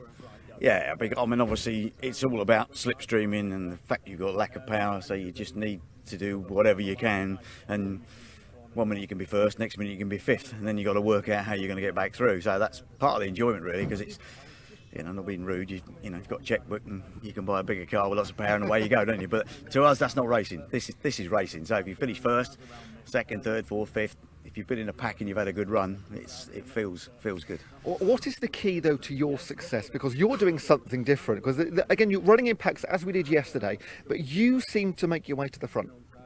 It's not always that easy because I mean, obviously, you have to do the best you can with an engine, and you have to try and get the best out of the handling.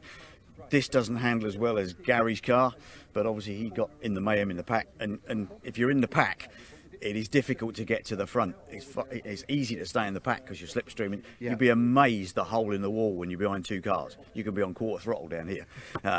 So it makes a massive difference because you're not exactly talking aerodynamics here, right? But that's part of the enjoyment, is working it out. And it can take you like 3 laps to perhaps get back to where you were, so. And of all the tracks that you race, how much do you enjoy Pembrey? Pembrey's marvellous. I mean, it's good. I mean, the layout, look at the people that are here now. It's been a good weekend for us. Obviously, the weather makes it. We all think, oh, we're going to Wales. Here we go. Better take some decent tyres. But, when it's like this, it's absolutely superb. Yeah, I mean, I've done it lots of years here. Some have been ridiculously wet and some have been like this. No, it's good. We've been spoilt by the weather, and we've been spoilt by you and the 2CV, so thanks very much. Very kind, thank you. We look forward to seeing more. Can't wait for more 2CV. So coming up, we've got 2 more races to show on BARC TV this afternoon. We've got the pickup trucks there, 3rd and final race of the weekend. Also closing out for us is our headline is the British Truck Racing Championship. So to bring you all of those, we've got a bit of a gap now, but we'll hand back to Dave Goddard.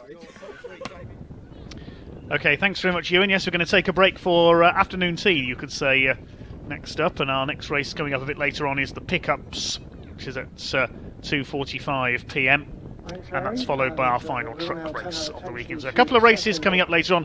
Thank you for some of your comments during the 2CV race. I'm glad everybody has enjoyed that one. What they are, I'll give you the numbers. Just looking through some of your comments here. Thank you to NC, one of our commenters, who said that the Rosie Racing cars, the car called Rosie is number 29, that's the car Katie Story was driving. Mick's car, number 22, is apparently named TikTok. We don't know why. Like I said, all of these cars have their own names. Great shame for Pete Sparrow after that engine failure there. He went up in smoke. 30 and 13, 3-0 and 1-3. It's 2 and 33. And I'm loving Dan's comment here. Says they must use boxes of pork pies for success ballast. Well, we've got some racing from yesterday to show you during this break, so we're going to take a look back at some racing from Saturday here at Convoy Cymru 2022. We'll be back with you a little later on for our final race of the weekend for the pickup trucks.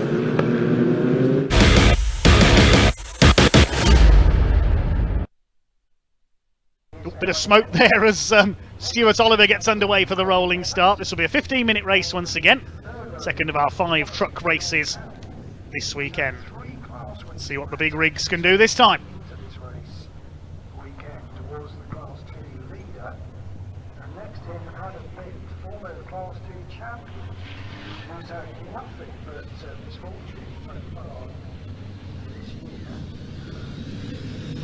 Tom O'Rourke on the second row, the boss of MV Commercials. Never been to a truck race meeting, Tom, until he attended Convoy in the Park to display some of his trucks from MV Commercials, his company, and then on seeing the sport decided he was going to have a go. 6 Division 2 trucks, yes, John Bowler sadly is not there. Adam Bint's back out though after a few problems in the first race. It's a real fan favourite, the Oxfordshire driver.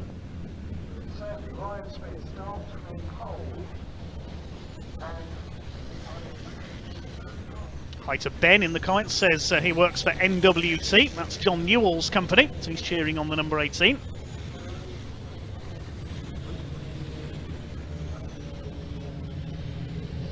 There is Ryan Smith. Can anyone stop the 6-time champion from pole position?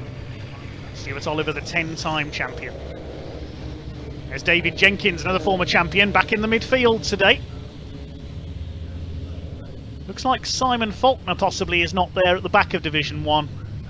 So maybe he did have further problems in race 1 and couldn't rectify them. Brad Smith at the back in the beige number 16. Pace starting to quicken then. Ready for truck race number 2 of the weekend. Another 3 coming up tomorrow. Smith and Oliver, the 2 bonneted trucks together at the front of the field. Jock Borthwick going for a double in Division 2. Can he defeat Luke Garrett once again? The big rigs ready to rumble here at the home of motorsport in South Wales for the 2nd time this weekend. There's the Division 2 6 at the back. John Powell in the blue and green truck, the championship leader. The revs beginning to rise. Flypast continuing overhead as we're ready to rock and roll. The 2nd truck race of the weekend comes up towards the red lights and we are underway.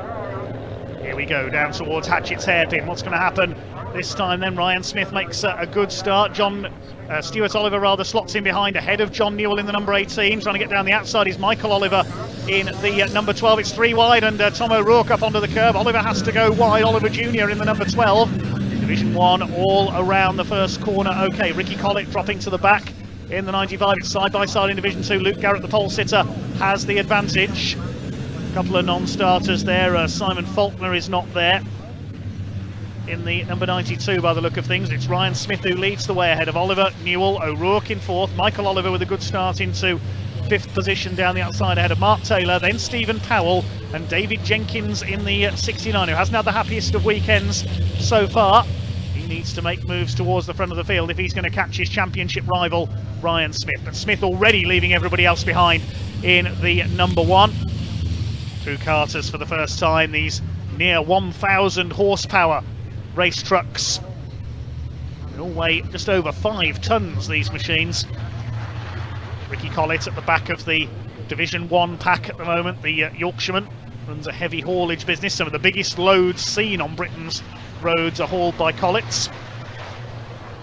Ryan Smith already with several truck lengths of lead, nearly 2 seconds over Stuart Oliver at the end of lap number 1. What a magnificent sight they make as they charge into Hatchett's Hairpin for the second time. Ricky Collett up the inside. He's going to take both of the Reed brothers in one move. He's taken Craig, he's taken Simon as well. And Reed's not having the best of starts this race. Luke Garrett leads Division 2 ahead of Jock Borthwick. Craig Evans going well up there in 3rd in the number 10 ahead of John Powell. He led the championship coming into this round with 3 wins at Brands Hatch. Tom O'Rourke going well here, and Michael Oliver in the number 12. He was in Division 2 last season. A number of drivers have moved up a division this year. Stephen Powell and Craig Reed among them.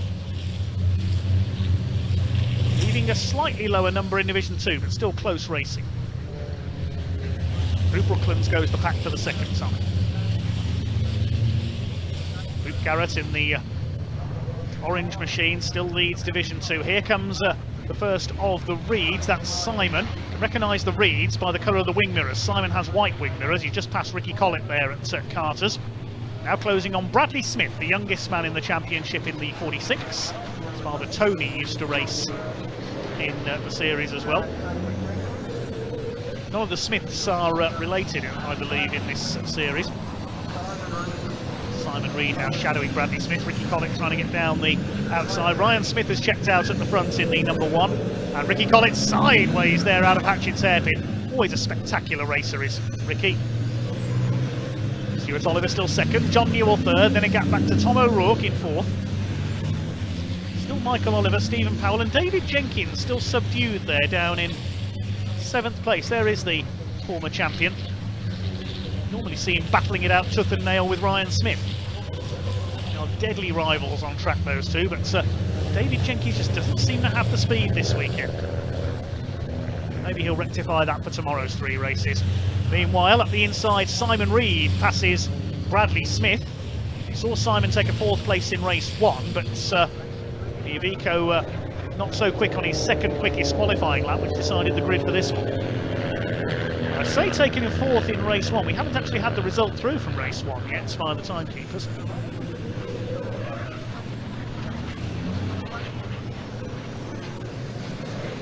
Lead is up to over 4.5 seconds now for Ryan Smith. Here comes Craig Reed attacking the MAN of 46 Bradley Smith. The Iveco up the inside. I don't think he'll get through there. Here come Division 2 and Jock Borthwick up the inside takes the lead from Luke Garrett. So we have a change of leader in Division 2 down the straight there. 3rd place behind them is Craig Evans. It's John Powell, Brad Smith, and good to see Adam Bint still running in his Volvo white Aerodyne at the back of the field. Bradley Smith staying ahead of Craig Reed. Here's Division 2. 2 MANs together. The older shape MAN of Craig Evans behind them. It's Jock Borthwick who holds the lead. Looking for win number 2 for today and for the season. See the steam coming off Luke Garrett's wheels there as Borthwick runs a bit wide. It's not smoke coming from the wheels, just steam from the water-cooled brakes. Powell in 4th place. Need to hang on to his championship lead, and the Volvo at the back there you see running on HVO fuel, a more green and more economical fuel being tried by Adam Bint over the last couple of years in his Volvo white. Here's the battle between Craig Reed, Bradley Smith and Ricky Collett. This is for 10th place. Ricky Collett on the inside. Goes through at Hatchett's Hairpin. Meantime, here's our leader. We haven't forgotten Ryan Smith. But he's probably wondering where everyone else has got to. He's over 6 seconds up.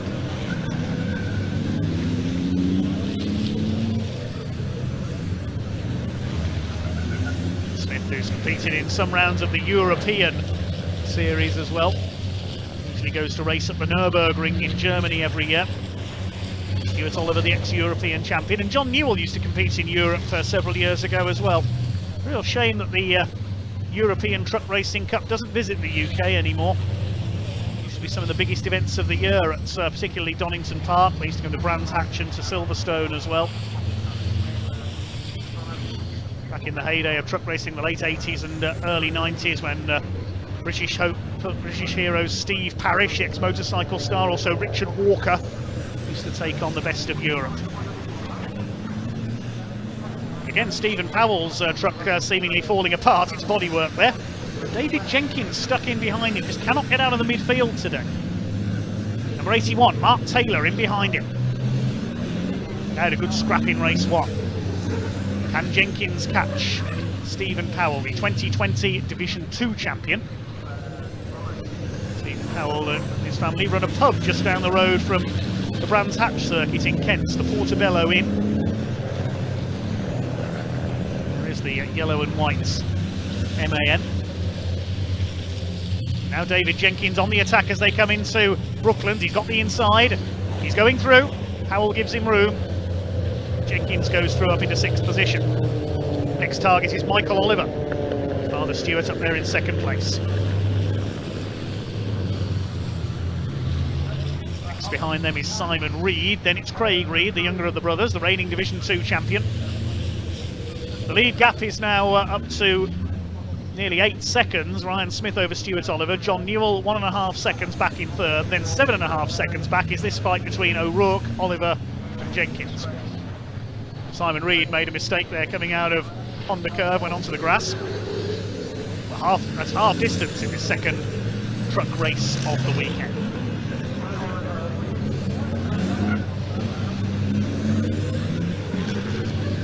Division 2 still led by Jock Borthwick, by just over a second ahead of Luke Garrett.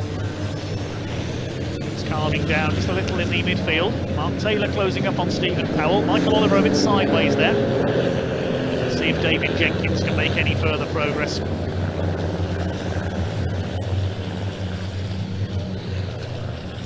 Taylor, the number 81, entered truck racing as a sponsor of Ryan Smith before deciding to have a go for himself.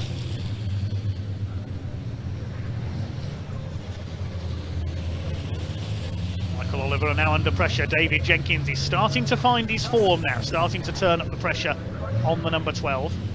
But all the time that Oliver is defending, Tom O'Rourke's escaping in 4th place. O'Rourke with, if memory serves me right, just 1 win to his name in truck racing so far. It was at Donington last year, if I remember rightly. The inside goes Jenkins. He's going to take Michael Oliver into the hairpin. He's through, up into 5th position, and Stephen Powell's having a go as well. He's seen a gap on the inside, and he goes through. Oliver's lost 2 places. Stephen Powell back up into 6th place where he was a few laps ago.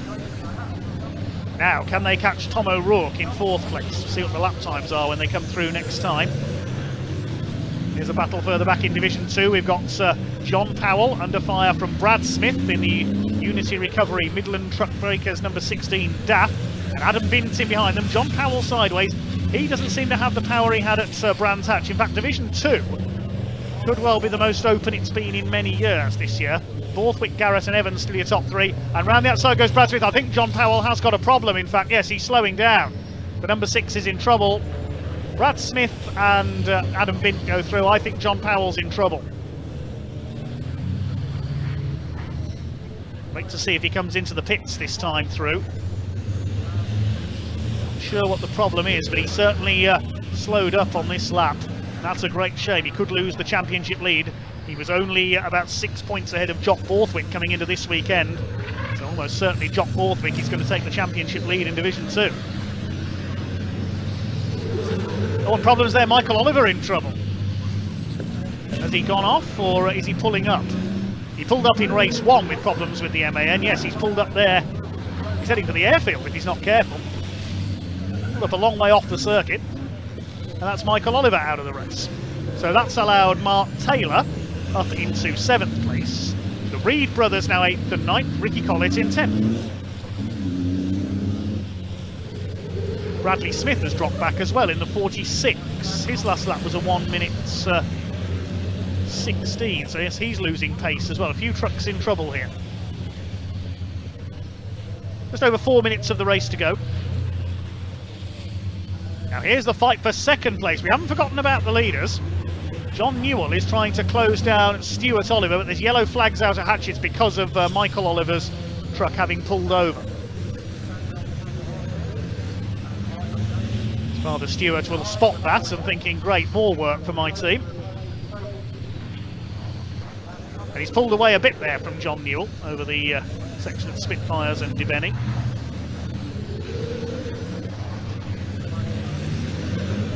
We're a long way clear of Tom O'Rourke, who's still in fourth, and nearly 10 seconds behind these two. The lead gap is nearly 9 seconds. Ryan Smith has run away and hid at the front of the field again. David Jenkins is about 2.5 seconds off Tom O'Rourke, and he is lapping slightly quicker, so we could see Jenkins up into the top 4 at the end of this race, I reckon. Oliver now pulling away again from John Newell in second place. Here's the battle for Division 2, and Luke Garrett is not letting Jock Borthwick get away this time. He beat him by about 10 seconds in race 1. There's Craig Evans in a rather lonely third in the group, and then the fight between Brad Smith and Adam Bintz. John Powell is still going, but he's dropped back. So he's trying to keep going to at least pick up some points. There's clearly gremlins with the number 6. Well, Borthwick heading for 2 wins out of 2 in Division 2, but more importantly, with John Powell down in 6th in class, Borthwick is going to take the championship lead as well. Well, there's Ryan Smith. We've barely seen him all race long. Back to his dominant form as we've seen over the last few years. He's showed 1 or 2 cracks in his form at Brands Hatch. It was a very open event indeed there. Ryan asserting his dominance once again. 2 minutes to go. Get a couple more laps out of this. Here's the scrap further back, Brad Smith and Adam Bintz. There's Bradley Smith. He's fallen away at the back of Division 1. John Powell still battling on. Now, what was his lap time that time through? Yes, 1 minute 18. He's definitely slowing down. In fact, he slowed right down there out of the hairpin. Ryan Smith is going to lap him. He's indicating left to show he's moving out of the way. Good courteous driving by John Powell. Knows there's a problem with that truck. He seemed to be struggling to get drive out of the hairpin there, so whether it's a gearbox or clutch problem, I'm not sure. It could be. He wants to pick up some points here, so he's going to try and keep going to the end of the race. Ryan Smith heading for victory, barring any mechanical malady with the Daimler, with the Freightliner body. Really is a stunning looking truck, that one. Here's the battle in Division 2, and Luke Garrett's getting aboard. Here comes the former champion in 42. He won't pass at the hairpin because the yellow flag is still out there. No passing under yellow flags or you'll be penalised. Let's Jock Borthwick go this time, but he's ready to attack. Try and snatch victory in Division 2. His second win of the season. 3 wins for John Powell at Brands Hatch, 1 for Luke Garrett and 1 for Brad Smith. It's going to be 2 for Jock Borthwick here if things stay as they are. We're on the last lap now. Ryan Smith has eased off a little. The lead gap has been cut to 7.8 seconds. Swings it through Dibeny for the last time over the crossing.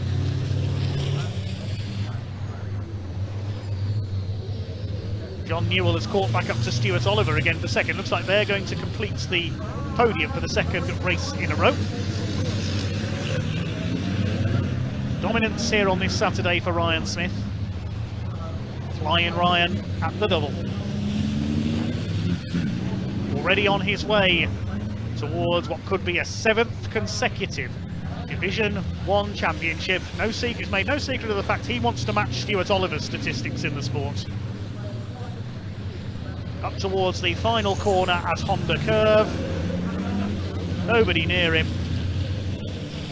complete dominance once again for Flying Ryan. He takes the checkered flag. 2 wins out of 2 here at Pembrey today.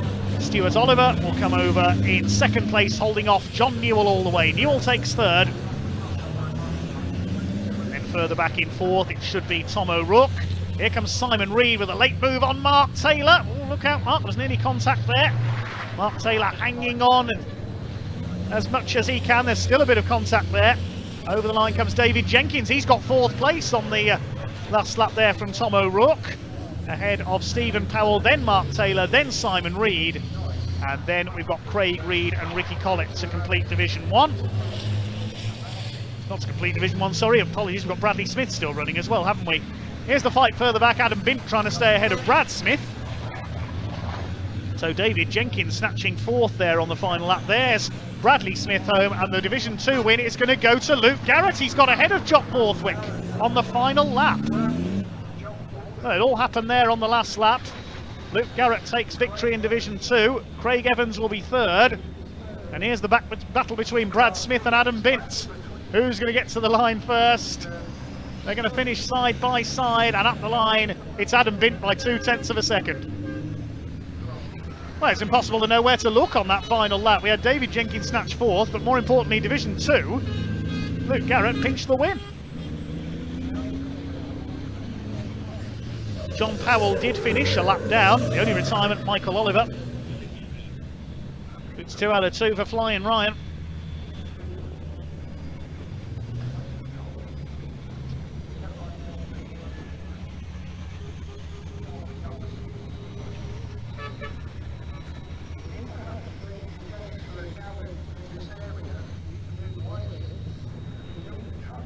So 15 more points for Ryan Smith and 15 points for Luke Garrett. Smith the winner by just over 7 seconds ahead of Stuart Oliver, who held off John Newell by just over a second. David Jenkins coming through on the final lap for 4th place. A better run from him ahead of Tom O'Rourke and Stephen Powell. Mark Taylor in 7th, just ahead by half a second of Simon Reed. Then brother Craig in 9th place, Ricky Collett and Bradley Smith completing Division 1. And then Division 2, Luke Garrett snatching the win on the final lap from Jock Borthwick. Craig Evans 3rd, and Adam Bint just beat Brad Smith by 0.2 of a second to finish 4th in class ahead of the DAF. The other finisher, John Powell, a lap down after a few problems. That one, Michael Oliver, as we saw, was a retirement. Outside the top 10, we've got Joe Wiggin, possibly one of the most experienced drivers on the grid in the Pantera Carpentry sponsored car. He's raced BMWs, been a champion in Mazda MX-5s, he's done Citroen C1s, he's raced everything, Joe has. That's the blue and white number 41 there. Alongside him will be Jack Byrne, the top newcomer in Race 1. He's been Irish Junior Rallycross champion, he's won the Ginetta Junior Championship in Ireland, he's raced Ford Fiestas as well. Behind him, Luca Osborne, number 81. Luca Marinoni Osborne's his full name. He's done Enduro car in a Ford car. He's driving for Accelerate Motorsports. And alongside him is Mike Paul, number 4, in the Directors' Cup, riding for LDR Performance Tuning. His 4th year in Minis. Describes himself as a full-time adrenaline junkie. Then we've got Frankie Taylor, number 32. Now, Frankie was quite successful in Junior Saloon cars and Ginetta Juniors in years gone by. Rookie in the Minis this year, alongside James Parker, number 30, driving for LDR, both of those drivers. John McGladrigan is next, number 34. He's both in the Graduates Cup for second-year drivers and the Directors' Cup for the senior racers, the man from Glasgow. He drives for Performance Tech Racing, raced karts several years ago, came back to racing in Scotland in 2019. So those are your leading runners on the grid. Clark Wells, the former stock car racer, Lee Pearce's teammate, is next, the 711.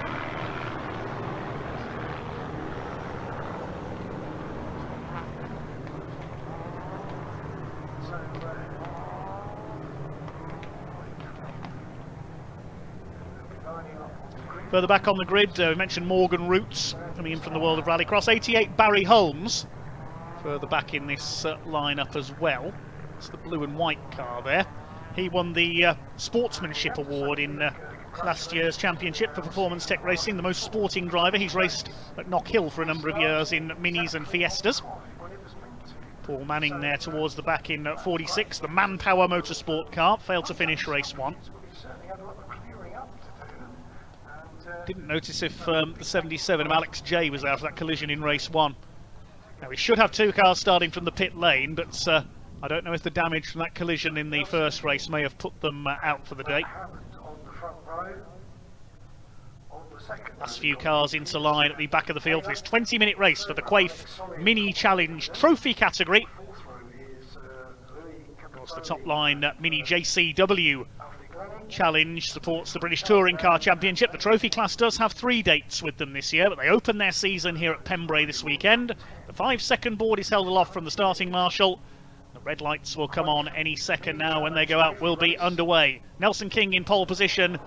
Former champion Matt Hammond alongside. We are underway down towards Hatchett's hairpin for the first time. They're all away cleanly. It's Nelson King who slots into the lead. We've got 1 car in the pit lane. That looks like Ollie Meadows. I don't think Tyler Lidsey is there though. It is King who leads into the first corner. Trying to get around the outside is Nicky Taylor. Up the inside over the curb goes Alex Solly. Somebody sideways. That was Nathan Edwards, number 21, losing it under braking at the hairpin. But other than that, everybody's got round okay. Through Spitfires ahead, somebody on the grass on the inside. Meadows joining in at the back. There's Sophie Wright, number 3, but it's Nelson King already with a clear lead. Looks like Lee Pierce is up into second place. What's happened to Matt Hammond? Where's the red machine gone? He's disappeared. That's Charlie Mann coming through. We seem to have lost our second place car on the grid. Matt Hammond, the former champion, has disappeared. We'll have to look back and see what happened there. I didn't see him go off. So leading the way, it is our pole sitter Nelson King. Lee Pierce in second place. Alex Solly trying to weave his way through there behind Tom Ovenden. Louis Capozzoli's made a good start. Looks like he's going through into third place there, possibly. We'll pick that up at the end of the lap. But no, it looks like Matt Hammond is not there. So your leader is Nelson King. Taylor in second place. Capozzoli up to third. Then it's Lee Pierce in the 23. And he leads the Directors' Cup for the senior racers. Charlie Mann on the tail of Tom Ovenden. They're going past Alex Solly down into the hairpin. Very close in there. The number 4's got away well behind them. That's Mike Paul in car number 4. So they make their way around the hairpin, but we don't know what has happened to Matt Hammond, the former champion. Started from the front row. He's come through at the back, so he must have had a spin somewhere out of our view there. So let's see if he can fight his way back up the order then. He came through 1 place off the back, so 18 seconds down on the field. Nicky Taylor under fire from Louis Capozzoli. Second in the points on the Rookies champion last year.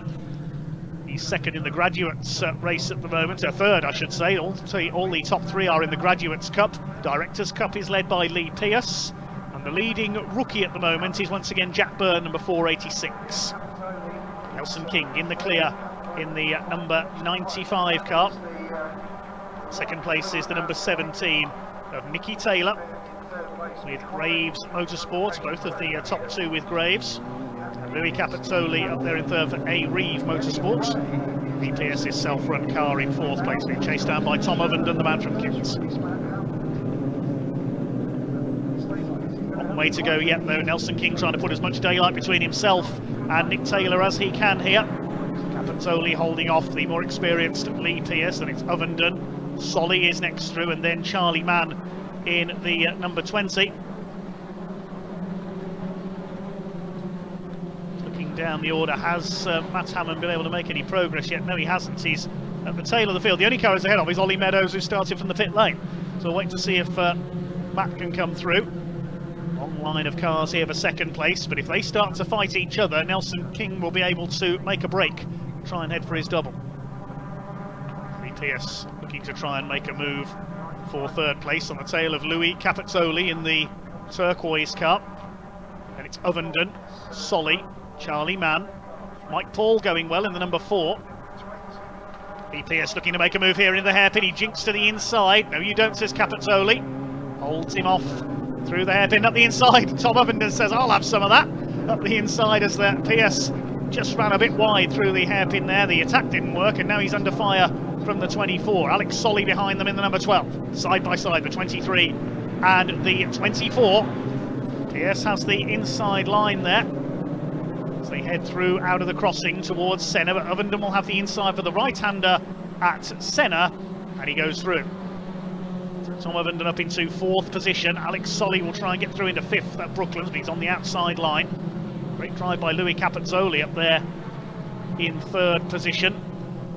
Looking for his first podium of the season. The gap is 1.6 seconds for the lead. Look at this further back. Alfie Glennie is in there. Mike Paul. Who else we got? Jack Byrne, the rookies leader, 41 as well. That's Joe Wiggin.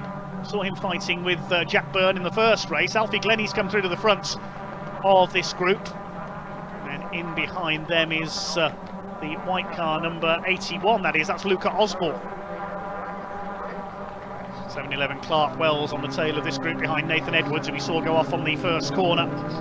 As they fight their way down, this is the battle for 8th position. Alfie Glennie has it at the moment. Around the outside, Luca Osborne. There's Joe Wiggin in behind them, and the multicoloured machine, that's Frankie Taylor, number 32. The car livering the same as his junior saloon car was, the multicolours there. And still your leader is Nelson King, the 95. Here's the fight for 8th place. This is the main battle at the moment. Mike Paul running well up there. He's 2nd of the Directors' Cup cars. That's led by Lee Pearce, who's down into 5th place. 3rd in the D class is the number 30 of James Parker.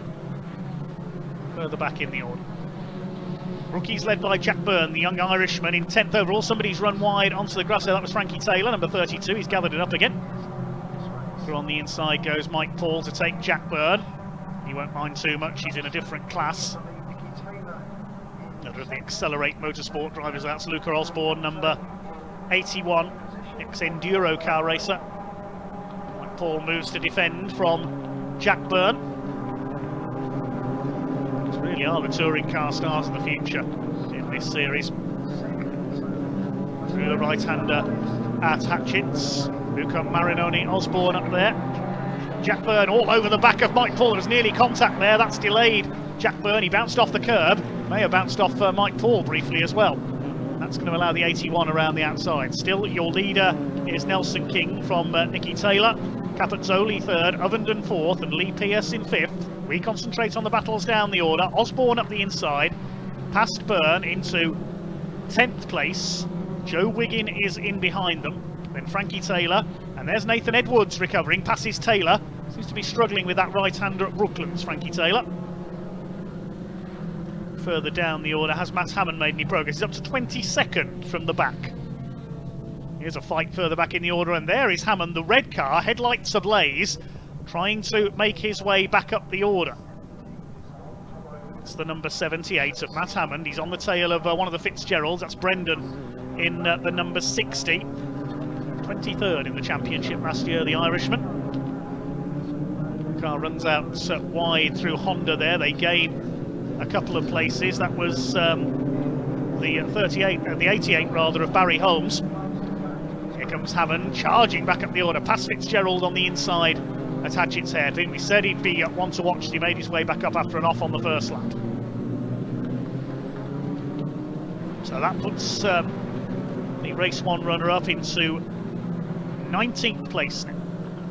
A long way to go yet. So he's got just over 12 minutes to get his way back up to the front of the field. That will be difficult in these very evenly matched cars. Get 3-wheeling there out of the crossing. Next targets for Matt Hammond will be at the 99 of Ben Jenkins. There's Barry Holmes under fire from Ollie Meadows coming through from his pit lane starts. Behind them the 98, that's Jonathan Sargent, our newcomer. Novice to racing this year. Here is the lead pack. Nelson King has pulled away, it's Taylor 2nd. Capezzoli defending 3rd from Tom Ovenden, trying to go around the outside. He's got to be mindful that Alex Solly is there behind him. The lead gap is up to nearly 2.5 seconds now for Nelson King.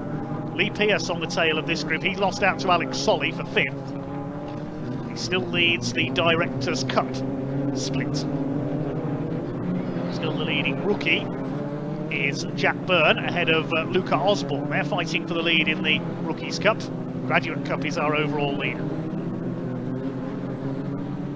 Here's the fight for 3rd. This is starting to heat up now. Capezzoli running a little bit wide. Just got a wheel onto the dirt there. Ovenden behind him. There's Solly.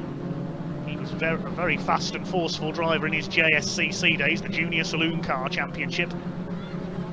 Number 20, Charlie Mann in the red car behind this group. A small gap further back behind him is Alfie Glennie, number 27. We're up towards half distance in this second race of the weekend for the Quaife Mini Challenge Trophy class, and they're all moving to the inside there. Tom Ovenden trying to go through for third. Here's the battle further back, Mike Paul under fire from the 81 of Luca Osborne, and Osborne's got Jack Byrne behind him. Those two are swapping the lead in the Rookies Cup. Luca Osborne has it at the moment, ahead of Jack Byrne, 10th and 11th overall. Mike Paul ahead of them is in the Directors' Cup, and they're going to go either side of him here, coming out of Hatchet. So look at Byrne round the outside. That's a move you don't see very often. Round the outside at Spitfires, that rarely works, but it's worked for Jack Byrne. He's a very talented young racer indeed. He's won titles in junior racing, as we mentioned earlier, in Ireland. This is very impressive indeed, getting ahead of Luca Osborne there. Osborne closes back up again. Mike Paul's got some damage, his front bumper's loose. There's Frankie Taylor, Nathan Edwards. Pick up the leaders in just a moment as Edwards makes a move for the inside. Nick Taylor's been able to break away as these four I should say, battle for third. Lee Pearce going for the outside on Alex Solly, bouncing their way through Honda Curve there. Now what's going to happen this time as they come over the line? Tom Ovenden moving to the inside, as he did on the previous lap, but again Capezzoli is wise to it. It's the inside, Ovenden's all over him, he's going to go around the outside into the hairpin. That's never going to work, surely. Never get the car stopped in time if he goes that wide. No, it hasn't worked. Solly tries to go up the inside, Pearce tries to go for all of them in one move. That's never going to work. Up on the curb, oh, and off goes Ovenden, onto the grass. He doesn't want to be following the rallycross course this time around. He has done in the past. Gets back on just behind there. That's delayed Capezzoli as well. There was contact there between Capezzoli and Ovenden. They're both delayed. So up into third place now is Alex Solly. Pearce is fourth. And Charlie Mann is the luckiest man in all of that. He's up into fifth. Capezzoli, see he's angry there, fighting back on the outside. He's got Alfie Glennie behind him. There's Ovenden. All change in the top 10. Capezzoli back onto the tail of number 20 of Charlie Mann in the Mann Motorsport car. Had a win last year, was fifth in the championship. What can Alfie Glennie do here? We've already seen him with some good overtakes this weekend. See a replay here very quickly of that incident there. There's the contact, and off went Tom Ovenden. They both went over the grass. So Ovenden got the worst of it, and he dropped quite a way down the order. Pack goes through the hairpin. Charlie Mann staying ahead. Cloud of smoke there in the background. I think that was one of the trucks in the paddock, not from anybody in this race. So it's King from Taylor. We haven't forgotten about the two leaders. They're separated by 3.6 seconds.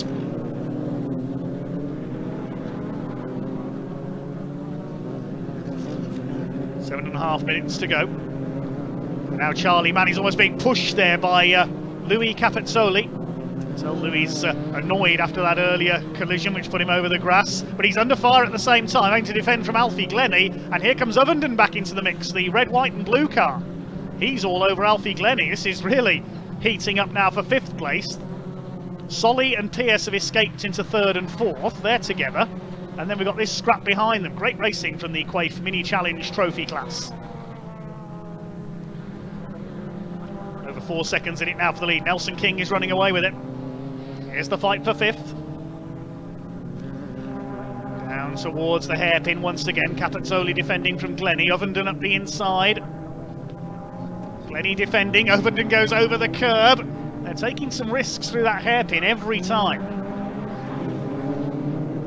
Capezzoli, the turquoise car, chasing Charlie Mann as hard as he can. There's the fight for third place. Alex Solly still ahead of Lee Pearce by a couple of car lengths. The gap is 4.2 seconds between King and Nick Taylor. Here's this fight for fifth. They can't get past Charlie Mann. Capezzoli is all over him here, trying to go for the outside. Now jinks back to the inside for Brooklands. You won't get through there. Glennie's going to try and have a go down the straight. I think the green, number 27. Here comes Ovenden as well. He's going to squeeze his way up the inside. No, he's not. He goes to the outside. Goodness me. Well, there was going to be some contact in there. Capezzoli sends it round the outside of the 20 of Charlie Mann. They're side by side. Is he going to get round the outside at Honda, or is he going to run wide onto the grass? They're side by side over the line. Ovenden's in there behind, and Glennie. They're 4 square down the straight. This is terrific. There's a black and orange flag out. We'll pick that up in a moment who that's for in the background. Ovenden gets squeezed to the inside, and the order, is it going to stay the same? Is Ovenden going to get the inside into the hairpin? He gets squeezed again by Glennie. This is terrific. Ovenden makes up the place, I think, on the inside. Now, who was that black and orange flag for? Don't know at the moment. Haven't had notification of that. We couldn't see the number there. Means a car with a technical problem will have to pull into the pits. Everybody is still running at the moment. I can tell you, one car has come in. It's the number 4 of Mike Paul. The flag might have been for him because his front bumper was loose. That might be why he's been flagged. Maybe him that's flagged in. We don't know that for certain at the moment. We'll see if we get notification of that.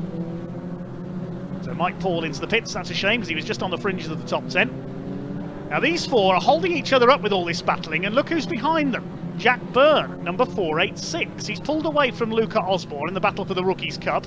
Meantime, Ovenden to the inside, renewing his rivalry with Capezzoli. He's going to have a go down the inside. Wallop, there's contact. They tangle up there. And off in their avoidance has gone Alfie Glennie. That'll be a little bit controversial, I think. Alfie Glennie's not happy because he had to go off. Jack Byrne's got ahead of him.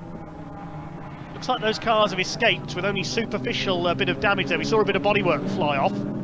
They've kept it going. King continues to lead. He's increased his lead to 5.2 seconds over Nick Taylor. Alex Solly third is a second clear of Lee Pierce. So the top 4 unchanged at the moment. It's all this fight for 5th. Charlie Mann's able to escape in 5th. Ovenden is now 6th. Capezzoli down to 7th. Then it's Jack Byrne in 8th. He leads the rookie class. Lee Pierce still leading the Directors' Cup. Here's a replay of what happened there at Honda Curve. Second incidence of contact between those 2 cars, and Alfie Glennie over the grass in avoidance. Some bodywork went flying, but they managed to keep it going. There's the lead up. We haven't forgotten about Nelson King. He's heading for 2 wins out of 2. It's a partially reversed grid for race 3 tomorrow. No problems except his rear wheel arch is a bit loose there by the look of it. It's the partially reversed grid. I think it's between 4 and 6 gets a grid draw. Now there's the man who started from the pit lane. That's Ollie Meadows. Where has he got up to? He's 18th at the moment. Battling with the number 30 of Parker, James Parker, the man from Felsted. Ahead of them is Ben Jenkins there, number 99. This is battling for 16th place. Where's Matt Hammond got up to? He's only 15th. That shows how evenly matched the cars are.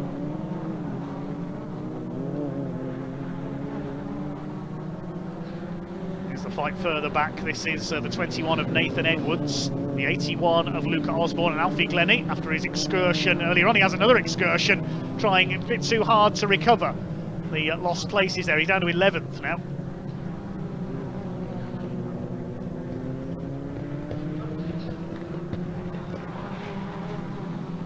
Three-way battle here. This is for 10th position. Sorry, for 9th position. Nathan Edwards has just taken Luca Osborne there down the straight. He fights back on the outside. Glennie in behind them.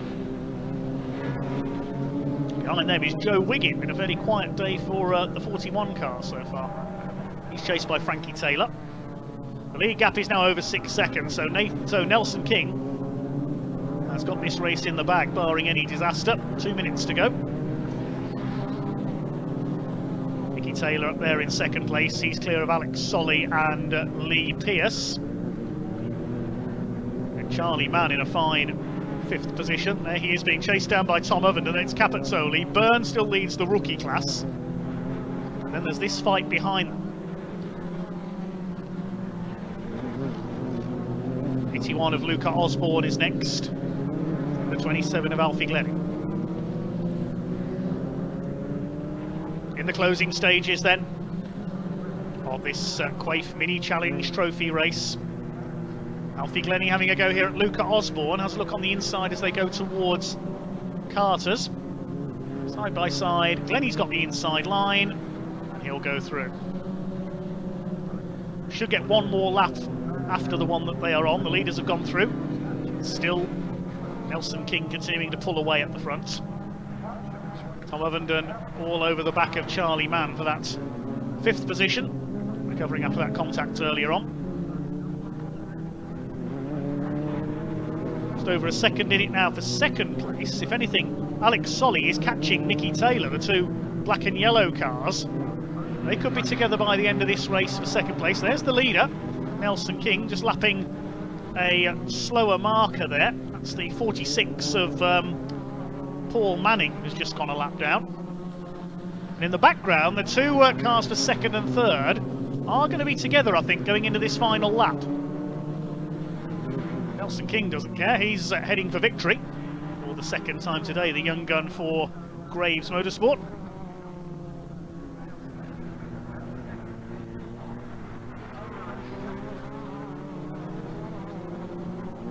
So King turns into Hatchett's hairpin for the final time.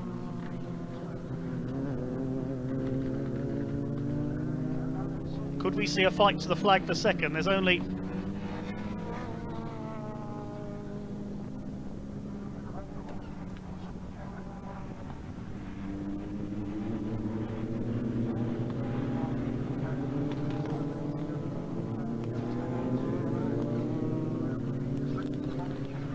in fact, I think the checkered flag has gone out early. I'm getting a checkered flag notification on my screen.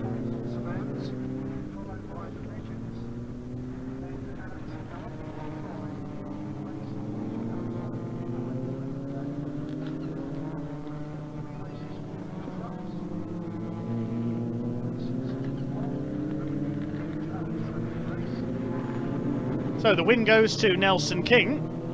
Flag coming out a bit early there, caught us a bit off guard. It is a win for Nelson King in 95. Nicky Taylor taking 2nd. That's a shame because Alex Solly was close to catching Nicky Taylor there towards the end. That one, another lap, he'd have been right together with him. It is King ahead of Taylor, Solly. Lee Pierce takes 4th and wins the Directors' Cup. Ovenden got past Mann for 5th. 7th goes to Capazzoli. 8th is Jack Byrne, he wins the rookie class. 9th for Nathan Edwards, and Luca Marinoni Osborne rounding out the top 10 ahead of Alfie Glennie. We'll confirm the results of that in just a moment. The race ending a little earlier than anticipated. Waiting to speak to the top 3 who have all obligingly stopped near us. And here's the provisional results of that one. Nelson King the winner, 7 1/4 seconds clear of Nicky Taylor. Alex Solly was closing fast, he has to settle for 3rd. Lee Pierce wins the Directors' Cup in 4th, ahead of Tom Ovenden, who recovered ahead of Charlie Mann, getting ahead there on the final lap. Louis Capazzoli is 7th. Jack Byrne wins the Rookies' Cup in 8th. And Nathan Edwards and Osborne rounding out the top 10. Alfie Glennie next, ahead of Joe Wiggin. Clark Wells 13th and 2nd in the Directors' Cup, ahead of the recovering Matt Hammond, who made it up to 14th after his first lap problems. Frankie Taylor dropped back to 15th. And then beyond that we had Ollie Meadows up to 16th after starting from the pit lane. Ben Jenkins was next, ahead of James Parker. Then the 34, which is John McGladrigan. Behind him was Morgan Roots. Then Mike Paul, number 4. Brendan Fitzgerald, Jonathan Sargent, Barry Holmes, David Sterling, Mick Fitzgerald, and the number 3 of Sophie Wright. All 28 cars did go the distance, with Paul Manning completing the finish as a lap down. Tyler Lidsey, who was scheduled to start from the pit lane, didn't take the start, nor did Alex J. They were the 2 cars we were missing.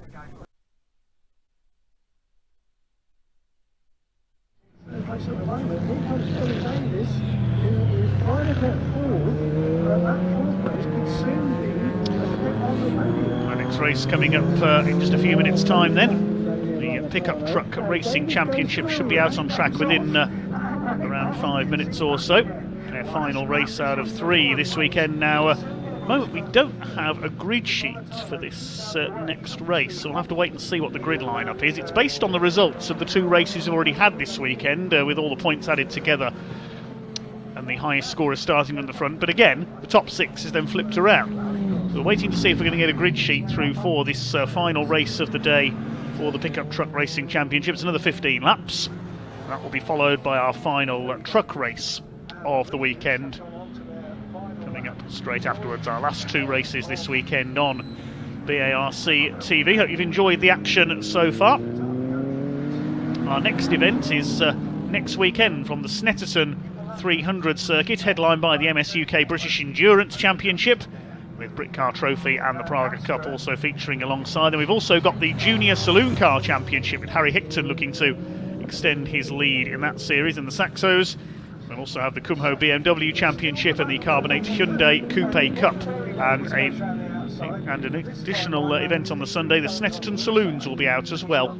Saw them on a guest appearance at Silverstone earlier this year, the 45 minutes mini enduro race.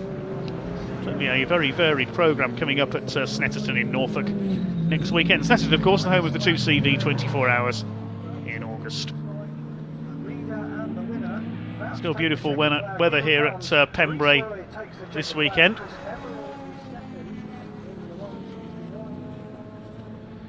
Just awaiting the circuit to clear to get our pickups out on the grid.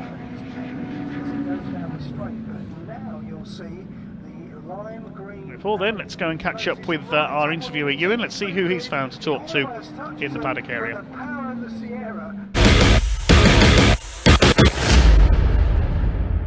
Here we are then in the pits before race 3 of the pickups. So I've got our second place finisher, Danny Hahn. Danny, your best ever finish in pickup truck racing? Yeah, I'm over the moon really to get my first podium. This is my second year now in the pickup trucks. My last year I run with Dave's old Ford engine pickup truck, so this year we switched to the Vauxhall. And I think the Vauxhall sort of suits me, and I think that sort of proves it out there really today. First podium in pickup, second season, but you've done lots of racing before. Just a quick brief overview of your sort of racing career. Yeah, most of my racing career was done on the oval racing, and then I just thought myself like with the business and the family. I thought I'd go circuit racing because it suits me. It's good social, and it just suits me. Now, what did you learn most about trucks last year to now be a successful truck driver as such? I think the trucks, obviously from driving from the Super Silhouettes, is it's totally different. The truck, you've got to be a smooth driver, and you just got to be a bit like a lady. You've got to treat it keen. But yeah, you've just got to learn to drive it. That's what you got to do. Fantastic. And tell us about your team here. 3 cars in the garage here. Yeah, obviously Dave looks after, I think it's 6 or 7 trucks. He obviously got Pat to the left of me now. See, he's obviously having some setup changes. Gavin behind me, he's in the camp, but it's like 4 or 5 hours there is, so it's the best place to be. Now, got a podium, but we got the bonnet open, all the wheels are off. What is happening right now? So basically what they're doing now, they're just going to go through obviously nut and bolt check everything, check the wishbone, make sure there's no cracks, make sure there's no oil leaks around the car, just to get the thing ready for race 3. So hopefully we'll be in a good position for the last race. Now, first ever podium means first ever ballast on board as well. Yeah, that's right. So let's find out. Hopefully it'll be alright because it might level it up from a bit of an heavy lad. So hopefully it'll sort of level it out a bit. So looking forward to it. Danny, best of luck in the next race. Thank you very much. Cheers. Right, let's go and see if we can find our winner from race number 2 ahead of race number 3. So I have found our race winner from race number 2, and we spoke to him yesterday because he qualified the quickest, Mark Willis, fastest qualified yesterday and the fastest in race 2 earlier on. Yeah, I was a bit disappointed with myself yesterday. I felt like I let myself down a little bit because done a few wrong moves and all that, and dropped back and back and back, and then you sort of go to bed with it on your mind. So I wanted to try and do a bit better today, so I went out there with a bit between my teeth. And I mean, a fantastic racing experience counts in pickups, doesn't it? Yeah, that's right. I mean, there's, like I said yesterday, there's some fantastic boys out there, and Pembrey's a tricky little circuit to learn, you know. And I think I've been coming here a few years, so that's a bit of an advantage. But I mean, the car's fantastic. It's at the minute, I can't fault it at all. It's a pleasure to drive it now. Now, talk about experience as a driver, but also tracks. Pembrey is a track that we didn't come to for a long time, but you know it fairly well. Is that a massive advantage? I think so. We used to come here quite a bit with the Euro cars years ago when I was a lot younger, and you know, the track craft and learning the track definitely makes a big difference. You know, you could spend a day here to learn little tricky circuits like this and gain half a second, maybe a second. So it definitely makes a difference the amount of times that we've been here, I think. But then again, I've got the truck underneath me. The power's just fantastic now. Paul's been back to Paul, and I've got plenty of grunt, which I was missing for a few meetings. So let's keep it together for a few rounds. Now, educate us again, because we're fairly new to pickup trucks. You've got the ballast on board now, but where'd you line up for the 3rd race? What's the reversal grid situation? Right, so they're going to add the points together now from the 2 heats, one yesterday, one today, and then again the top point scorer from the 2 heats, they reverse the top 6. So if you're the top point scorer from your 2 heats, you'll start up 6. a bit like I did today from qualifying yesterday. So it's a bit complicated to work out, but yeah. Hey, we're learning. We're all learning anyway. So where were you starting on the third race? Obviously we're going to be in the first 3 rows. I think, maybe be inside or outside of row 3, perhaps. Because that's a 4th and a 1st so far. Yeah. I mean, you've experienced it. Is this a great weekend for you? What's it looking like overall? Yeah, so far so good. We've got no damage. Let's just get through round 3 because we've only got 2 weeks now till Mallory Park. So, we don't want to go away with too much damage. So if we can get through the final today and get it back in the lorry in one bit, it'd be nice. I was about to say, you want the points to be won at one piece too, don't you? Yeah, that's right. Yeah, it'd be lovely. Mark, best of luck. Thank you very much. Cool, there we go. Let's go up to Dave Goddard, and he's going to talk us through our 3rd and final pickup truck race of the weekend here at Pembrey.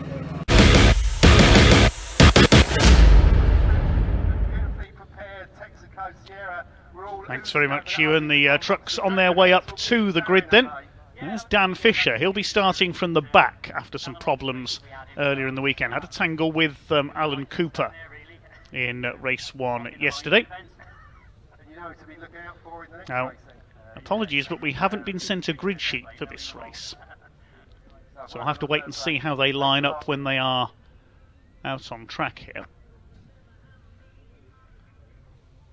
Because the top 6, as we say, it's the based on the results of the 2 earlier races, but then the top 6 are all turned around. So it looks like it's Dale Gents, number 83, on pole, with 40 Rhys Jones alongside him, and on the 2nd row there is number 12, Paul Tompkins. Mark Willis is fairly well up. He's on the outside of the 2nd row. Also look out for George Taricki. I think that's him 3rd in line on the inside. See as they move away. So Gent leads them off. Looks like it's Danny Hunn on the 2nd row. And George Taricki and Mark Willis on row 3. Those are your top 6 reverse. And then we've got Pat Kiley, and it looks like Roger Dormer is next on row 4. It's Dale Gent in pole position, the number 83, the man from Berkhamsted, looking for his first win of the season. Michael Smith starting towards the back after problems in race 2. Dan Fisher right at the back along with Neil Tressler, number 37. He retired earlier on today.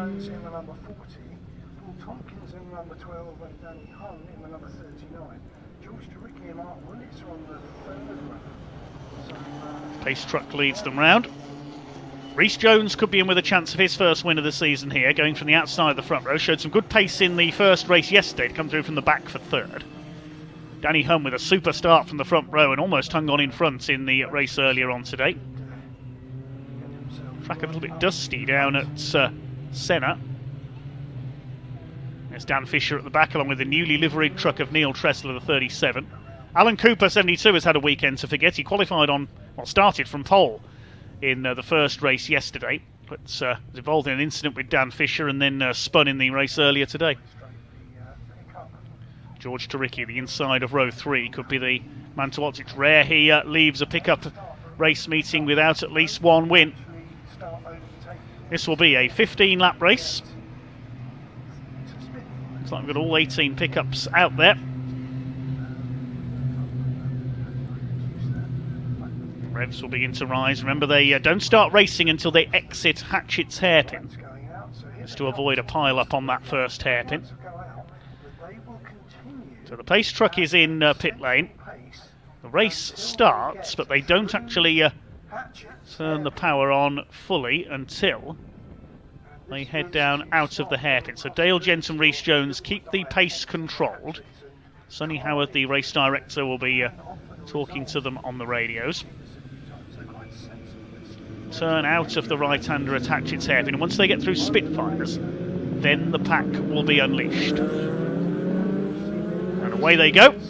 Okay, here we go then, up towards Dibeni for the first of 15 laps. Race gets underway with the 2 pink trucks side by side of Jones and Gent. Jones will have the inside line for the left-hander as they come towards the crossing, then up to centre. It's Rhys Jones who leads them off then in the number 40. Danny Hunn moving up on the outside. With that starting system, I would say starting on the inside of the hairpin is a slight disadvantage because the after Spitfires, the next 2 corners are left-handers. So if you start on the left side of the grid, you've got the line for the crossing and for Senna. It's Jones from Gent 3rd is Danny Hunn. Then it's Paul Tompkins, number 12. George Turicki is in 5th position ahead of Mark Willis. Then Pat Kiley and Roger Dormer there in the number 7. New livery on his truck for this season. And they're all round the first lap okay by the look of things. With Rhys Jones, number 40, in the lead. Dale Gent's going to try and have a look as they go down into the hairpin. I don't think he's going to be late enough on the brakes. No, he doesn't get up alongside the number 40 of Jones. Hunn in 3rd place. Paul Tompkins ahead of George Turicki. No problems at all around the first lap. There's Jeff Dixon. We saw him have a spin after a bit of contact with Gavin Pike earlier on. It's Jones who leads the train of trucks around towards the crossing once again. Dean Tompkins trying to move up to challenge Roger Dormer. He's had a mixed weekend. Dean Tompkins had a couple of spins yesterday. Really putting a wheel wide onto the dust there. That was Pat Kiley as they headed down the short straight into Brooklands. Down the back straight they go. Dale Gent trying to close on our race leader. There's Jamie Liptrot and Alan Cooper. Under fire from the welcome returnee Jeff Simpson, trying to make a move on Cooper there. Simpson, the veteran hot rod racer, doesn't quite manage to get through. Dan Fisher behind, then it's Pike, Dixon and Tressler. Up the inside, here comes Dale Jens having a look as they go into Hatchett's hairpin. Does he get the overlap? He's just got room there on the inside. He's going to take the lead as they go through the hairpin. Dale Jens has done it. Good move by the pole sitter in the 83. Rhys Jones trying his hardest to fight back and retake that lead. Danny Hunn is there in 3rd place, holding off Paul Tompkins, George Turicki, and in 6th position it's Mark Willis.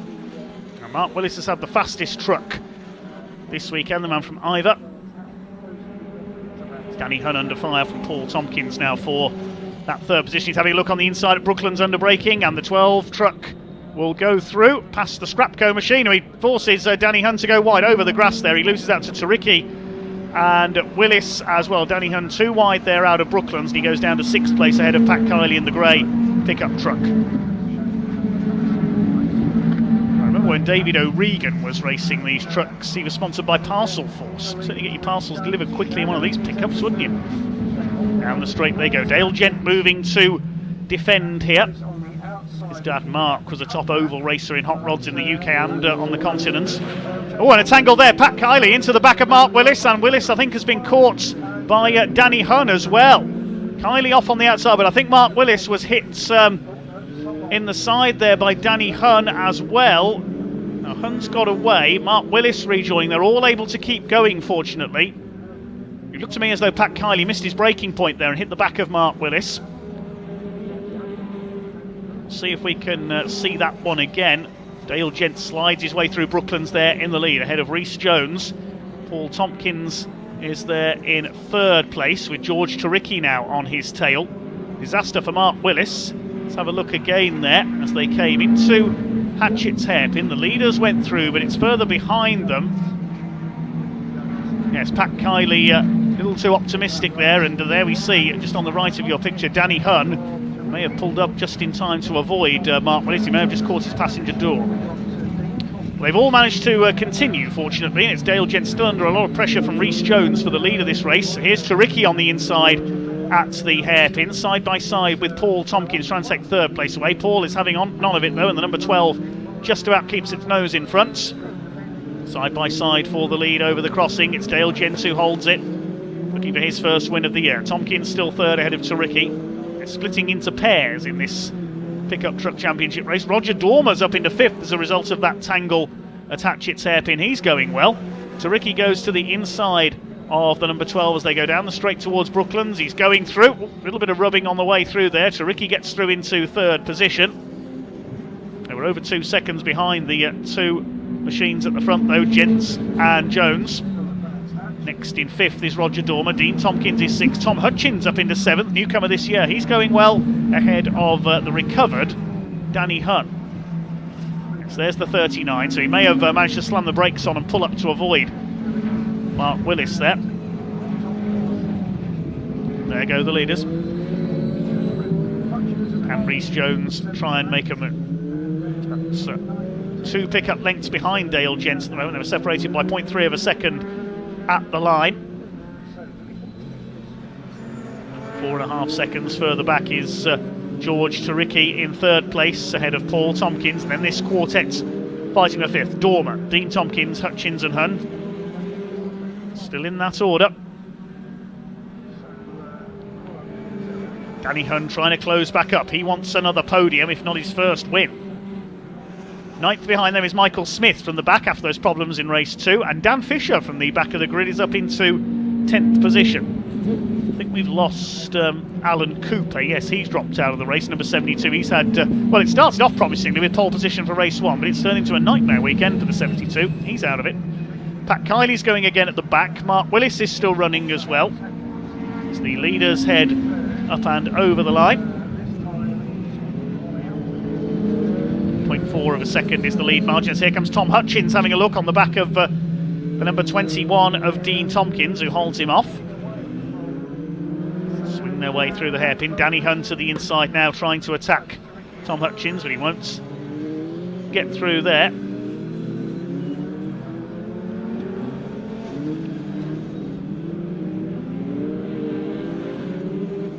Dean Tompkins threatening an overtake on Roger Dormer. Roger Dormer, one of the best we've seen him run here, in 5th position, a little bit sideways out of Senna, the right-hander there.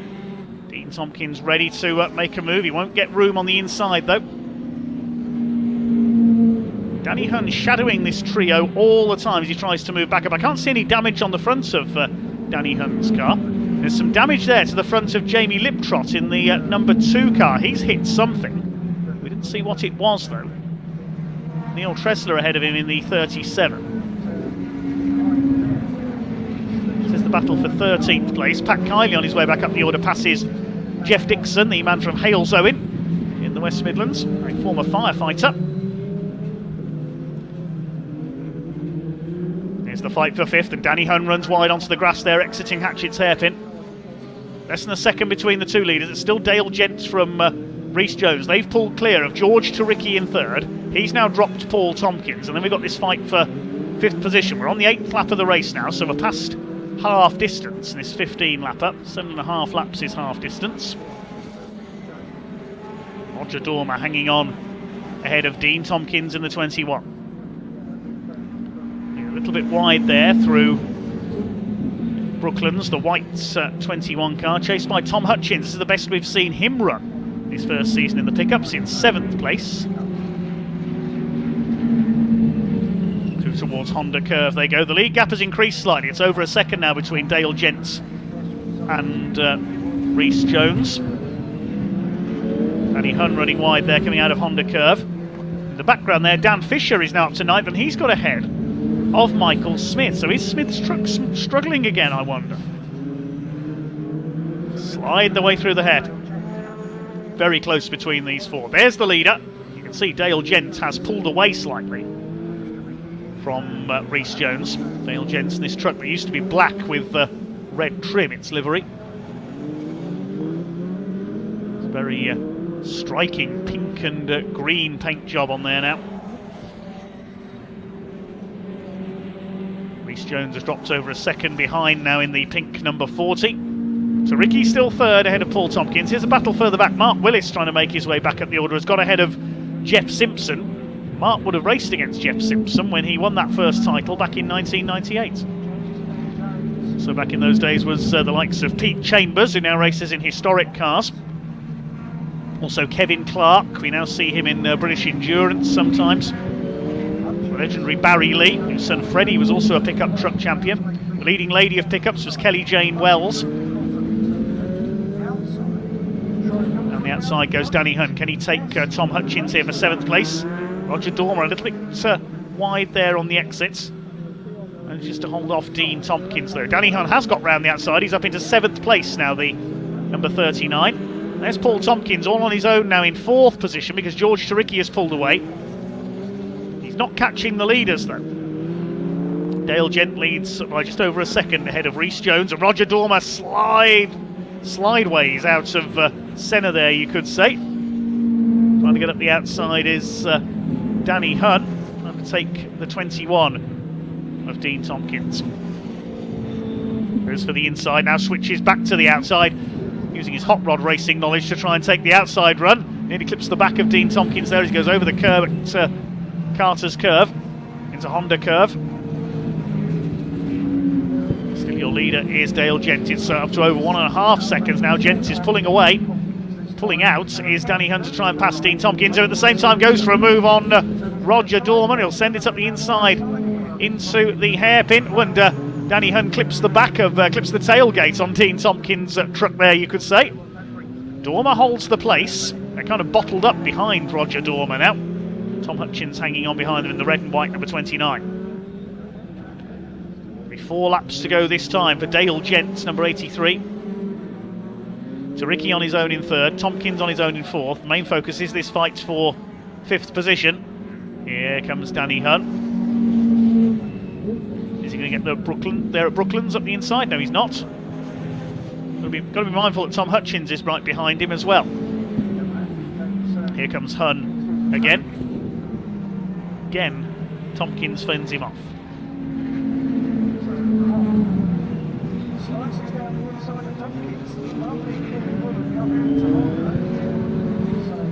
A couple of retirements. Alan Cooper's one. Jamie Liptrot has pulled into the pits as well, as up the inside comes Danny Hunt out of Honda curve, and he finally gets the move done on Dean Tompkins. Now Dean stuck on the outside. He's trying to move to cover. Oh, excuse me, Danny Hunt, he says. What was that all about? Well, I think Dean Tompkins was trying to move to cover there from Tom Hutchins trying to make it up the inside into the hairpin.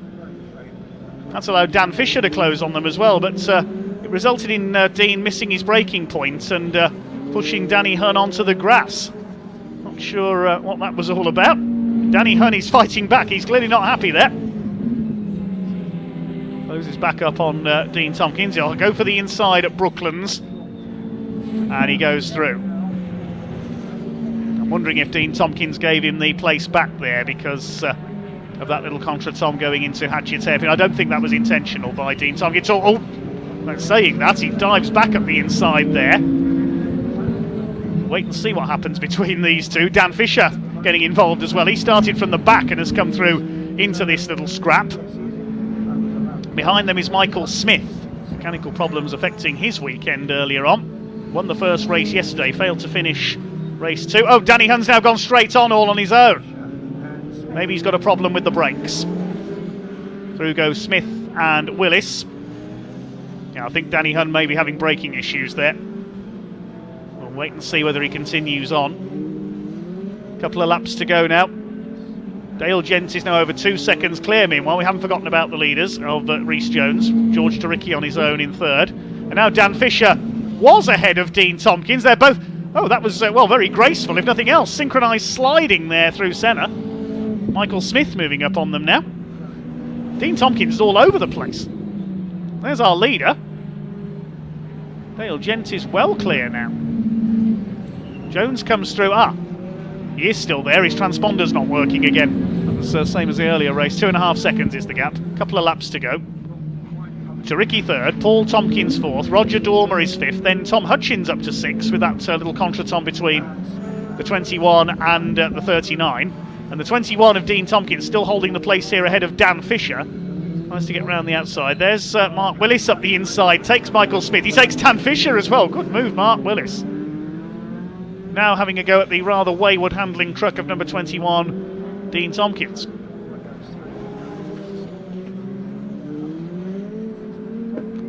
Trucks still running out of the 18 that started. Tompkins goes wide. I think he's in trouble. Willis goes through. Fisher goes through. I'm fairly sure Dean Tompkins has got a problem there. He's got Michael Smith on his tail. Whether he got some damage when there was that contact earlier on, whether it's damaged the rear suspension, he's sliding all over the place. The leader, though, is into his last lap. Well, he held off Dale Gent Dale Gent held off Rhys Jones in the early stages, but fairly plain sailing for number 83, Dale Gent, on his way to his first win of the season. He's got to negotiate this final lap. Rhys Jones in 2nd, Taricki is well back in 3rd, Paul Tompkins that is, on his own in 4th. Spectacular tail slides in all 3 races this weekend. Well, Michael Smith won race 1, Mark Willis won race 2. Race 3, it's going to be the number 83 BP Mitchell Limited sponsored truck of Dale Gents. Here he comes towards Carter's Curve for the final time. Rhys Jones, a consistent weekend for him. Good drive through the field yesterday in race 1 from the back. He's going to have to settle for second place here because round Honda Curve for the final time and up to the checkered flag. It's a first win of the season for number 83. Dale Gent takes the flag. Second goes to Rhys Jones, 3.5 seconds apart at the flag.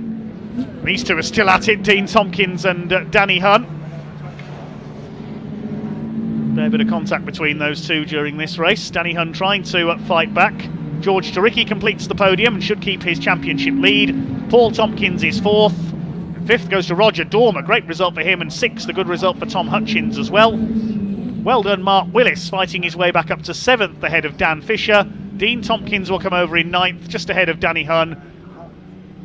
Michael Smith, have we lost Michael Smith there on the last lap? No, his transponder was late coming through, he was 9th, apologies there. Jeff Simpson finishes 12th on his comeback. Confirm that result in a moment because a couple of transponders weren't working there towards the end of the race, so it mixed the timing up slightly. Jeff Dixon is the final finisher. And well done, Dale Gent, a first win of the season for the number 83.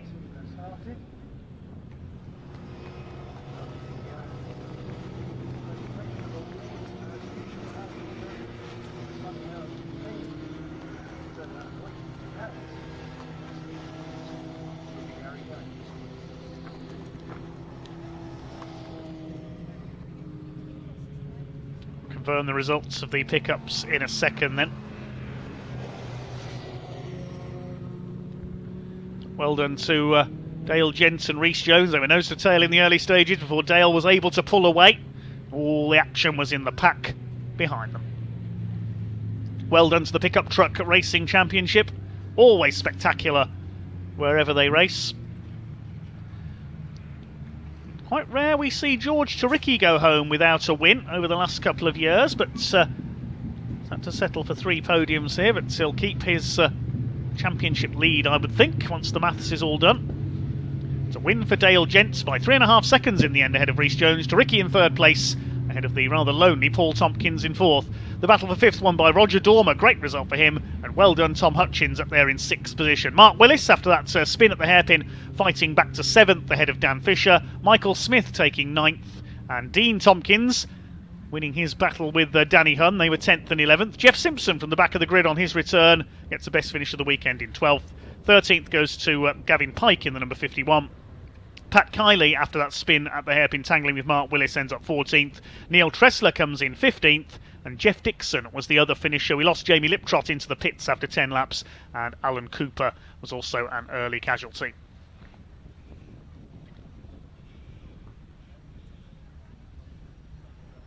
One race to go then here at Pembrey this weekend. The final race for the British Truck Racing Championship will be on track in just a few minutes' time. Soon we'll be able to hand down to our interviewer Ewan. He'll be in Parc Fermé to talk to some of the drivers. Enjoying the sunshine down in the pit area this weekend. So we can hand down to Ewan to talk to our top drivers.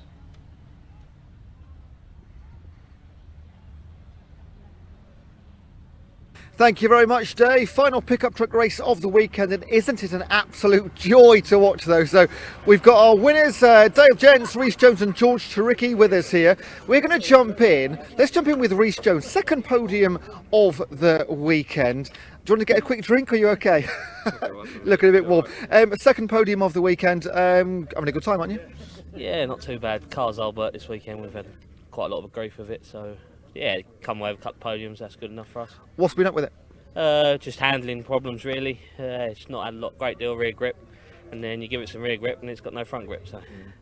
How important is position in these? Because you started first and second, finished first and second. You were the only 2 cars out in front by an absolute mile for most of that race. Yeah, it was a case of not squabble too much and get as far forward as we could, and then see if we had anything in the end, but we didn't, so we just followed home. What have you learnt this weekend for the rest of the season? Just stay out of trouble and keep racking up the points. Cool. Well done. Great weekend, mate. Well done. Thank you. Cheers, buddy. Right, let's see if we can get George Taricki in here too. George, third podium of the weekend. Not the 3 you would have wanted, but still a fantastic time here in Wales. Yeah, it's been a good meeting really. Yeah, we struggled this weekend with tyres, but yeah, it was a bit better in that one. But obviously the 2 boys from the front was just gone. What happened? Why did they sort of go away so clearly like that? I think they just kind of worked together early on and got going, whilst we was all fighting behind, and it was enough to, give them a good lead. So yeah, it was good. We're still learning about pickup trucks here. How important is slipstreaming? If 2 guys work together and move away, they pulled away by a good 10 seconds. Oh yeah. When we're like that with drafting, yeah, it does work. And moving into the next round of the competition, what do you take away from Pembrey? A lot of grass, a lot of mud. That's about it. It's another good points haul for us. So going into Mallory, we're still on the top, hopefully. Best luck to you. Cheers, mate. Thank you. Cheers, George. Right, let's get our race winner. Here he is, just having a chat with our what do you call them? Venue commentator. But he's had went from pole, took the win. Just have a look at the car here, Adam, whilst we're waiting. As you've seen throughout these 3 races across this weekend, there are several connections, and see the dirt and the grass on there. And I can assure you, every time these cars go on track, they are absolutely immaculate. So these are race condition, you can see at the minute, and they are just incredible vehicles. And just while we're still waiting for Dale, it's worth having a look at these cars. And again, we've not seen them up close too many times. And one thing you won't have seen, but we can kind of show you here actually, when we pull back out to the outside, the doors on these cars, the drivers are actually pinned in by 4 pins. So you can't just open the door here. You've got to unpin this, they chuck it on the back of the vehicle here, and then you've got to pull the driver out. Now, I've got to try and steal Dale Gents, because we haven't got all day. We've got a British truck racing race to go. So we'll go and stand by him and just wait. Here we go. Use our influence. Dale, just whilst we're on the move here, turn the podium into a win. Fantastic race, mate. Yeah, no, it's just, I'm speechless. Yeah? From how the weekend has started, it started good with qualifying. So I made a rookie mistake yesterday in the first race, ran a bit wide and ended up spinning. Had a lot of work to do, and I thought, clear head today, come into it, and let's just try and get points. And then I say, I didn't know where I was starting for this race. And then Barbara come round and I'm on pole. I was like, right, focus, don't mess it up. Just get your head together, and and it worked well. The team as well, prepping the car, James at Relentless, DLRD setting up, fantastic job. And if it weren't for them, I wouldn't have the equipment what I've got underneath me to do what I've got to do. First win of the season, was that on your plans coming into this weekend? It was not. I like it here. Every time I've come here, apart from last year, I had a bit of bad luck here last year. We've always had a win here, and it's usually the last race. So, hopefully many more to come, hopefully. And we'll see how we go at Mallory in a couple of weeks. Now, congrats. Enjoy the rest of your Sunday. Thank you very much. Cheers. Right, there we go. Then that is our top 3 in our third and final pickup truck race of the weekend. You can hear behind us the British Truck Racing Championship, race 5, now making their way onto the track. It is over to your commentator, Dave Goddard, to talk you through the action. Thanks very much, Ewan. Yes, the final race on BARC TV this weekend. Out onto track then. Let's have a look at the grid for the final truck race of the weekend. This is based on the results of race 3, the one we saw this morning, with the top 8 finishers in each division reversed. So it's Michael Oliver on pole position in the number 12 MAN this time, alongside John Newell in number 18. Stuart Oliver on row 2 alongside the number 69 of David Jenkins. Should be in the second row there. Row 3, number 3 Stephen Powell alongside 86 Tom O'Rourke. Row 4, 81 Mark Taylor alongside number 1 Ryan Smith, again having to go from 8th on the grid. On the 5th row it's number 46 of Bradley Smith and 68 Craig Reed. 6th row is Simon Reed, 89 and 95 Ricky Collett. 92 Simon Faulkner rounds out Division 1. Then there's a gap and we've got the Division 2 trucks headed by John Powell, number 6, had some problems at the end of race 3 this morning. Brad Smith alongside in the number 16, and Craig Evans number 10 and 32 of Jock Borthwick. Adam Bint on the 3rd row alongside John Bowler number 14, and Luke Garrett, who won that 3rd race, goes from the back. 89 and 95, 89 and 95, and the 7.392 on his own. Heading up to the grid then, we saw Luke Garrett in a spot of bother in race 4, hoping for his 3rd Division 2 win of the weekend, and what a great drive it was by Adam Bint in race 4 to take the victory. John Bowler's had some good runs today as well after problems yesterday. One driver hoping for his first Division 1 win is Stephen Powell, number 3. We're told he's celebrating his birthday today, so many happy returns to number 3, Stephen Powell. Birthday party at the Portobello Inn tonight when they get home, assuming they get back in time for last orders. Remember, he's had, so far, he's had 3 wins and 1 second. Somebody else's birthday today as well, but I'm keeping quiet on that one. So it's Michael Oliver on pole and the number 12, alongside John Newell, and the number 18.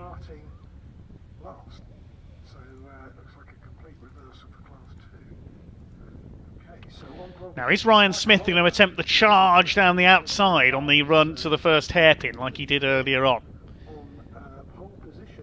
Race 3 this morning, he started 8th, took the lead on the last bend from Mark Taylor. Race 4, he tried to do the same, couldn't get past Simon Reed, who took his second win of the season. Stuart Oliver had a win at Brands Hatch. That was the race that was red flagged at Brands earlier this year. Michael Oliver looking for his first win on his move up back into Division 1 this season, made a one-off appearance in Division 2 last year. And as for Division 2, well, any one of the 7 could win it. John Powell on pole, hopefully he's ironed out those gremlins from earlier. Brad Smith is there. Craig Evans has yet to take a Division 2 win. He's always there or thereabouts on the podium. Jock Borthwick had a win yesterday but had problems this morning. Adam Bint, brilliant win in that cracking race 4. Race 4 this weekend, certainly one of the best truck races I've ever seen. Well, any one of the drivers on this grid could win in either division. Championship leader Ryan Smith in the Daimler number 1, and he's been brilliant. I think we're just waiting possibly for a pickup to be recovered after that last race. I think Alan Cooper's car we saw disappear out on circuits. That might be being cleared, but the grid is now being cleared of mechanics, so I think we are ready to go. The DAF TRP pace truck in position. Ryan Smith, he won that last race, and he won a race at Brands Hatch as well, so he's won twice as Ryan. Marshall's just making sure everybody is off the grid. Then the Marshals will retire to a safe distance. You'll notice the Marshals move back off their posts during truck races as a safety measure. Number 92 has had some problems with his truck so far this weekend. The Class 2's John Powell, who are we going to finish with a cracker here at Convoy Cymru? We're about to find out over the next 15 minutes. The pace truck moves off. Michael Oliver on pole position. John Newell alongside. And Jock Borthwick, who's been particularly quick this weekend, but had a bit of a disaster in the last race. And then on the third row of the Class 2's Adam Bint. Paul Russian, I hope I pronounced that correctly in our comments, says good luck birthday boy Stephen Powell. He's 5th on the grid, looking for his first Division 1 win. Moved up to Division 1 this year, won the Division 2 title 2 years ago. This weekend,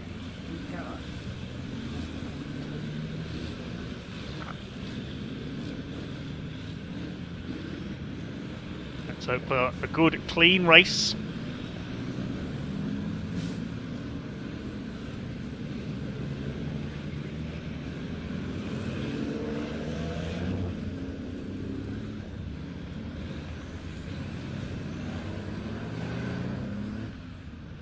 Superb sight they make in the sunshine of South Wales.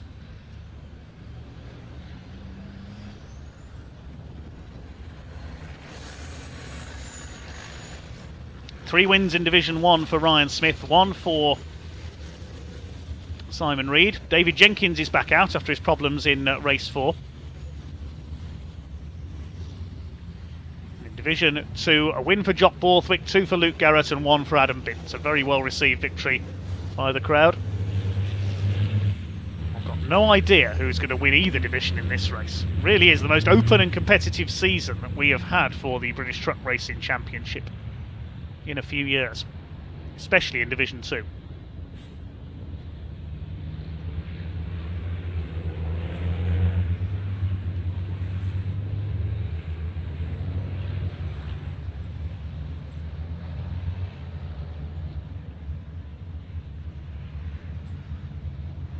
Pace starting to quicken then. So it'll be a 15-minute race.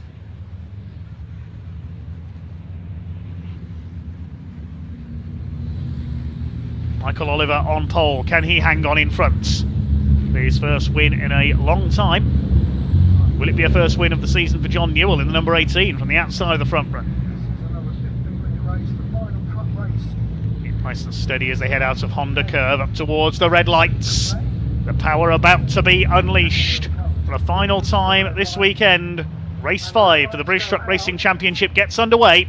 And down towards Hatchett's Hairpin they go for the first time. It's a good start by John Newell. Ryan Smith moves across to the inside. Michael Oliver's holding the inside line. He's locked up. Is he going to go straight on? Yes, straight off he goes. He's heading for the next village. Off goes David Jenkins onto the grass as well. Now, who's got the lead? It's John Newell in the number 18. There was no way that Michael Oliver's going to get round there. And there's contact in the Division 2 pack as well. Oh dear, they fall over each other. John Powell, Jock Borthwick, and I think John Bowler was involved as well. There's debris from one of those trucks in the middle of the road there. John Powell's got some damage to the front end. You can tell it's the last race of the weekend, can't you? Onto the grass there goes Mark Taylor briefly, leaning on Craig Reed in the 68. He goes out wide. It's John Newell, I think, who's still got the lead in the number 18. The Yorkshireman heading the pack through Brooklands. It's Stuart Oliver second. Ryan Smith's already up to third ahead of Stephen Powell. And in Division 2, well, we'll wait to see who's leading. I think it's Brad Smith in the number 16 who's got the Division 2 lead. Now, where's Michael Oliver got to? I think he was heading for the Irish Sea the way he went straight on. Still, Division 2, I think, are still falling over each other. Hopefully everybody has survived that early mayhem. Newell leads. Here comes Ryan Smith. He is fired up for this one. He's already through into second place past Stuart Oliver down towards the hairpin. Stephen Powell is in fourth position. Then it's Tom O'Rourke, Mark Taylor.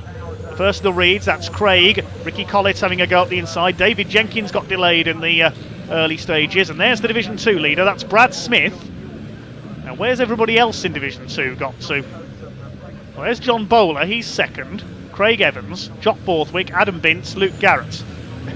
Who does that bit of bodywork belong to, I wonder? I think that might be a piece of John Powell's truck. He's been shedding bodywork all round the lap. David Jenkins has a go at Bradley Smith. He nearly cannoned into the back of him. Simon Reed just about surviving that ahead of them. Did everybody come through on the first lap? Yes, they did. Bradley Smith's got bodywork hanging off as well. Up the inside goes David Jenkins. He's fired up in this one, trying to come through after that problem on the first lap. Simon Faulkner at the back of Division 1. Brad Smith with a clear lead over John Bowler in Division 2. Okay, things starting to settle down after that pretty wild first couple of laps. It's John Newell, number 18, who leads, but Ryan Smith has done the fastest lap, 1:11.516. That was nearly a second quicker than John Newell, so he'll soon be on the back of the race leader, Flying Ryan. See them in the background come out of Spitfires here. Yes, there's the leaders. Third is Stuart Oliver. And it's Powell, O'Rourke, Taylor, and one of the Reeds. Ricky Collett gets sideways onto the grass. He'll lose out to the other one of the Reeds. You can't tell without a close look which is which. Brad Smith still leading Division 2, and because of all that chaos early on, the Division 2 is being able to keep up with the Division 1 trucks here. Brad Smith, John Bowler and Craig Evans, the top three in Division 2, as Ricky Collett and David Jenkins duking it out. Mark Taylor under fire from Craig Reed. Bit of understeer there from Simon Reed. Ricky Collett goes through past David Jenkins. Bradley Smith behind them in the number 46. Got his first ever podium at Brands Hatch last time out, but has been stuck in the midfield in Division 1 for most of this weekend. It's number 16, Brad Smith, leading Division 2, keeping up with number 92, Simon Faulkner. He's had repeated problems with that Iveco this weekend.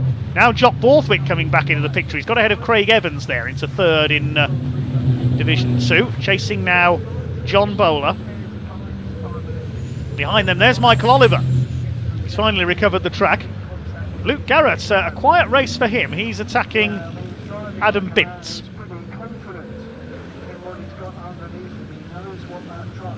Division 2 down the straight there, and Ryan Smith is now right with John Newell. He's going to go for the lead here, surely. He's done another fastest lap, 1:11.241 for Ryan Smith. Newell's lapping in the low 1 minute 12s. Going to go up the outside there, Ryan Smith. Newell sticking resolutely to the inside for Brooklands. But how long can he hold off that flying Daimler of flying Ryan Smith? Goes to the inside. And again, Newell moves across to hold him off. Ryan Smith's getting impatient here. He's got over 10 minutes to defend here if he's going to hang on to the lead, John Newell. With the 6 times champion behind him, surely it's only a matter of time. Stuart Oliver, the 10 times champion, in third. Newell moves across again. Really is defending very aggressively there. Down towards the right-hander at Hatchett's hairpin. Is Smith going to get the cut back here on the exit? Oh, Michael Oliver in trouble again in the number 12. Has he had an off, or is he pulling over? He pulled over there in race 1 yesterday in exactly the same place up at Brooklands. Here come your leaders, still John Newell ahead. And this is allowing Stuart Oliver to close up as well in the number 7, because Ryan Smith is being delayed somewhat behind the slower truck of John Newell. He's got every right though to defend his line, keep his lead. Now Smith trying to move to the inside. This is going to be a brave move if you can attempt it at Brooklands. You've seen what happens if you attempt to move sometimes there. There's the evidence on the outside, that churned up crash, and it was John Newell who went into the back of Tom O'Rourke and they went spinning out there earlier on. Smith all over the back of John Newell. Yeah, you can see Oliver closing up to the back of them. He's on the back of him there as they come up towards Honda. Swinging right, 9 minutes to go. Here's a battle in Division 2 between John Bowler and Craig Evans. That's for third in Division 2 because Jock Borthwick's got past them. And he'll be going after Brad Smith. Meanwhile, here come the leaders down into the first turn at Hatchett's hairpin. Little bit of a lock-up from John Newell. Is he cracking under the pressure from Ryan Smith? He's got a lot of experience, John Newell. Raced since back in the 1990s. Took a long break before returning to truck racing a few years ago, about 4 or 5 years ago now. Stuart Oliver is now right with them. You see, they've been losing time, holding each other up here, the two leaders, and Stuart Oliver can sense a chance to get past both of them. Here's Smith going for it. He won't get up the inside into the right-hander at Senna. Now it's 3, line astern for the lead. Oliver to the inside. Smith's now got to attack and defend at the same time. He knows one false move and not Stuart Oliver will be through for second. Michael Oliver has pulled over at Brooklands corner. Stephen Powell's closing up as well now in the number 3. They're all starting to bottle up behind John Newell. Oh, Newell's gone wide, coming out of Carter's. This is it for Ryan Smith. He's up the inside and he takes the lead. So we're waiting to see if John Newell could hold on for virtually the full race there ahead of Ryan Smith, but he ran wide coming through Carter's. I don't think there was any contact there. And now Stuart Oliver's ready to have a go at the number 18. Of course, as Newell tries to hold second, this is going to allow Ryan Smith to pull away for win number 4 this weekend. Howell's with them as well. Here's the battle in Division 2. John Bowler's dropped back behind Luke Garrett. Craig Evans as well. So Garrett's now 3rd in Division 2, I think. Still Brad Smith, who leads Division 2 ahead of Jock Borthwick by 1.5 seconds. Garrett up to 3rd. He's got past Bowler and Evans in 1 lap there. So, Tom O'Rourke, I can tell you, has pulled into the pits. He's dropped out. We lost Michael Oliver, of course, as well. So there's 18 running now to the 28 who started it. This final race of the weekend for the British Truck Racing Championship. There's Simon Faulkner. He's still going, just ahead of Brad Smith. There's our Division 2 leader. Can he hang on this time? He led for much of the way in race 4, but it was Adam Bint who took over for the win. He's got Jock Borthwick, the Scotsman, closing up behind him. Jock desperate to win the Division 2 title this season. He and Luke Garrett, the most modern trucks in the division, the 2 MANs. Speaking of MANs, John Newell's MAN holding off the Volvo of Stuart Oliver for 2nd place. Ryan Smith not getting away hugely at the front of the field. His last lap was a second quicker than John Newell, so he will start to pull away. 6 minutes of the race to go. There's Stephen Powell in 4th place ahead of Mark Taylor. Then the Reed boys. It's Craig ahead of Simon there. There's a battle for 3rd in Division 2. Sorry, 4th in Division 2, I apologise. John Bowler and Craig Evans. You won't get round the outside on the hairpin there, Craig. Rear bumper hanging off John Bowler's truck. This is allowing Adam Bint to close up in the number 5. Coming towards the final third of this race now.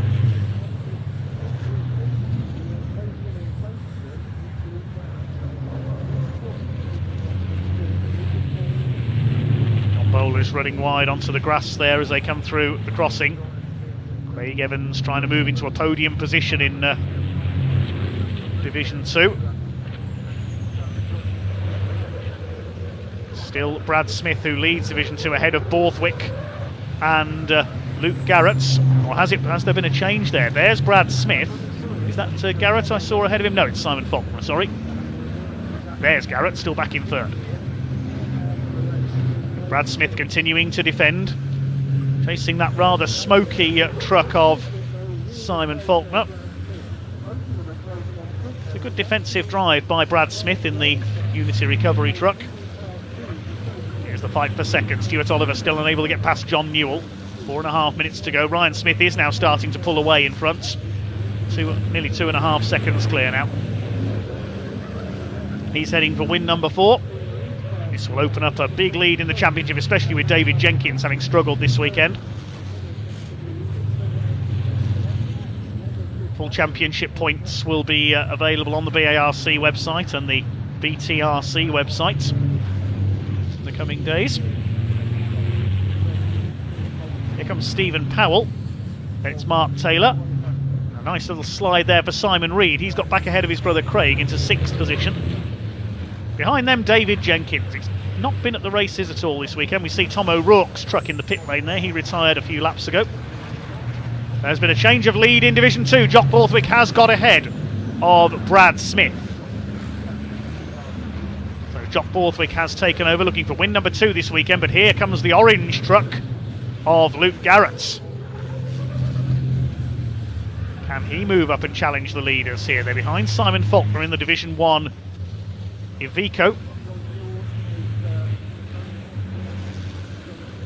Tight into the hairpin, and not keeping it tight into the hairpin is Simon Faulkner. Onto the grass he goes. So Luke Garrett will try and move up past Brad Smith now and try and close on Jock Borthwick. We know he took Jock Borthwick on the last lap of race 2 yesterday to steal the win. 3 minutes to go. Is that Simon Faulkner slowing again?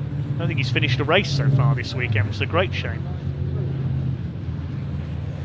Brad Smith in the older DAF there, hanging on in the middle of this MAN battle. Here's the fight for 4th. They're closing on Stephen Powell now. 4th in Division 1. There's Mark Taylor, number 81, and Simon Reed in the 89, the winner of race 4 earlier on. Oh, Stephen Powell slowed there. Coming off the hairpin, Simon Reed skates past both of them. And Mark Taylor goes through as well. I think he hit the back of Stephen Powell there because he slowed ahead of him unexpectedly. Powell's got a problem. I think I was told that he was having turbo issues earlier in the weekend, Stephen Powell. You can see that's damaged the front of Mark Taylor's truck because Powell slowed off the hairpin and Taylor had no choice but to hit the back of him. Look at the state of that. Great shame for Stephen Powell. Celebrating his birthday, and a mistake for Brad Smith. What happened there? I think he's still 3rd in Division 2. Yes, he's there in 3rd place. There's the 2 MANs now 1st and 2nd.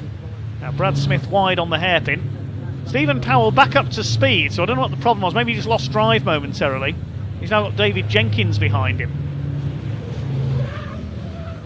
Here's a replay of what happened to Brad Smith. He was under fire from Luke Garrett, and he just locks up the rears. Slides wide under braking. Brad Smith will be cursing himself in that cab for losing that 2nd place. Oh, problems for Simon Reed now. He's gone off coming out of the hairpin. I'm wondering, is there a bit of fluid down on the exit of the hairpin perhaps? Everybody seems to be sliding about there. Well, we've got less than a minute left on the clock. It's going to be last lap this time, I think, for Ryan Smith. Pulled away to the tune of 5.5 seconds now. While all that was going on in Division 2, Stuart Oliver has taken 2nd place, I can tell you. Here's a scrap in Division 2. John Bowler chasing down Adam Bintz. Now, will this lot all get round the hairpin? Okay, we've seen a fair few trucks sliding off here. John Powell has a look up the inside. He'll take Craig Evans. He gets sideways. They all stay on the tarmac just about. Here's a replay. This is what happened to Simon Reed. Oh, was there contact there with Mark Taylor, I wonder? We didn't quite see. He was completely sideways out of the hairpin. Because there is a bit of fluid on the road there. John Bowler runs wide, back across the front of John Powell. You can see his front bumper, the green front valance, has completely disappeared. That's lying in bits at the crossing. It has been since lap 1. Craig Evans behind them. The clock has counted down to 0, so we're on the last lap of the weekend for the British Truck Racing Championship now. John Powell runs wide. Craig Evans is going through, past the number 6. It's Ryan Smith is heading for win number 4 out of 5. Here he comes. Out of Brooklands. He's nearly 6 seconds clear of Stuart Oliver now. Stuart Oliver, I'm fairly sure, is going to move up into second in the championship, with David Jenkins struggling this weekend. Well, 4 out of 5 ain't bad. He was beaten by Simon Reed earlier on today in race 4, but it's a 4th win of the weekend for flying Ryan Smith. Takes the title. Oh, Stephen Powell slowing out of the last bend. He has got a problem with the number 3. Meanwhile, Simon Reed having a go at David Jenkins. Stuart Oliver's taken 2nd place. You can't take your eyes off anything in this race. John Newell takes 3rd. The fight for 4th is going to go to the line between Mark Taylor and Craig Reed. Simon Reed is 6th. David Jenkins 7th. Then Bradley Smith. Stephen Powell ends up 9th. And Ricky Collett rounds out the top 10. Here comes Division 2. Luke Garrett has closed in on Jock Borthwick, but it's going to be a win for the Scotsman for the 2nd time this weekend, his 2nd win of the weekend and the season. Luke Garrett closing, but it's too late. The MANs finish 1st and 2nd. Borthwick wins it. Garrett 2nd. 2 wins each for those two, and 1 for Adam Bint. Brad Smith is 3rd in Division 2. It'll be Adam Bint next home in the number 5 there. He is in the background. And behind Adam Bint will be John Bowler, Craig Evans, and John Powell.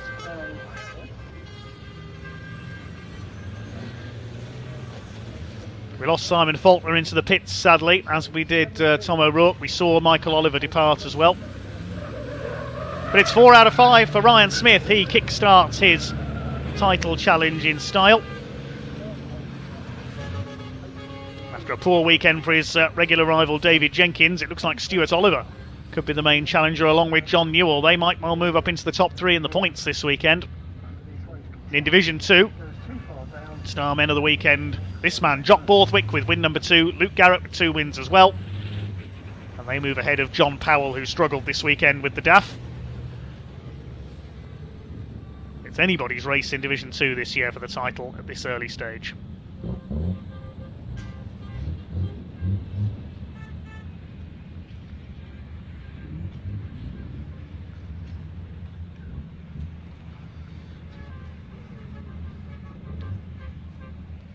Confirm the results in a moment then. Well done to the British Truck Racing Championship. More great entertainment. They come back to Pembrey for their 2nd visit of the year in October this year. They'll be back on our live stream coverage soon. Round 3 of the championship coming up from Thruxton later on in the summer. Convoy on the Plain, that event is called, down near Salisbury Plain. Results of race number 5 then for the trucks. Smith taking the win by just over 6 seconds ahead of Stuart Oliver, with John Newell completing the podium, the early leader. Mark Taylor 4th ahead of the Reed boys. Craig ahead of Simon this time, and David Jenkins just behind Simon Reed out of the final turn, taking 7th to a cap what's been a disappointing weekend for him, it has to be said. Bradley Smith in 8th place. Stephen Powell with problems in the closing stages dropped down from 4th to 9th. Ricky Collett's rounding out the top 10. Jock Borthwick takes his 2nd win in Division 2 ahead of Luke Garrett, with Brad Smith the early leader in 3rd, and Adam Bint in 4th place, and John Bowler completing the top 5. Beyond that, the other finishers were Craig Evans and John Powell. We lost Simon Faulkner into the pits, as we did a few laps earlier, Tom O'Rourke, and Michael Oliver was an early casualty. Again, every time I come on this microphone, I want to thank everyone who's come and supported Pembrey today. Well, shortly we'll be heading down into Parc Fermé. Hopefully Pointy is going to be down there to talk to some of the drivers before we sign off for the weekend here on have worked BARC amazingly TV. hard, and you know, we'll go home now, we'll do some tweaks ready for. Great scenery here in South Wales, as you can see. You bided your time because you caught John up, and then there was no sort of silly moves, and we weren't quite sure where you were going to get it. And you certainly had the pace coming out of Brooklyn. We'll hear shortly from some of the drivers. Pointy will be down there to talk to them in just a few moments' time. Because John was going in defensive mode, it invited Stuart Oliver on, so we had to be a little bit aware of that. It was a clean race. We scored a point less than the maximum, which is delighted. And you know, fair play to Simon Reed, the race he won earlier, although we had steering issues. But listen, let's not take what other people's achieving. We concentrate on what we do moving. To everybody that's been on the banks here. You all soon in October. And when's the next? It's about weeks Thruxton.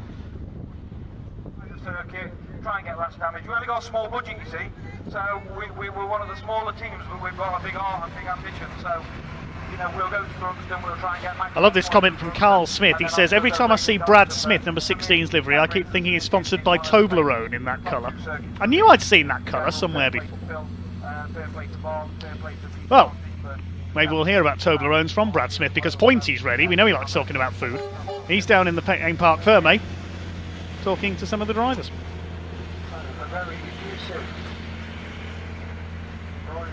Well, what a fantastic crescendo to the day here at Pembrey, and what a fantastic weekend racing we've had.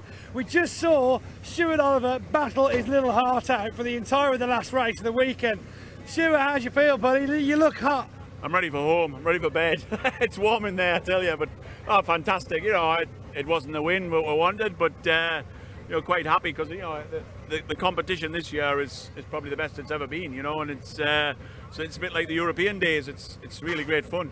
Yeah, it's so great for the spectators. I've been speaking to a few guys around the track this week, and they're so happy to see lots of different race results. I think BARC might have hit it on the head with this new reverse grid process. Yeah, it works really well. You know, it's a little bit not complicated, but to get your head around how it works. But you can understand, you know, when you see the politics of she didn't want to be on camera, that's why she didn't look at it. But she, you know, it works really well, the format. So, you know, when everybody understands it, well, no, they do understand it. Yeah. It's great. Some of them are still getting there. Well, yeah, slow learners. Some of them are still getting there on track as well, to be honest. Yeah, we call them slow learners. Yeah, but no, they're getting there, and it's all good. Oh, well, fantastic results, Stu. Fantastic. Oh, and another podium. I mean, you've done very well this weekend. It's really good to see you back at the top. Yeah, that's right. You know, I just keep chipping away and chipping away. You never know.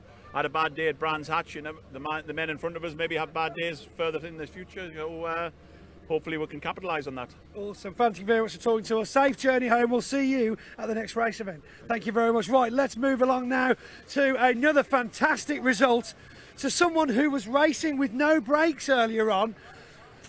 A firm favourite of mine. I know we're not supposed to have favourites, but ladies and gentlemen, Jock Borthwick, what a guy. Jock, how are we doing? I take it we had full use of our brakes this race. Wait, just now, he says that to all the boys. Don't listen to him. Tells all the boys they're his favourite. Yeah, all the brakes that time, and got a bit of consistency in it. And yeah, quite a bit of contact to the first few laps. Yeah, I got my back end lifted and barreled round a bit. But it happens, you're just going in there and it's no intentional. Just got my back end lifted round about and gone. I got a gear and got going and managed to salvage something. So no, good. Pleased with the result.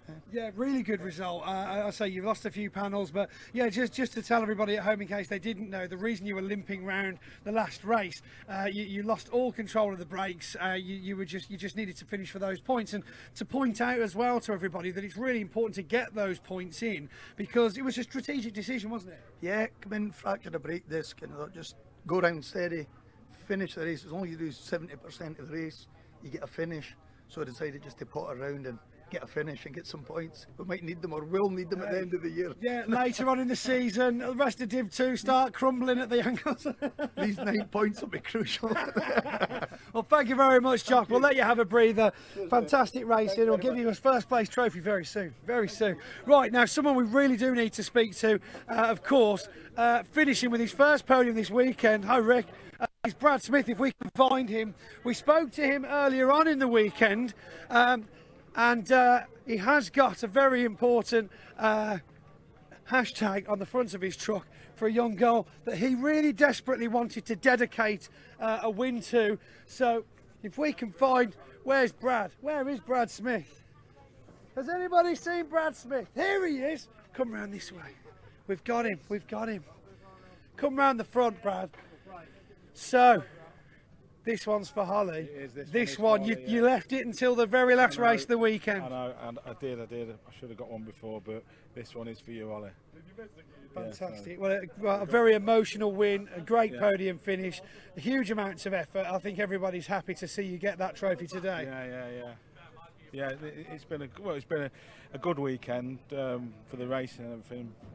But yeah, we got there on the podium. Well done, sir. Congratulations. And again, well done for dedicating it to such an important cause. Thank you for joining us, Brad. Time for just one more, I think. Let us go and speak to a birthday boy. That's right, ladies and gentlemen. If you can stay this side of the thing, we'll just catch Steve Powell, 21 years old again today, having a chat with fellow drivers Bradley Smith, Craig Reed. It's your birthday today, isn't it? It is, Boydie, yes. Yes, it is. And how young are you again? I am a year older than what I was last year. And did you have candles on your Caterpillar cake? I did, yeah, only 2. So is Caterpillar cake your favourite type of birthday cake? Actually, I quite like a Caterpillar cake, yeah. I quite like a Caterpillar cake. Yeah, I like any sort of cake, really. Yeah. Now, we were really rooting for you. We didn't have a chance to talk to you earlier in the weekend. We were really rooting for you in that race earlier on today. And it was, oh, wow, what happened there?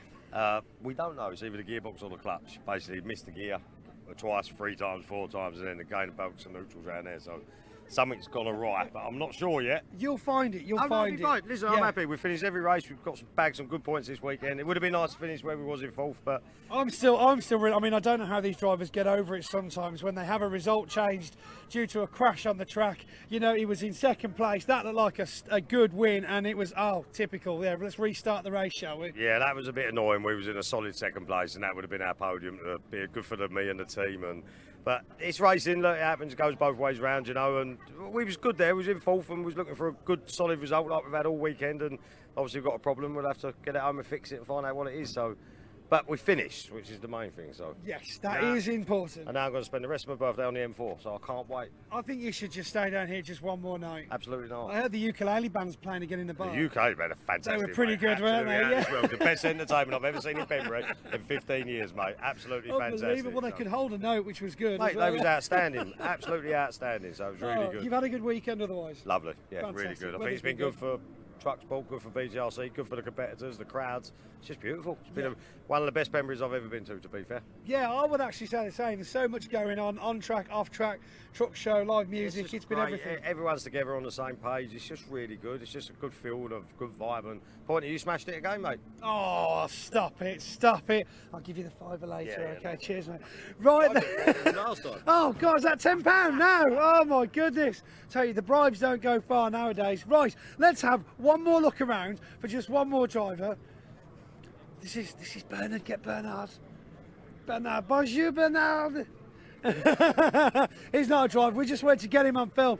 This guy, just to let you all know, he's been an avid supporter of the British truck racing for many years now, and he just came out of nowhere. No one knew who he was, and he just started posting pictures on his Facebook and like, who's this guy? He always seems to catch these great angles. And yeah, thank you for being with us. Thank you. Merci. Thank you, my friend. Can you tell I speak French? No, I know I can't. Cheers, buddy. Thank you. Right, John Bowler, Craig Evans. Let's speak to Craig Evans, because I tell you what, if you can put a metaphor to putting a rocket up someone's, it's Craig Evans at Pembrey 2022. I mean, okay, you might not have got a podium, but my God, that was some racing, Craig. Oh, certainly did give it a go. You said this morning overnight I've turned into a racing truck driver, and it looks like I did. Honestly, mate, I'm telling you, it's really great to see. You're really getting stuck in there and managing to come out with a little bit of damage, but nothing too serious. No, nothing too major, just a bit of cosmetics, really. Nothing we can't sort falling down in the next round. Yeah, Bit of teacup, you'll be all right. It might need a bit more than teacup, but never mind. No, you speak to Sean Taylor. It's amazing how far a bit of teacup can go. Right, so long to drive home this evening, or are you staying over the extra night? No, we're going away tonight. Work in the morning. Oh, what's the same for all of us, I'm afraid, isn't it? Well, on that sombering thought, thank you very much for such entertaining racing this afternoon. No worries, thank you. And we'll speak to you very soon. Ladies and gentlemen, on behalf of myself and everybody from Truck Sport, of course, I want to thank you guys for watching as well. But I think that's about all from me here in Parc Fermé this weekend. So thanks for joining us. I've been Pointer, you've been amazing. Back to Dave in the studio. Brilliant. Thanks very much indeed, Pointy, and thanks to Ewan as well for their interviews down on the ground this weekend. That does wrap up the action for this weekend here at Convoy Cymru in South Wales here at the Pembrey Race Circuit. Only remains to say thank you very much indeed, first of all, to all the volunteer marshals. We could not go racing without them. To the recovery crews, the medical staff, race control officials, and all the other officials here that make racing at Pembrey possible. Special thanks as well to the circuit manager, Phil Davies, for his hard work behind the scenes. Thank you to all the drivers for their entertainment, and to their backup crews in the paddock for keeping their cars and trucks running. Plenty of work going on behind the scenes.